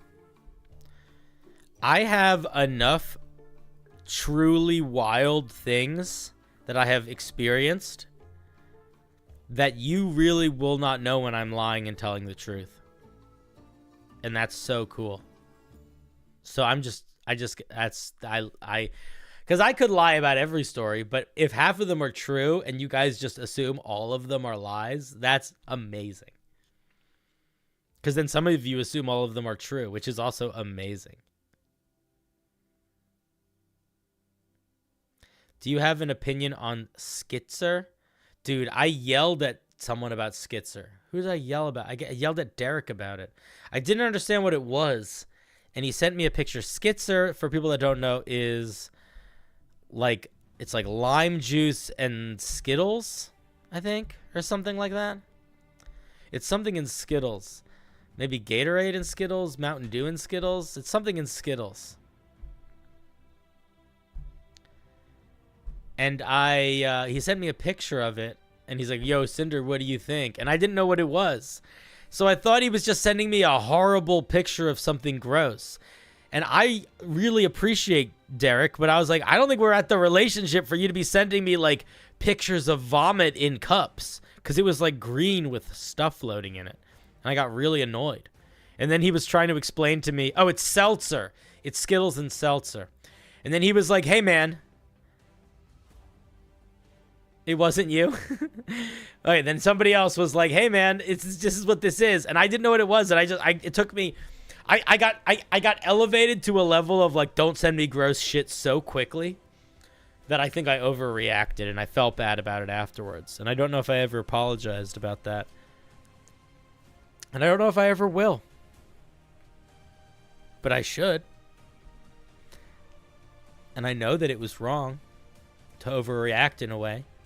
When I was working as a specialist at a youth leadership training program, I was in charge of a group of kids traveling to the inner city of Philadelphia to work on some urban farms for a day to help out some of the locals that were trying to turn plots of land into farms. And 2 kids who were wonderful kids took a big thing of dirt, and we were all covered in dirt because we all got dirty, and they like dumped it on me, and they thought it was going to be funny, and I was not ready, and I elevated to anger too quickly, and I was like, what did you do? And I turned around, and they looked so afraid because they liked me, and they were trying to, they were just kids. And then I was like, I need a minute, and I just walked away. And the camp counselor, I heard camp counselors being like, it's okay, he didn't expect that, don't worry, it's fine. And I had to go find them later and be like, I'm sorry, I wasn't trying to get upset with you, I just didn't expect that. I was stressed. Anyway, I felt bad. All right.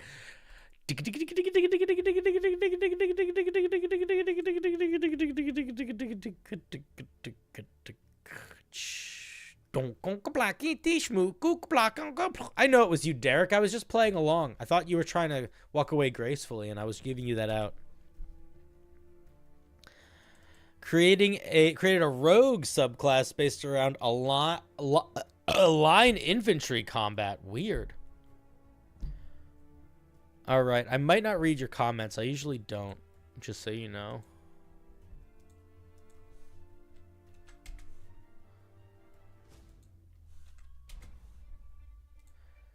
Let's see if they're in the Discord. Sunny, you in the Discord? You want to chat? No? Hey guys, I forgot to mention, we are going to start having a show where we round up all the clips you guys take of me on streams, both Twitch and YouTube. And the best one will get a special title on the clip will be immortalized, and you will get a special title on stream. Or not on stream, on the Discord. So if you want to take clips of the show, do it, but also don't if you don't want to. Chaotic neutral is life. This is true. Rogues. I love rogues, by the way. Rogues are one of the most fun classes to build for. Rogues are really fun to build for in the same way that fighters are really fun to build for, where you can really go in a lot of directions. Special title? Yeah. I'm going to be watching when you talk to me, so, like, don't say anything that is, like, a lot. I'm going to make you mad if you say, yeah, whatever. Wait, what? Marauders, what? What are you saying? Is that message to me or to someone else?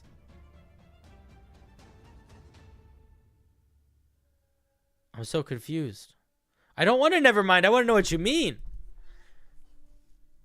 I'm so confused. I'm going to make you mad if you say, yeah, whatever. And then someone else said, yeah, whatever. Emotions? Guys, it's not even that late. It's midnight. Actually, Cinder, it's 11 o'clock Central Standard Time.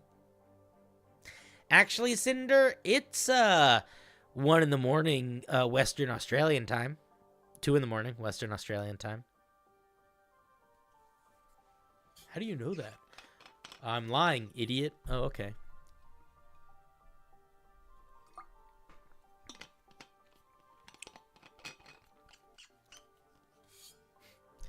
You're all going to become mods one day. You'll all be little mods of your own universes. Actually, Cinder. I am actually Cinder. What are emotions? They're pretty chill. They're how you connect with people and stuff. Cinder? What? What's happening? Did something break? Stream is up.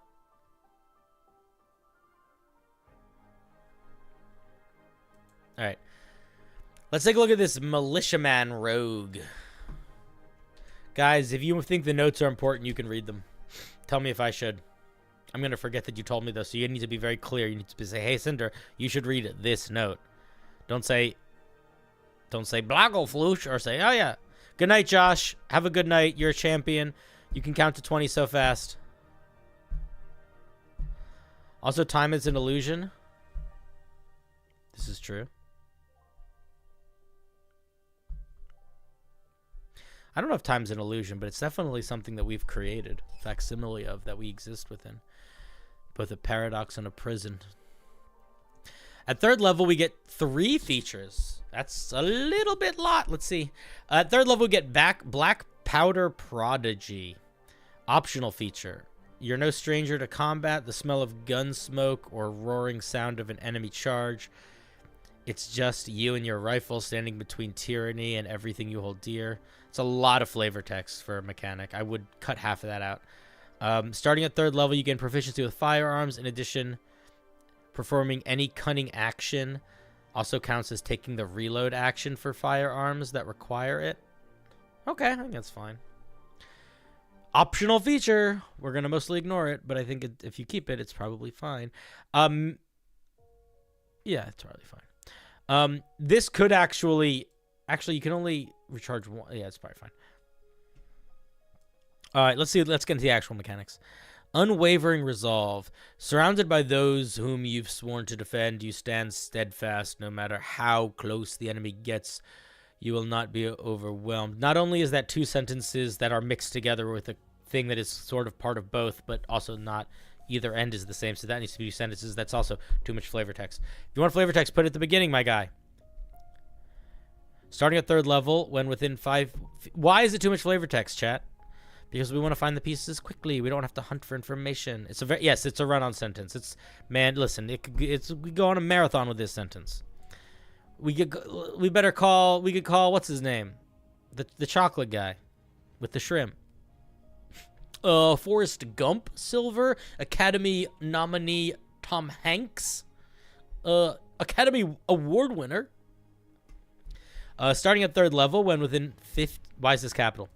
When within 5 feet of a friendly creature, you do not need advantage on an attack roll to perform a sneak attack, and hostile creatures within 5 feet do not invoke disadvantage with ranged weapon attacks.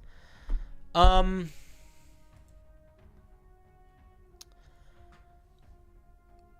basically, this is like the opposite of the way that regular sneak attack works. So the way that regular sneak attack works is if there is an ally next to the enemy, then you don't need stealth. You don't need sneak attack. You can get sneak attack. This is if you have an ally next to you, you get sneak attack. Huh.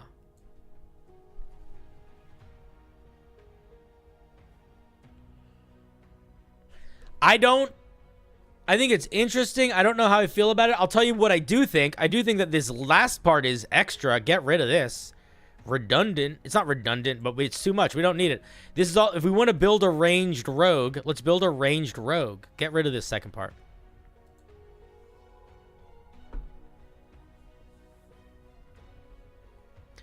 Let's look at this other feature that we get at third level. A brilliant tactician you are, knowing the precise moment to strike, and through your leadership, your companions only become more deadly. Why is this written like Yoda does run-on sentences? You are a brilliant tactician, period. You know the precise moment to strike, period. Through your leadership, your companions become more deadly, period. That is how I would write it. Also, it's still too long. Clip it. If I don't clip it, will that make people clip things? Clip it. If you clip it, post it in the Discord, so I know that you clipped it. At third level, in the Cinder clip section, fuck semicolons. Listen. Sharing a heart. First of all, I'm a big fan of you and all you do. I believe that heart is intended to be shared, and I'm so glad to be meeting the avatar of such an idea that I hold so true to my heart, is in the sharing of it. Yes, you are technically correct. You can use semicolons, and they can come off a little fancy. But you don't suggest this writer to use semicolons. In fact, I would argue you don't suggest semicolons to almost anybody. A semicolon is like a industrial chemical engineering machine with millions of nozzles and diodes. Before a person can use that, they need to understand how pH and levels work. You know? You don't start with the rocket car. You start with the bicycle. The other thing is that I'm going to say, and Gina, I see that you like semicolons, and you know what? This might be one of the first things that you and I have strong disagreements in, because I do not like the semicolon. And even though you're my friend, you're my actual real life friend, I am not going to pretend I like it, because I have to stand by myself, stand true to my nature. Here's the situation with semicolons. This is what's going to happen 9 times out of 10 when you use a semicolon. You're going to use it wrong, and you're going to seem dumb. Or the person who's reading, or you're going to use it right, but it's going to seem like extra, like unnecessary, unneeded, like you're a little bit like, oh, look at me and my semicolon. Very rarely is somebody able to use a semicolon correctly in a way that also enhances the piece, in my opinion. I think most of the time you are much better off dealing with commas and periods. On the rare occasion that a semicolon works, it works. But I don't think it has such an impact that it is worth the minefield that is figuring out when it works.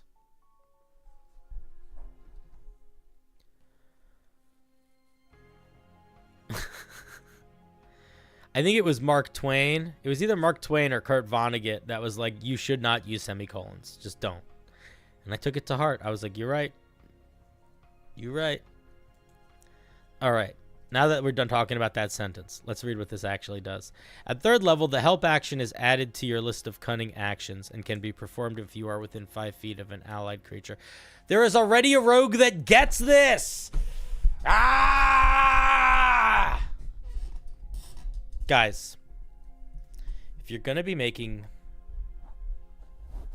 a new rogue in D&D, you probably should not make one of its core mechanics one that already exists in the game. At least not one that is also a core mechanic of another rogue. Can anybody tell me what rogue it is? I will tell you if you're right or wrong. First person to guess it right wins. I'm going to count to 4. 1, 2. Oh, we got 2. Coal and data. Yeah, so let's just look at it just to show you. Just to make sure I'm not being a fucking crazy man here. Let's go to the rogue. Let's go to this rogues gallery, shall we? Mastermind, main feature.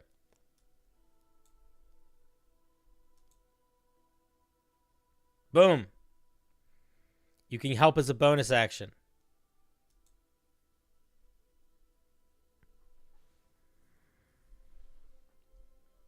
Good night, Baba. You're wonderful. Thank you for the 5. I appreciate it. You owe me nothing. I owe you everything. I am in your debt forever, and you're a champion. What's kind of powerful? This? Not really. I mean, yeah, it's you get advantage, give somebody advantage on something. It is good. It's a bonus action. It's good. I don't think it's too powerful, though, for a 3rd level feature. The problem is it's just way too similar to this 3rd level feature. Like, way too similar. So I think you need to come up with something different here. Some other representation of you helping your allies. I don't know what it needs to be. I'm not sure what it's going to be. But I think that that's the challenge for you to face. I should read a comment? All right, I'll read a comment. I had this written before Mastermind. That's not a. I have zero energy for this excuse. Cole, did you want to come on stream? I see you in the chat. But I still think it can be flavorfully distinct. My idea is that you, as a commander of a firing line, I disagree. Because it's moved to the cunning action, also allows you to reload the same time. I just disagree. I don't think it's different enough. This is basically saying it's different enough for me, which is fine. But it being different enough from you doesn't change my opinion. It just means that maybe you disagree with me. It's not different enough, though, in my opinion.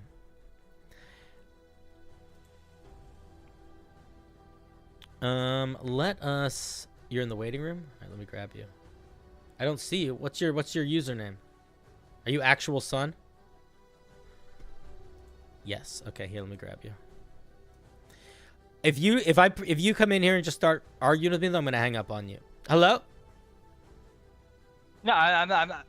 Hello. How's it going? How's it going, buddy?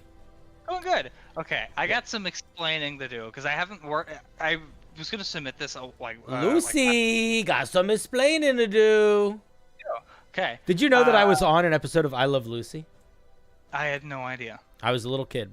Okay, yeah, but what do you want to explain? So, my understanding of the help action was entirely different from how it actually works. Okay. So what is your intention of this mechanic? So the idea was, it's like say you're the commander on the line, telling your men when to fire, which I get that it is too much like the mastermind. My understanding of the help action is I thought you had to be within 5 feet of an ally to give them help, but it's not. No, you're being 5 feet of the target. Yeah. Yeah, I didn't realize that's what it was.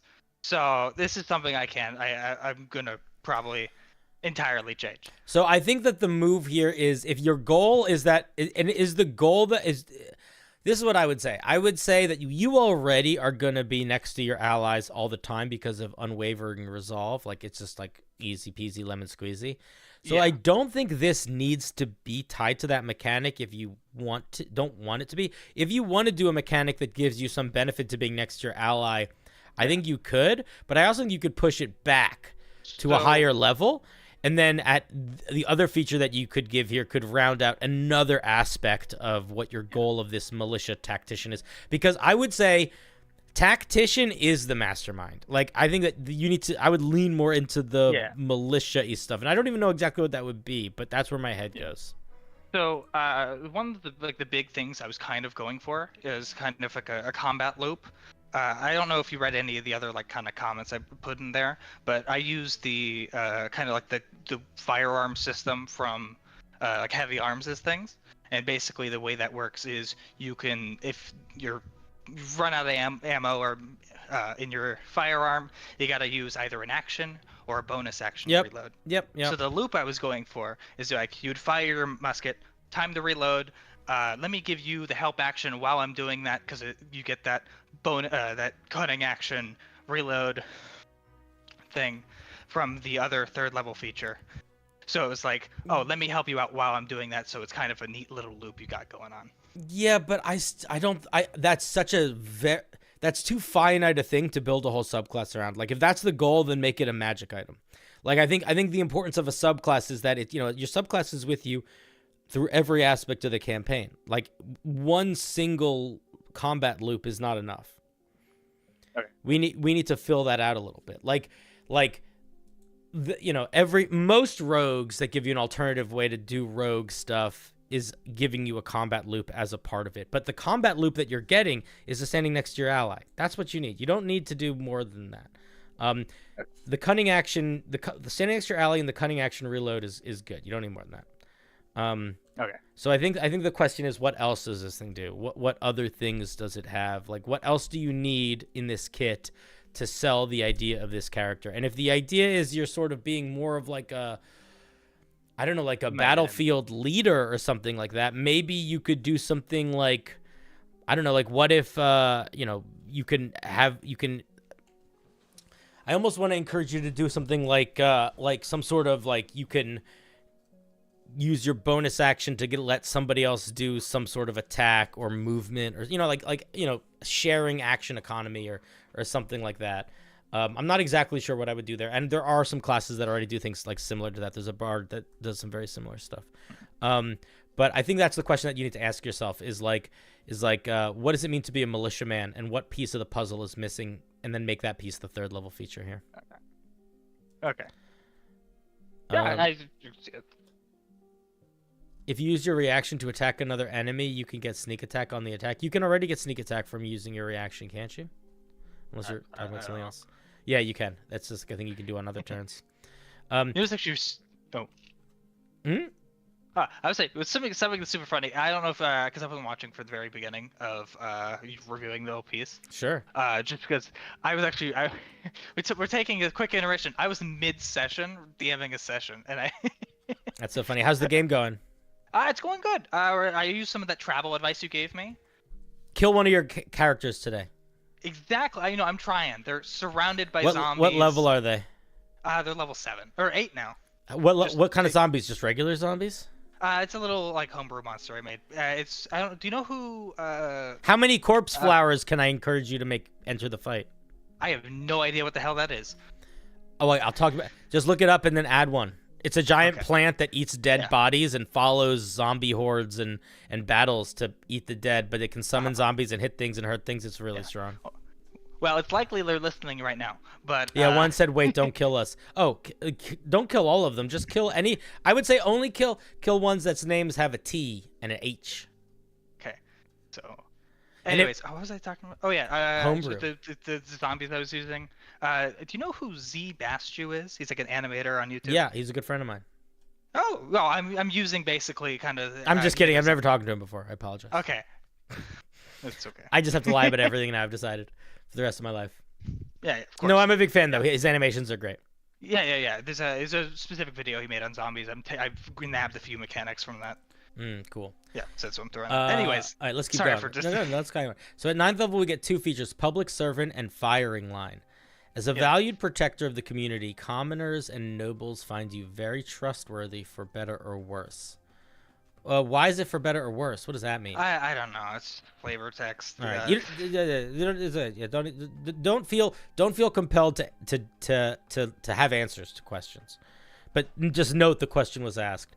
I will ask it though sometimes, like, what do you mean by that? Right. I guess it's also the idea of like you being able to deceive them, so it's like better or worse for them. Yeah, I would. I'm not going to give you 2. I would just cut that. It just feels extraneous. Like all of this flavor text, I think most of it, I'd say 90% of it needs to go, and then you just write flavor text at the front, or mix it a little bit, because it's a lot for all of them to have their own section of flavor text. At 9th level, you gain advantage on persuasion and deception checks when talking to common folk or government officials. In addition, you gain advantage on intimidation checks against low lives and criminals. This is the type of mechanic that would work very well if your goal was for this to be used in your home game and not anywhere else.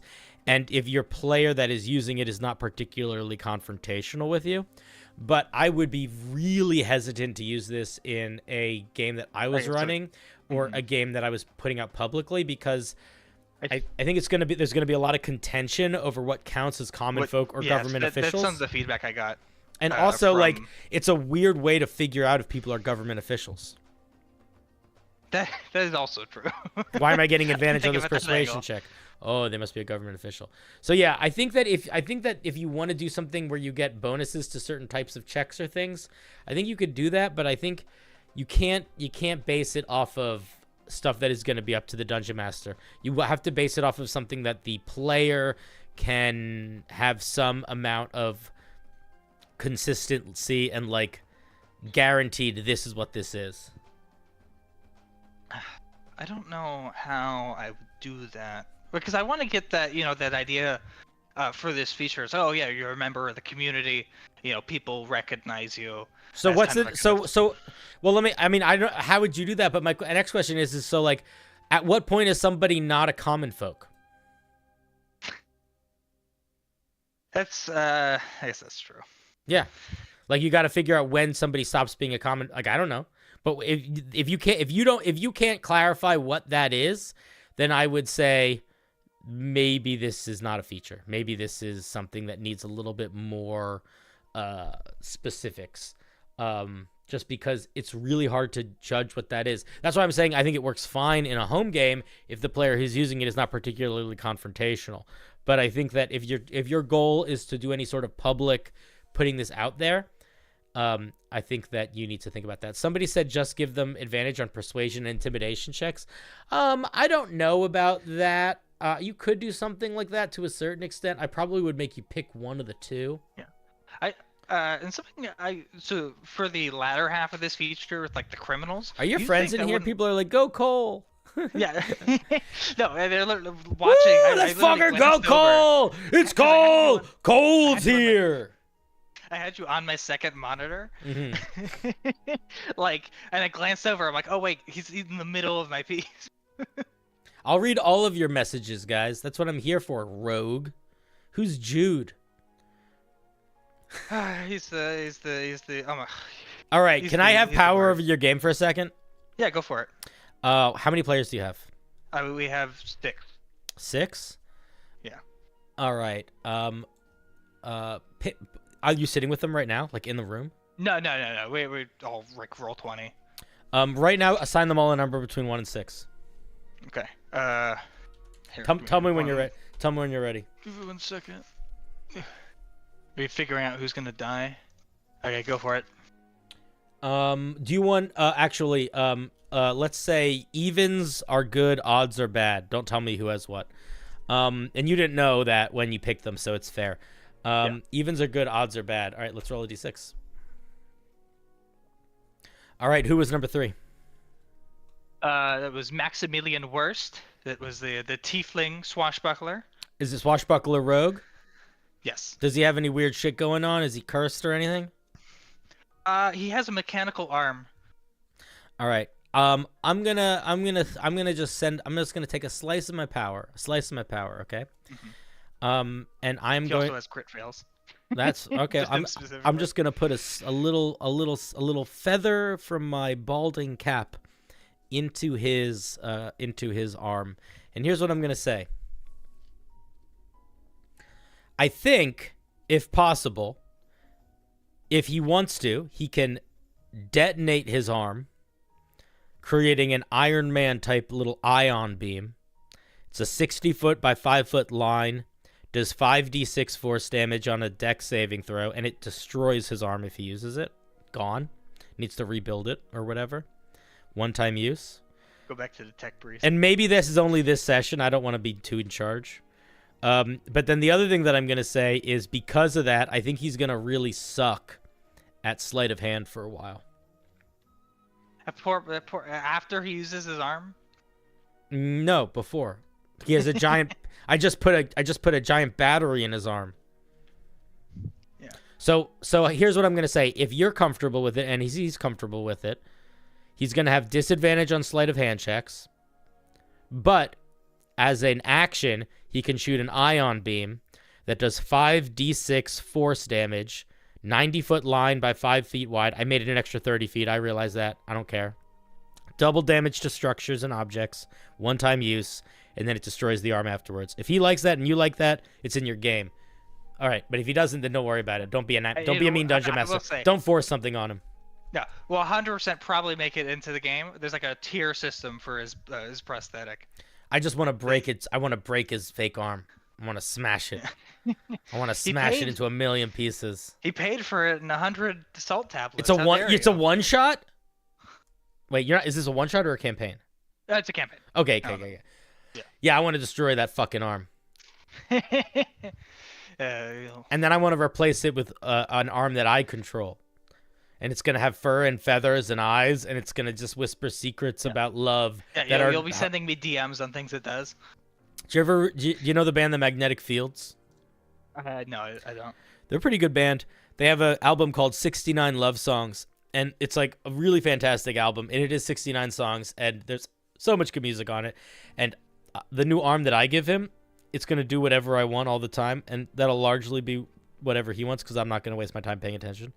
But it is going to play a lot of music loudly from that album. And it's going to try to make everybody around it think about love to the point where it gets annoying. All right, all right, I'm done. All right, let's look at firing line. At 9th level, a soldier at heart and disciplined. A soldier at heart and disciplined to a T. This is a thing that you need to. I'm going to listen. Okay. I know that you like writing. I can read that you like writing from the way that you're writing. So I'm not going to tell you not to write flavor text, but I am going to bash you over the head with the book of stop writing sentences like this. Don't intro a sentence like this. This is one of those ways where it is it is a bad habit, and I don't know where it comes from, and so many people have it. You shouldn't feel bad for having this habit. Everyone does. But trust me, your sentence will be stronger if you start with the word you. So if I said you are a soldier at heart, and everything else is the same? I think just cut that whole part out. Cut this whole part out. If you want to fit it in later, you can. But anything that says like something and something and something, comma, you are this. It's like it's a vibe that it's like it's almost like it makes me think of like you know what it is, and it's not exactly that, but I think it's tied to it. It's tied to the habit that people have when they're used to writing for school. And there's this element of I need to get the information out, and I need to get all the words in that I need. I need the word count. I need the information. And then I also want to make it look like I'm at least a little bit smart. But you should not write like that when you're writing Homebrew, because you don't need to prove that you're smart to anybody. You don't have a word count limit, and the goal is to be evocative and clear. And ideally, in a college class or any class, the goal should be evocative and clear. But teachers are stupid, and they don't know how to teach, so they do things on word count. And it creates these really bad habits in writers. So, like, anything that you say in 10 words, you probably can figure out how to say in 6, and you probably could figure out how to say in 4. And if you can do that, it's just going to be stronger. You're just going to become a better writer. And it will feel weird, and you will feel like you are cutting up stuff that you're proud of, but you are going to find greater pride in your writing holistically if you start to build that habit of always trying to find the briefest way to say what you want to say. Sometimes you need to take a lot of words. It's okay to take a lot of words, but you only should when you need to, and every opportunity you have to be brief, you should take. It will make your writing stronger, and it will actually make it way more cool for you to be long-winded when you need to be, and it will make it be much more impactful when you are. All right, rant over. Let's continue reading. Standing beside your brothers in arms, there is nothing that can withstand your volley. Same thing. Don't do an intro to a sentence. That one's a little bit more okay.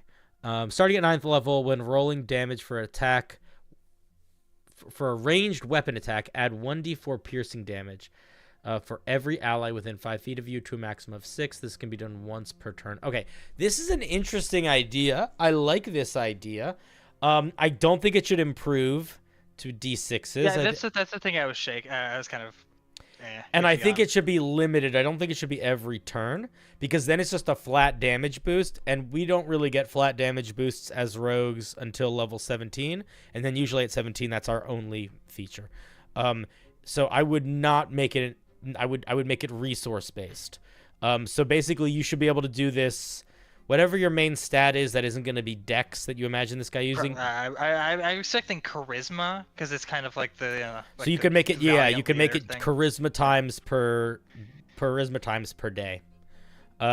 But that's the way that I would do that. But I think it's pretty interesting, fun feature. The thing is, I like the parts of it. I do really like the parts of it that tie into the idea of let's get people to clump up. Sometimes it's a fun, weird mechanic, because it's usually people go in the opposite direction.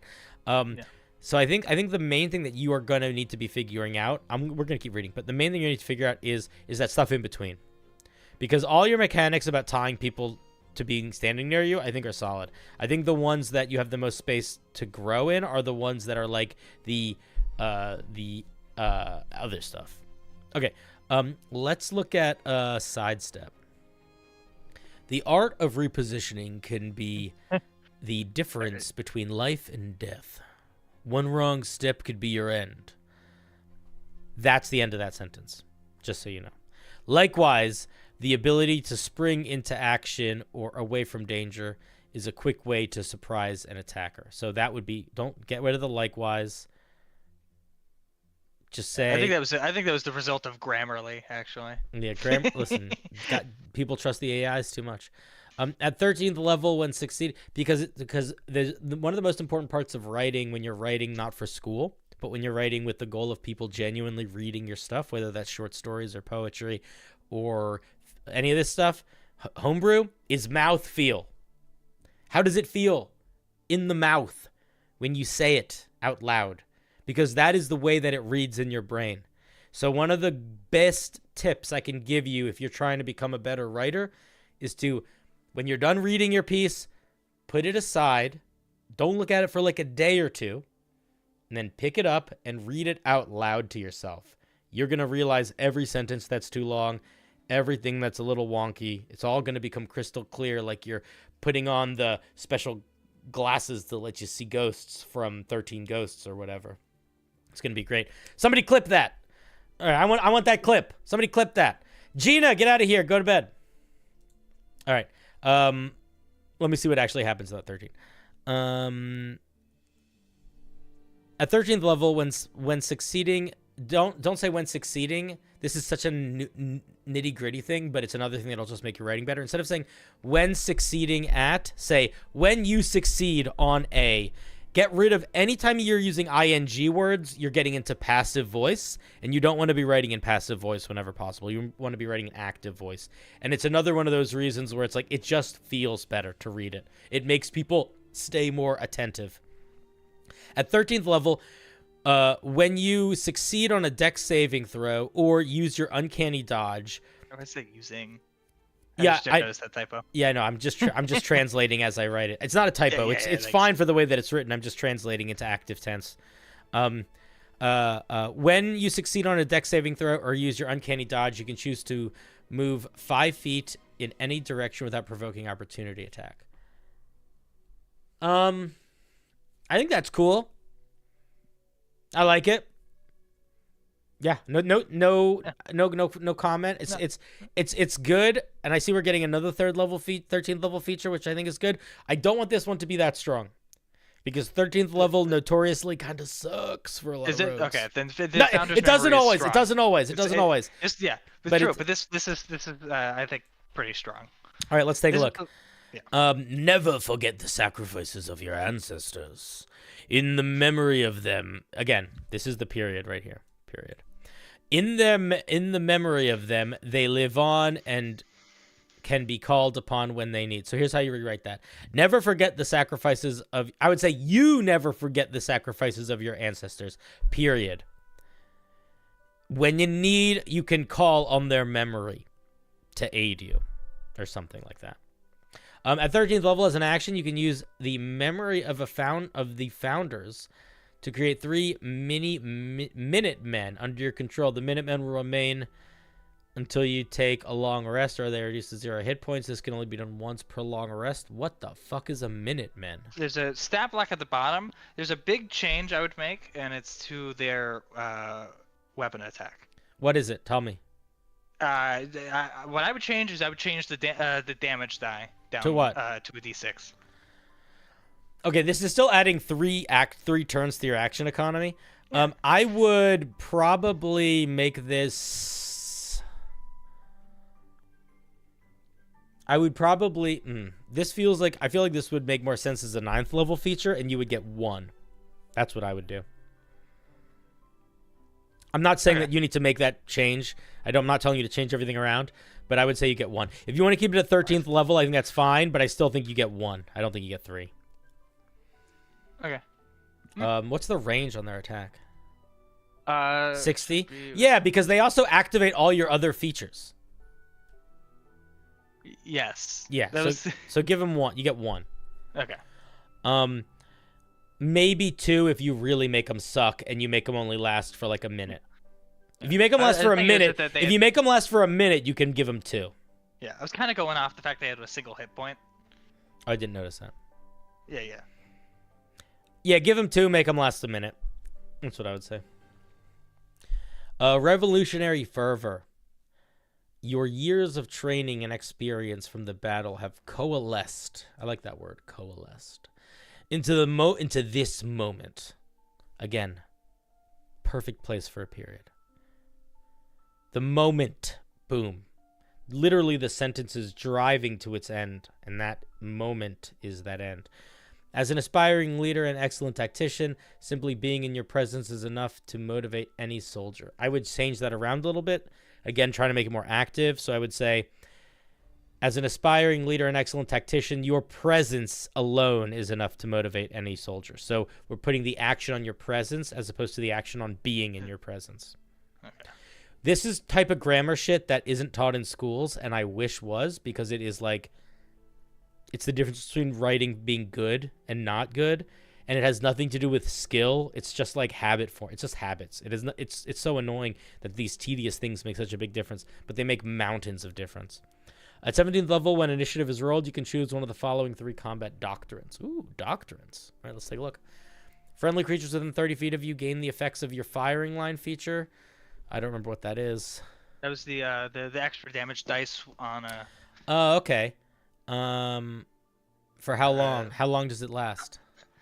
I was planning on having it last for like until initiative is over. Yeah, that's too much. Too much. To give you a sense of what, just to give you a sense of what rogues get at level 17, it is usually It's okay. It is usually the equivalent of guaranteed extra damage, equating to around 3d6, or the potential for extra damage around that of a sneak attack. So if you're in a situation where you could easily be making a feature that would be making somebody do that, where you consistently would be contributing more to than an extra 6d6 damage every round, or more than once every round, then you're entering into it being a little too strong. You can do other things. You don't need to just do damage, but that's the headspace to think about for damage. I feel like that's going to get too powerful because all of those things are going to stack on top of everybody else, and they're also getting fucking cover and shit. Yeah, this was meant to be. I'd probably get rid of the hold the line feature as part of, or sorry, the firing line feature as part of this, because this one's actually supposed getting to be... half cover from people around you would be cool to get earlier too. I feel like that's a more interesting mechanic. Yeah, that was another suggestion I had. I would maybe tie that earlier. Viva la Révolution. That's for folks that don't know what that means. That's French for Viva la Révolution. In case they didn't speak French. I speak every language fluently. Of course. As a bonus action, you can declare a charge against an enemy. Friendly creatures within 30 feet gain an additional 15 feet of their movement and have advantage on melee attacks. In addition, friendly creatures... Yeah, this is just too much. Too much. On the start of... I'm going to read the whole thing and then I'll give thoughts. On the start of its turn, a hostile creature that you can see within 30 feet of you has to make a saving throw. On a failed save, they gain the fear... They become frightened. You can just say they become frightened. And must use all of their available movement to move away from you. That's how frightened works normally. Do they really? Oh, I thought they just couldn't get closer. Oh, maybe they can't get closer. I guess, no, that's right. That's right. That's not also works. At the beginning of each of the turns, you can choose to make a save again. Okay, so here's my biggest concern with this 17 level feature. Menacing March sucks in terms of power level. None of this is about quality of idea. Power level. This sucks for power level. This is pretty good for power level. This is really good for power level.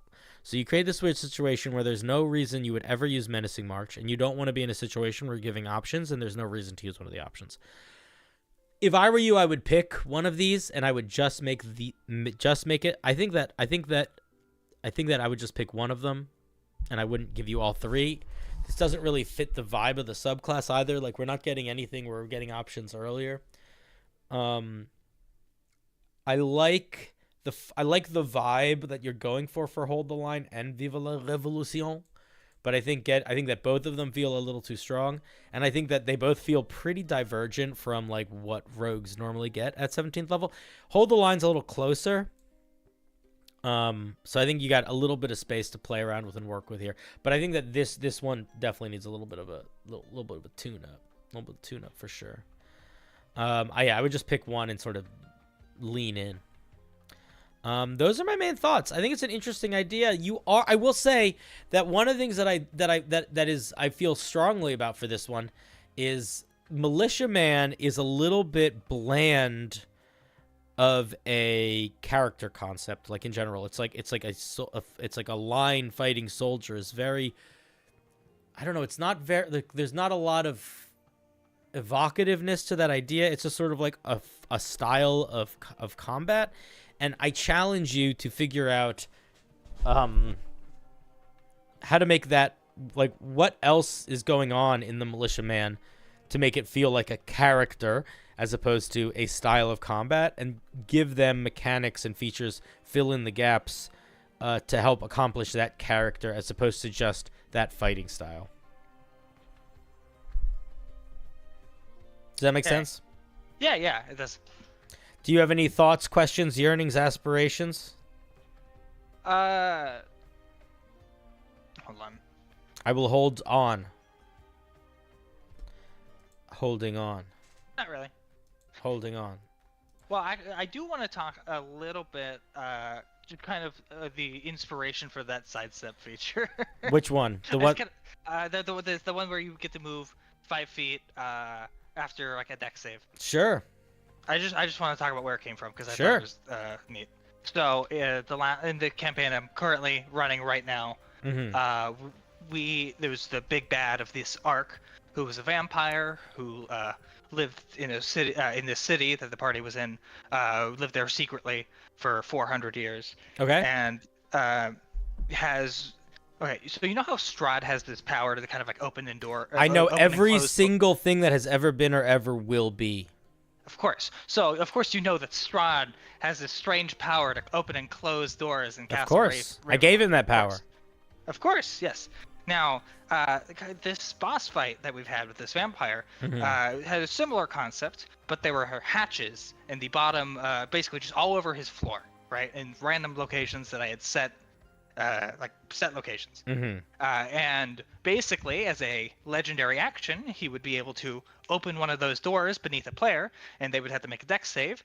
If they succeeded the dex save, they would get to basically move 5 feet adjacent, and the hatch would open. Or if they failed the dex save, they would fall down the blow with a slithering tracker. So, All right, that's cool. into a bunch of water. It was good. It was very fun. I'm glad it was a good time. It was very strong for level 7 players, though. Okay, can I actually impact your game now, though?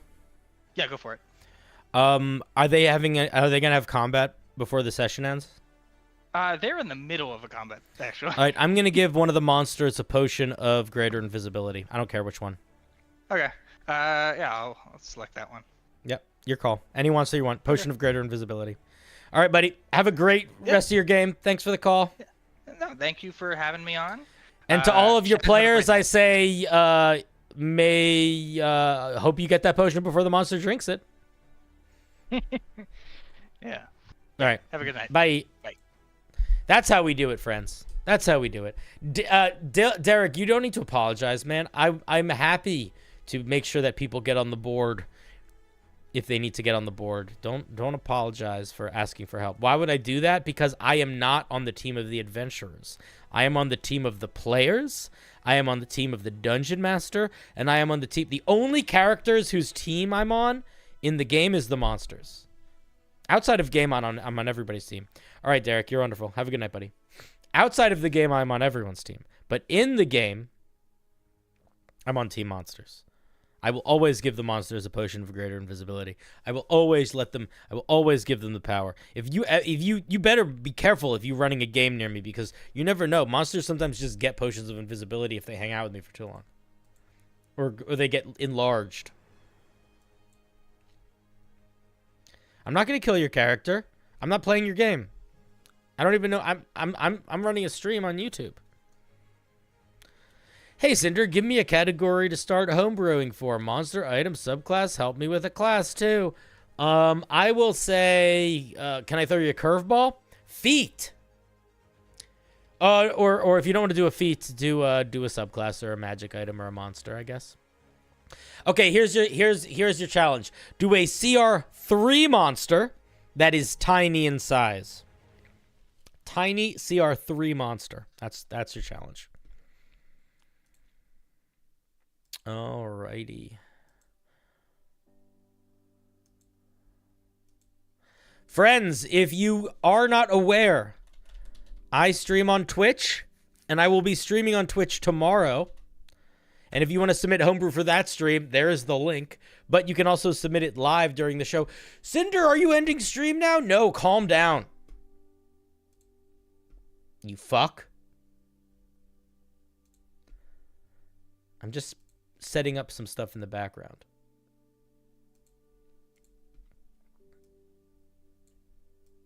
So give me a second.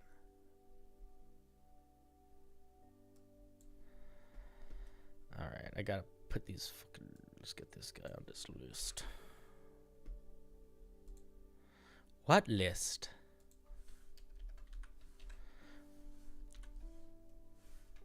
Oh, you know what? I have. Oh, fuck. I'm not going to get it done for this stream. That's okay. Moose. We have 2 mooses now, and they're both crazy. It's wild. I never would have imagined I would have 2 mooses. I knew I had 1. Okay, I have an idea that I need to set up for stream next time. We'll do it next time, though. It's fine. Sanity is overrated. It depends on what sort of insanity, I think. I think sometimes some sorts of insanity are very uncomfortable to have to handle and navigate. Some I think are probably really fun. About to start a campaign that dives into the Feywild. Any advice? I would say do not be afraid of being silly or scary. I think both exist very well in the Feywild. I feel like a good way to capture the feeling of the Fey is very beautiful alien environments and very severe consequences. Severe consequences. I feel like the Feywild is full of creatures that don't understand the severity of consequences of their actions, and it leads to a lot of the game. Become the fungus? Yeah, exactly. All right, let's give her a spin. We're not going to get through the whole wheel tonight, friends. I'm just saying that right now. It's almost 1 a.m. and I am a little tired already. But we're going to get through at least 1 more, maybe 2 more. We'll see.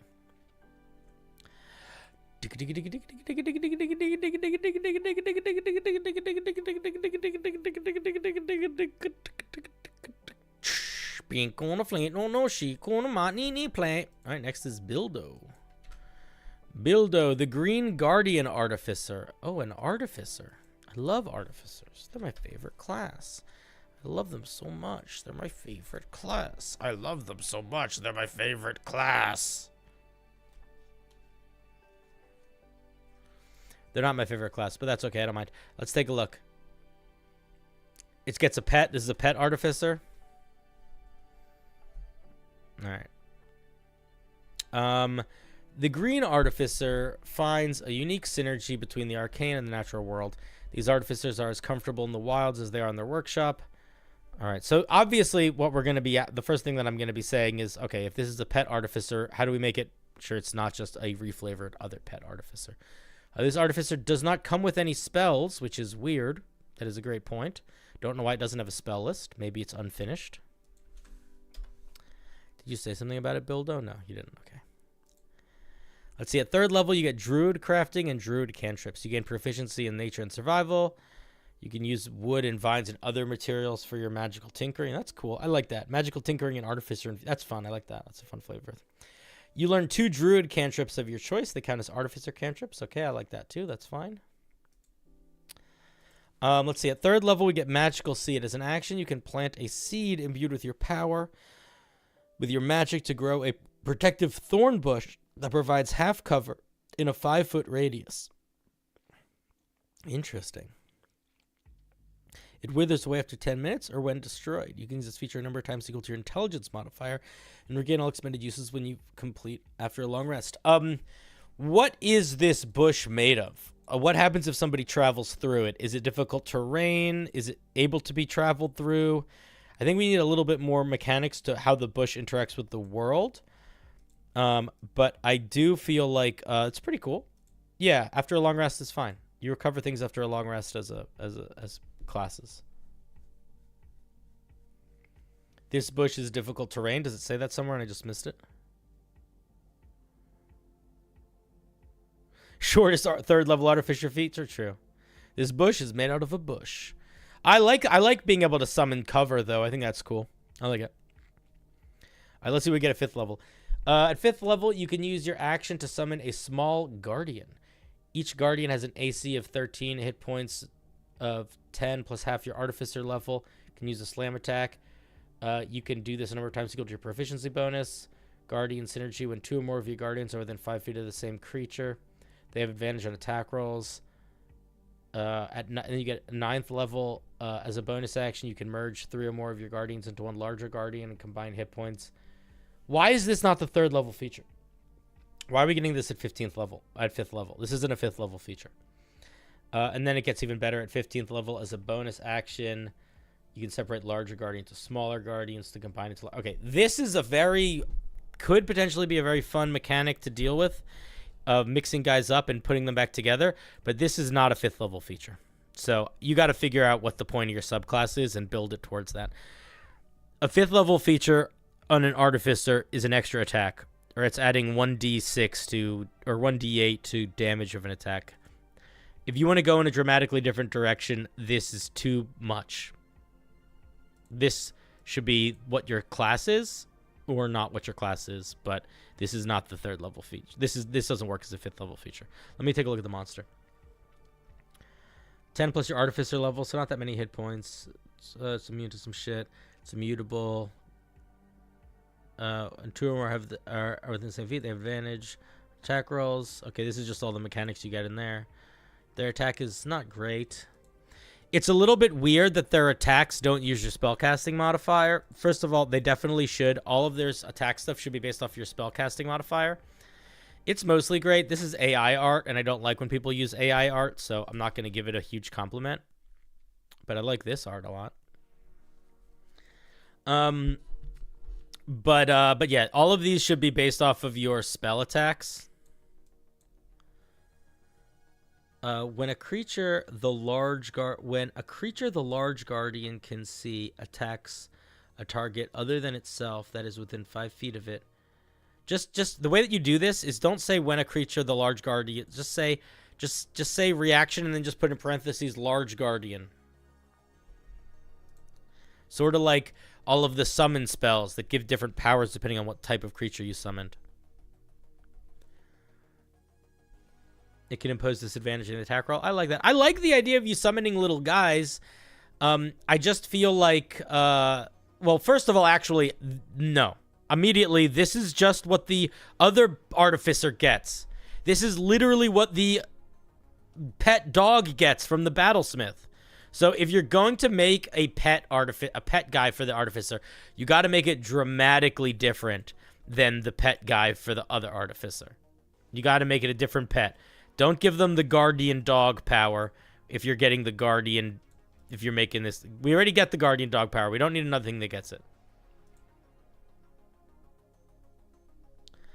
Let's take a look at the 9th level feature. When you cast an Artificer spell, you can change its type to... That's kind of fun. I like that. And then Aspect to the Wild. You gain damage resistance to 2 types.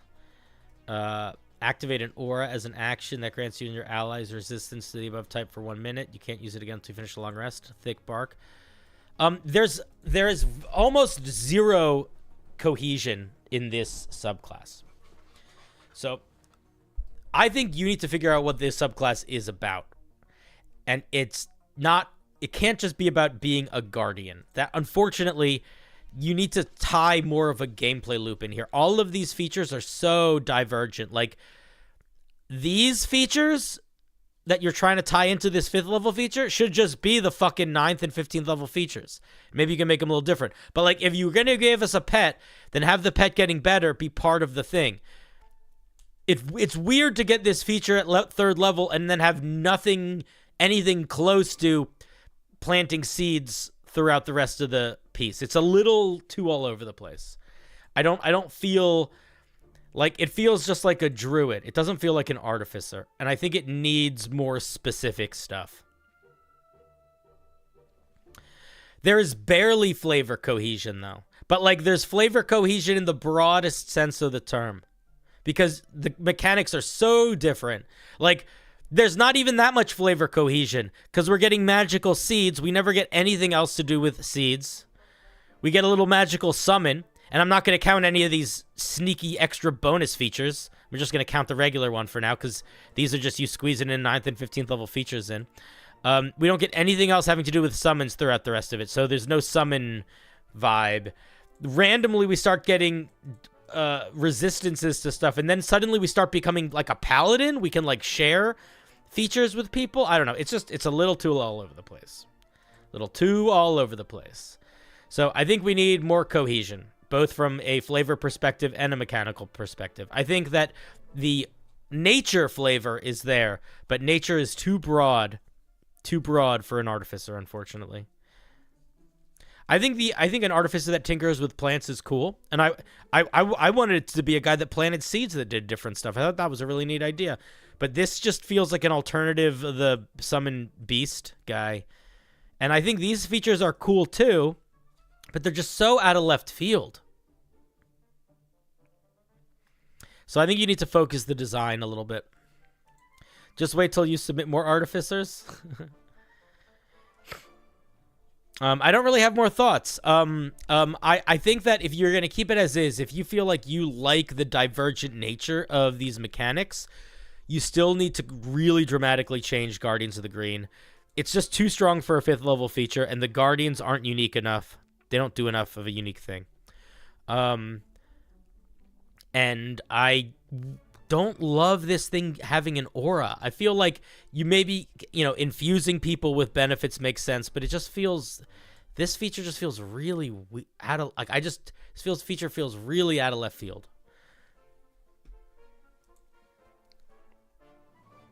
And then it doesn't have a spell list. So we need a spell list, obviously.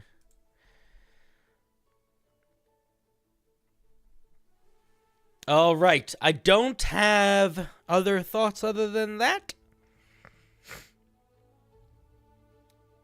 You can have auras that aren't a paladin thing, but this really feels like a paladin aura. It's just giving shared resistances to stuff. It's like, that is so paladin. I mean, that literally is what some paladin auras do. There is a paladin aura that just does this. I think it's Oath of Ancients.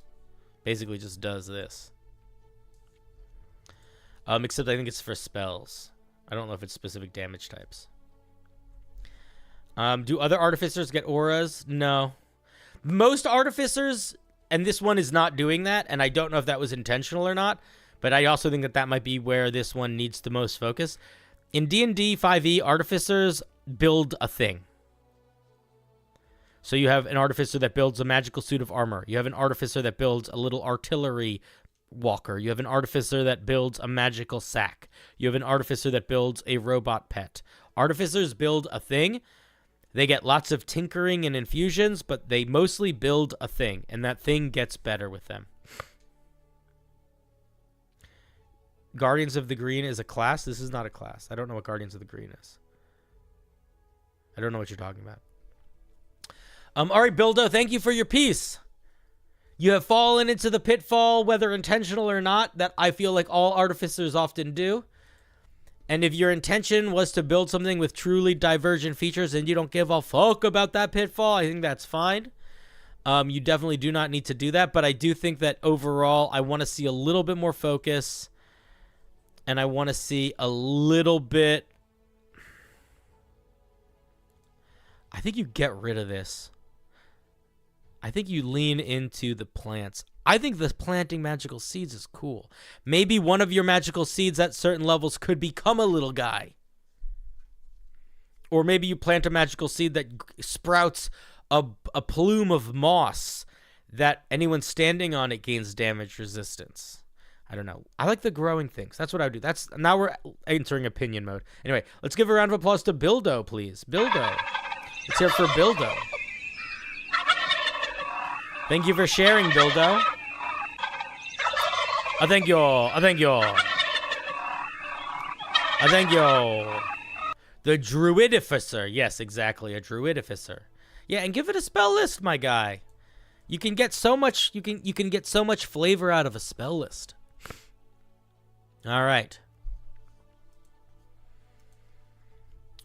Do we do one more spin? Do we have it in us to do one more spin? Could it be? Could we? Yeah, okay. I'm going to spin data next. Maybe. We'll see.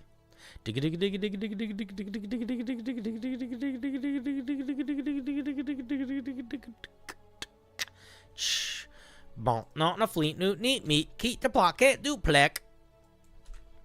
Lucy. Hey, I took a long break because of school, country, and general chaos, but I do want you to review either my new one-shot Queen of Rain or my final version of the Collage of Whimsy, which skimming is fine. I'm not going to review...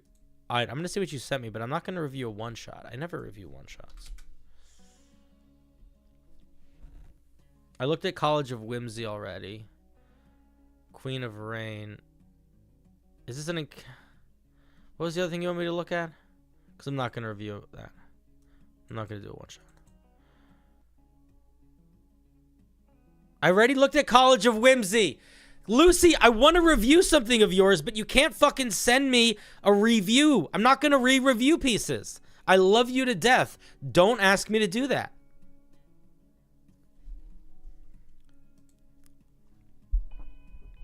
I will look at your Queen of Rain monster. I think that's what you mean.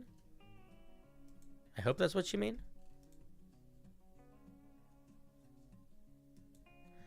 I'm gonna read. Let's look at this monster. I think that's what you mean. I'm not gonna look at the. I'm not gonna read a whole one shot. I never read a whole one shot.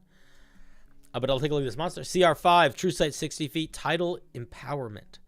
Beasts with a swim speed of 10 feet or more within a 15-foot radius gain the enhanced ability to channel the elemental forces of water into their attacks. They inflict an additional 2d8 damage corresponding to the damage type dealt by their attacks. Why not just make it... I'd make it cold damage. Just say they deal an extra 2d8 cold damage. And I would probably say of her choice. Because what happens if your druid turns into a fish? Then it gets that too, and it's biting the queen herself, dealing more damage to her, you know? Yeah, of her choice. I like that idea, though. Divine is spelled with an I. D-I-V-I-N-E. When an attacker that Rain can see hits her with an attack... when a creature, don't say attacker, when a creature that Rain can see hits her with an attack while a sea beast is within 30 feet, Rain can use her reaction to roll a contested, not contestant, contested, contest ED, contested strength check to block the attack with one of the sea beasts. So first of all, this is a reaction, so you would put it down here as a separate area called reactions. Second of all, I think there's an easier way to do this. I would probably just say, when a creature that Rain can see makes an attack against her, as a reaction, Rain can draw a sea beast that is within 30 feet of her to get in the way. And it will take that hit instead. Like it just can redirect an attack at a creature within 30 feet of her, or a creature can use its full movement speed to get in front of her and have the attack target her, the creature, instead. I don't think you need to make it a contested strength check. It's a reaction, so she's only going to get to use it once around anyway. So she's still going to get hit a lot. I also think that you probably... Sea Beast is a weird term. I probably would say... I think you need to probably clarify what that means, or maybe say, like, one of her minions, or you know, assuming that she has minions, like... Oh, Sea Beast, it's these things. Got you. Okay, I'm done. I read. But yeah, it's using a reaction. So it should be a reaction. Make it a reaction and just make it an auto. It targets one of her pets. It will be more impactful and feel cooler. And then 4 times a day, she can summon something, and she has a really shitty attack. Why is her attack so bad? So you got... I don't know where you got your math is all wonked here for the attack, so you got to fix that up. She has a +3 to her dex, which means that she's a CR5 monster. So that means her proficiency bonus is +3, and that means her dex is +3. So that's a total of 6. So she should have a +6 to attack. And her damage should be 1d12 +3. not 1d12. But that is also not good. That is really weak for a CR5 monster. She should have way more than... She should have at least 2 attacks. You should include total modifiers for the skills. Did they not? Oh, yeah, you should. So for Insight, you should write Insight... Insight plus 0. Religion plus 1. Or whatever. Because it's like 3 plus that minus. You see what I mean? That's what I would do for that. Let's see what Poseidon Summon is. Channeling the potent energy of Poseidon. You gain the ability to summon majestic sea creatures. Choose an aquatic environment. The summoned sea creature is a steadfast ally, sharing your initiative in battle and heeding your commands. It emerges in an unoccupied space of your choosing. What do you mean by sea creature? Do you mean sea beast? So I think that you mean sea beast. And if you mean sea beast, you need to say sea beast. If you say sea creature, you need to specifically list what creatures. Otherwise, it's just confusing. Like, people aren't going to know what... people aren't going to know what to do. This is either... This could be... And it makes this ability go from, like... It makes this ability hard to balance because you don't really know how somebody's going to interpret summoning a sea creature. Like, is summoning a sea creature, could I summon a giant octopus or could I summon a giant shark? Because a giant shark is a lot stronger than a giant octopus. So make it sea beasts if you want it to be sea beasts. Other people in the chat are pointing out Divine Intervention is already an ability in D&D, so maybe best not to name an ability after one that already exists. Divine Intervention is what clerics get. So, or maybe it's a spell. It's one of those fucking things. It's a cleric ability. So I would probably call it call it like Nature's Protection or like the Vanguard of the Sea or something like that. Oh yeah, why are her stats so low? Why is she so, like, this is very unintelligent, and this wisdom is, when you have this low of a wisdom, it essentially means you're not conscious. Like, more important than wisdom dictates awareness. So like, if you look at even like animals, a lot of animals have higher wisdom. Like I'm not sure why these stats are so low. So I think that whenever you're making a character have stats, it's really, whenever you're building a monster's stats or a creature's stats or whatever, it's very important to think about the intention behind them. This person seems like she's not particularly smart, doesn't remember things that well, is completely unaware of her surroundings, and is not great at talking to people. Is not particularly imposing. Charisma is how good are you at talking to people, how imposing are you, how snide are you, how good are you at lying. Wisdom is how aware are you of the world around you. Intelligence is like how good is your memory, how good are you at problem solving, that sort of thing. So, important to make your stats fit the nature of the character. Now, there might be something in this one shot that talks about why these stats are so low, but it's hard to, I don't see it. I don't know why that is. But yeah, those are my thoughts. I like you can send the sea beast to block your path. I think that's cool. I think it needs a little bit more oomph to be a CR5 monster. Right now it reads more like, it's a little all over the place, actually. I get that it's about empowering the creatures around it to fight for it, but it still needs a little bit more on its own. Even if it's just like, beefier stats. Also, none of this is done. I'm realizing you didn't do any of your math for your hit points. So when you're building a monster for D&D, you have to build it the same way that you build a character. So for example, if you have a +3 to your con, well, okay, let's go to square one. In D&D, monster hit die are determined by their size. A medium-sized creature uses D8s. So this thing uses D8s, not D4s. It doesn't base them on creature type. It doesn't base them on their class. It bases them on their size. That is how hit die are determined for monsters. Constitution, same way. If you have 3 hit die For every hit die you have, you add +3. So if you had 3d8 hit points here, you would write 3d8 plus 9. Because that would be 3 times the number of hit die, which would be 9. So make sure you're getting your math right to get all that stuff properly in there. What says 16 feet? Oh, yeah. Also, why is the movement 16 feet? In D&D, measurement is done by increments of 5. So you could have a movement speed of 15 feet or a movement speed of 20 feet, but a movement speed of 16 feet is not going to mean anything. There's no way to measure that. Nothing in D&D is done in increments of 1 foot. Unless you lost a foot and then you only have 1 foot.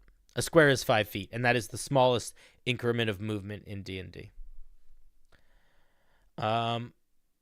Oh, she has 7.5 HP. Is that what you're saying? I don't know if that's intended, but I would change that because that's also not a thing. But regardless of that, 16 is probably a typo. Listen, I'm not here to say it is or it isn't. I'm just noticing that this is 75, this is 16. Not all the numbers are adding up, so I'm not making assumptions that anything is a typo. I'm clarifying things that I'm spotting. You're wondering the decision behind Dwarvish? I'm sure it has to do with the campaign, the one shot. All right, Lucy. I'm not going to re-review this because every time I re-review a piece, it ends up bad. I end up yelling because I don't think you changed enough, and you end up upset because you worked really hard on it. So we're just going to say thank you very much, Lucy, for sharing your piece. I hope that I was somewhat helpful with the 15 with rain. Let's give Lucy a round of applause.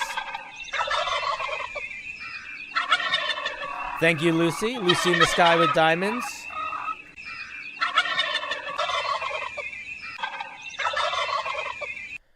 Thank you, thank you.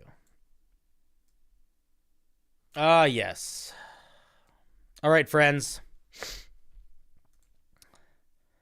We are going to be wrapping up for the night, but, and this is a big but, we will be back tomorrow. And tomorrow, we will be on Twitch. So I say, please check out my Twitch, guys. I know it's different. I know it's not always as comfortable, but I am going to be there a while, and I want to make it work. And the only way to make it work is your support. You guys showing up, coming out. I am legally not allowed to multi-stream right now because I am part of a accelerator program. So I will multi-stream maybe at some point in the future, but I cannot at the moment. But that is neither here nor there. The only thing that is here nor there is the fact that we are back tomorrow on Twitch. And what a day it will be. Man, oh man, Shevitz. It is going to be a good old time. And you are the best, and I appreciate you. And thank you everyone who showed up for stream tonight. Thank you everybody who hang out and is the best, and I love you. We will be back tomorrow. Have a great night. Be good to each other. Go follow me on Twitch if you haven't. I'll put the link one more time. And if you want to submit Homebrew for tomorrow, there's the link for the Homebrew. You guys are the best. Have an absolutely amazing night. Be good.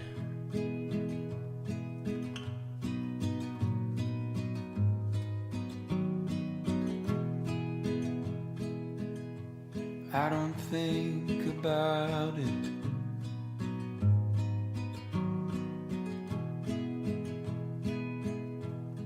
About you leaving me.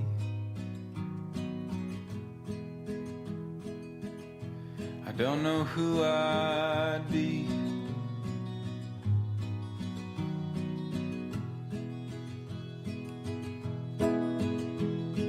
would everything we built just turn to broken leaves.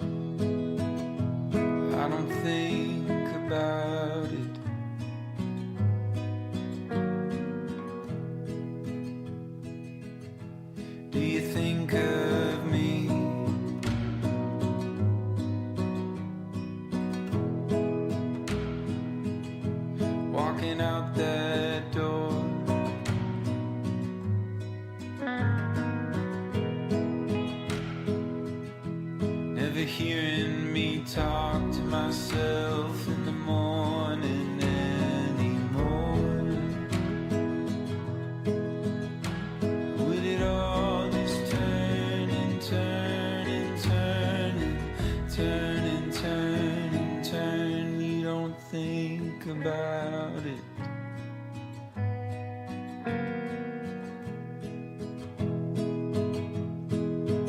Maybe it scares you like it scares me. What do we do with all the possibilities? Doesn't it scare you like it scares me? What do we do with all the possibilities? We don't think about it.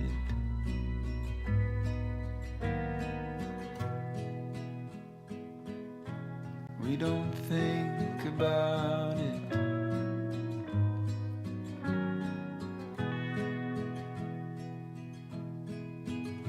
We just fall into each other.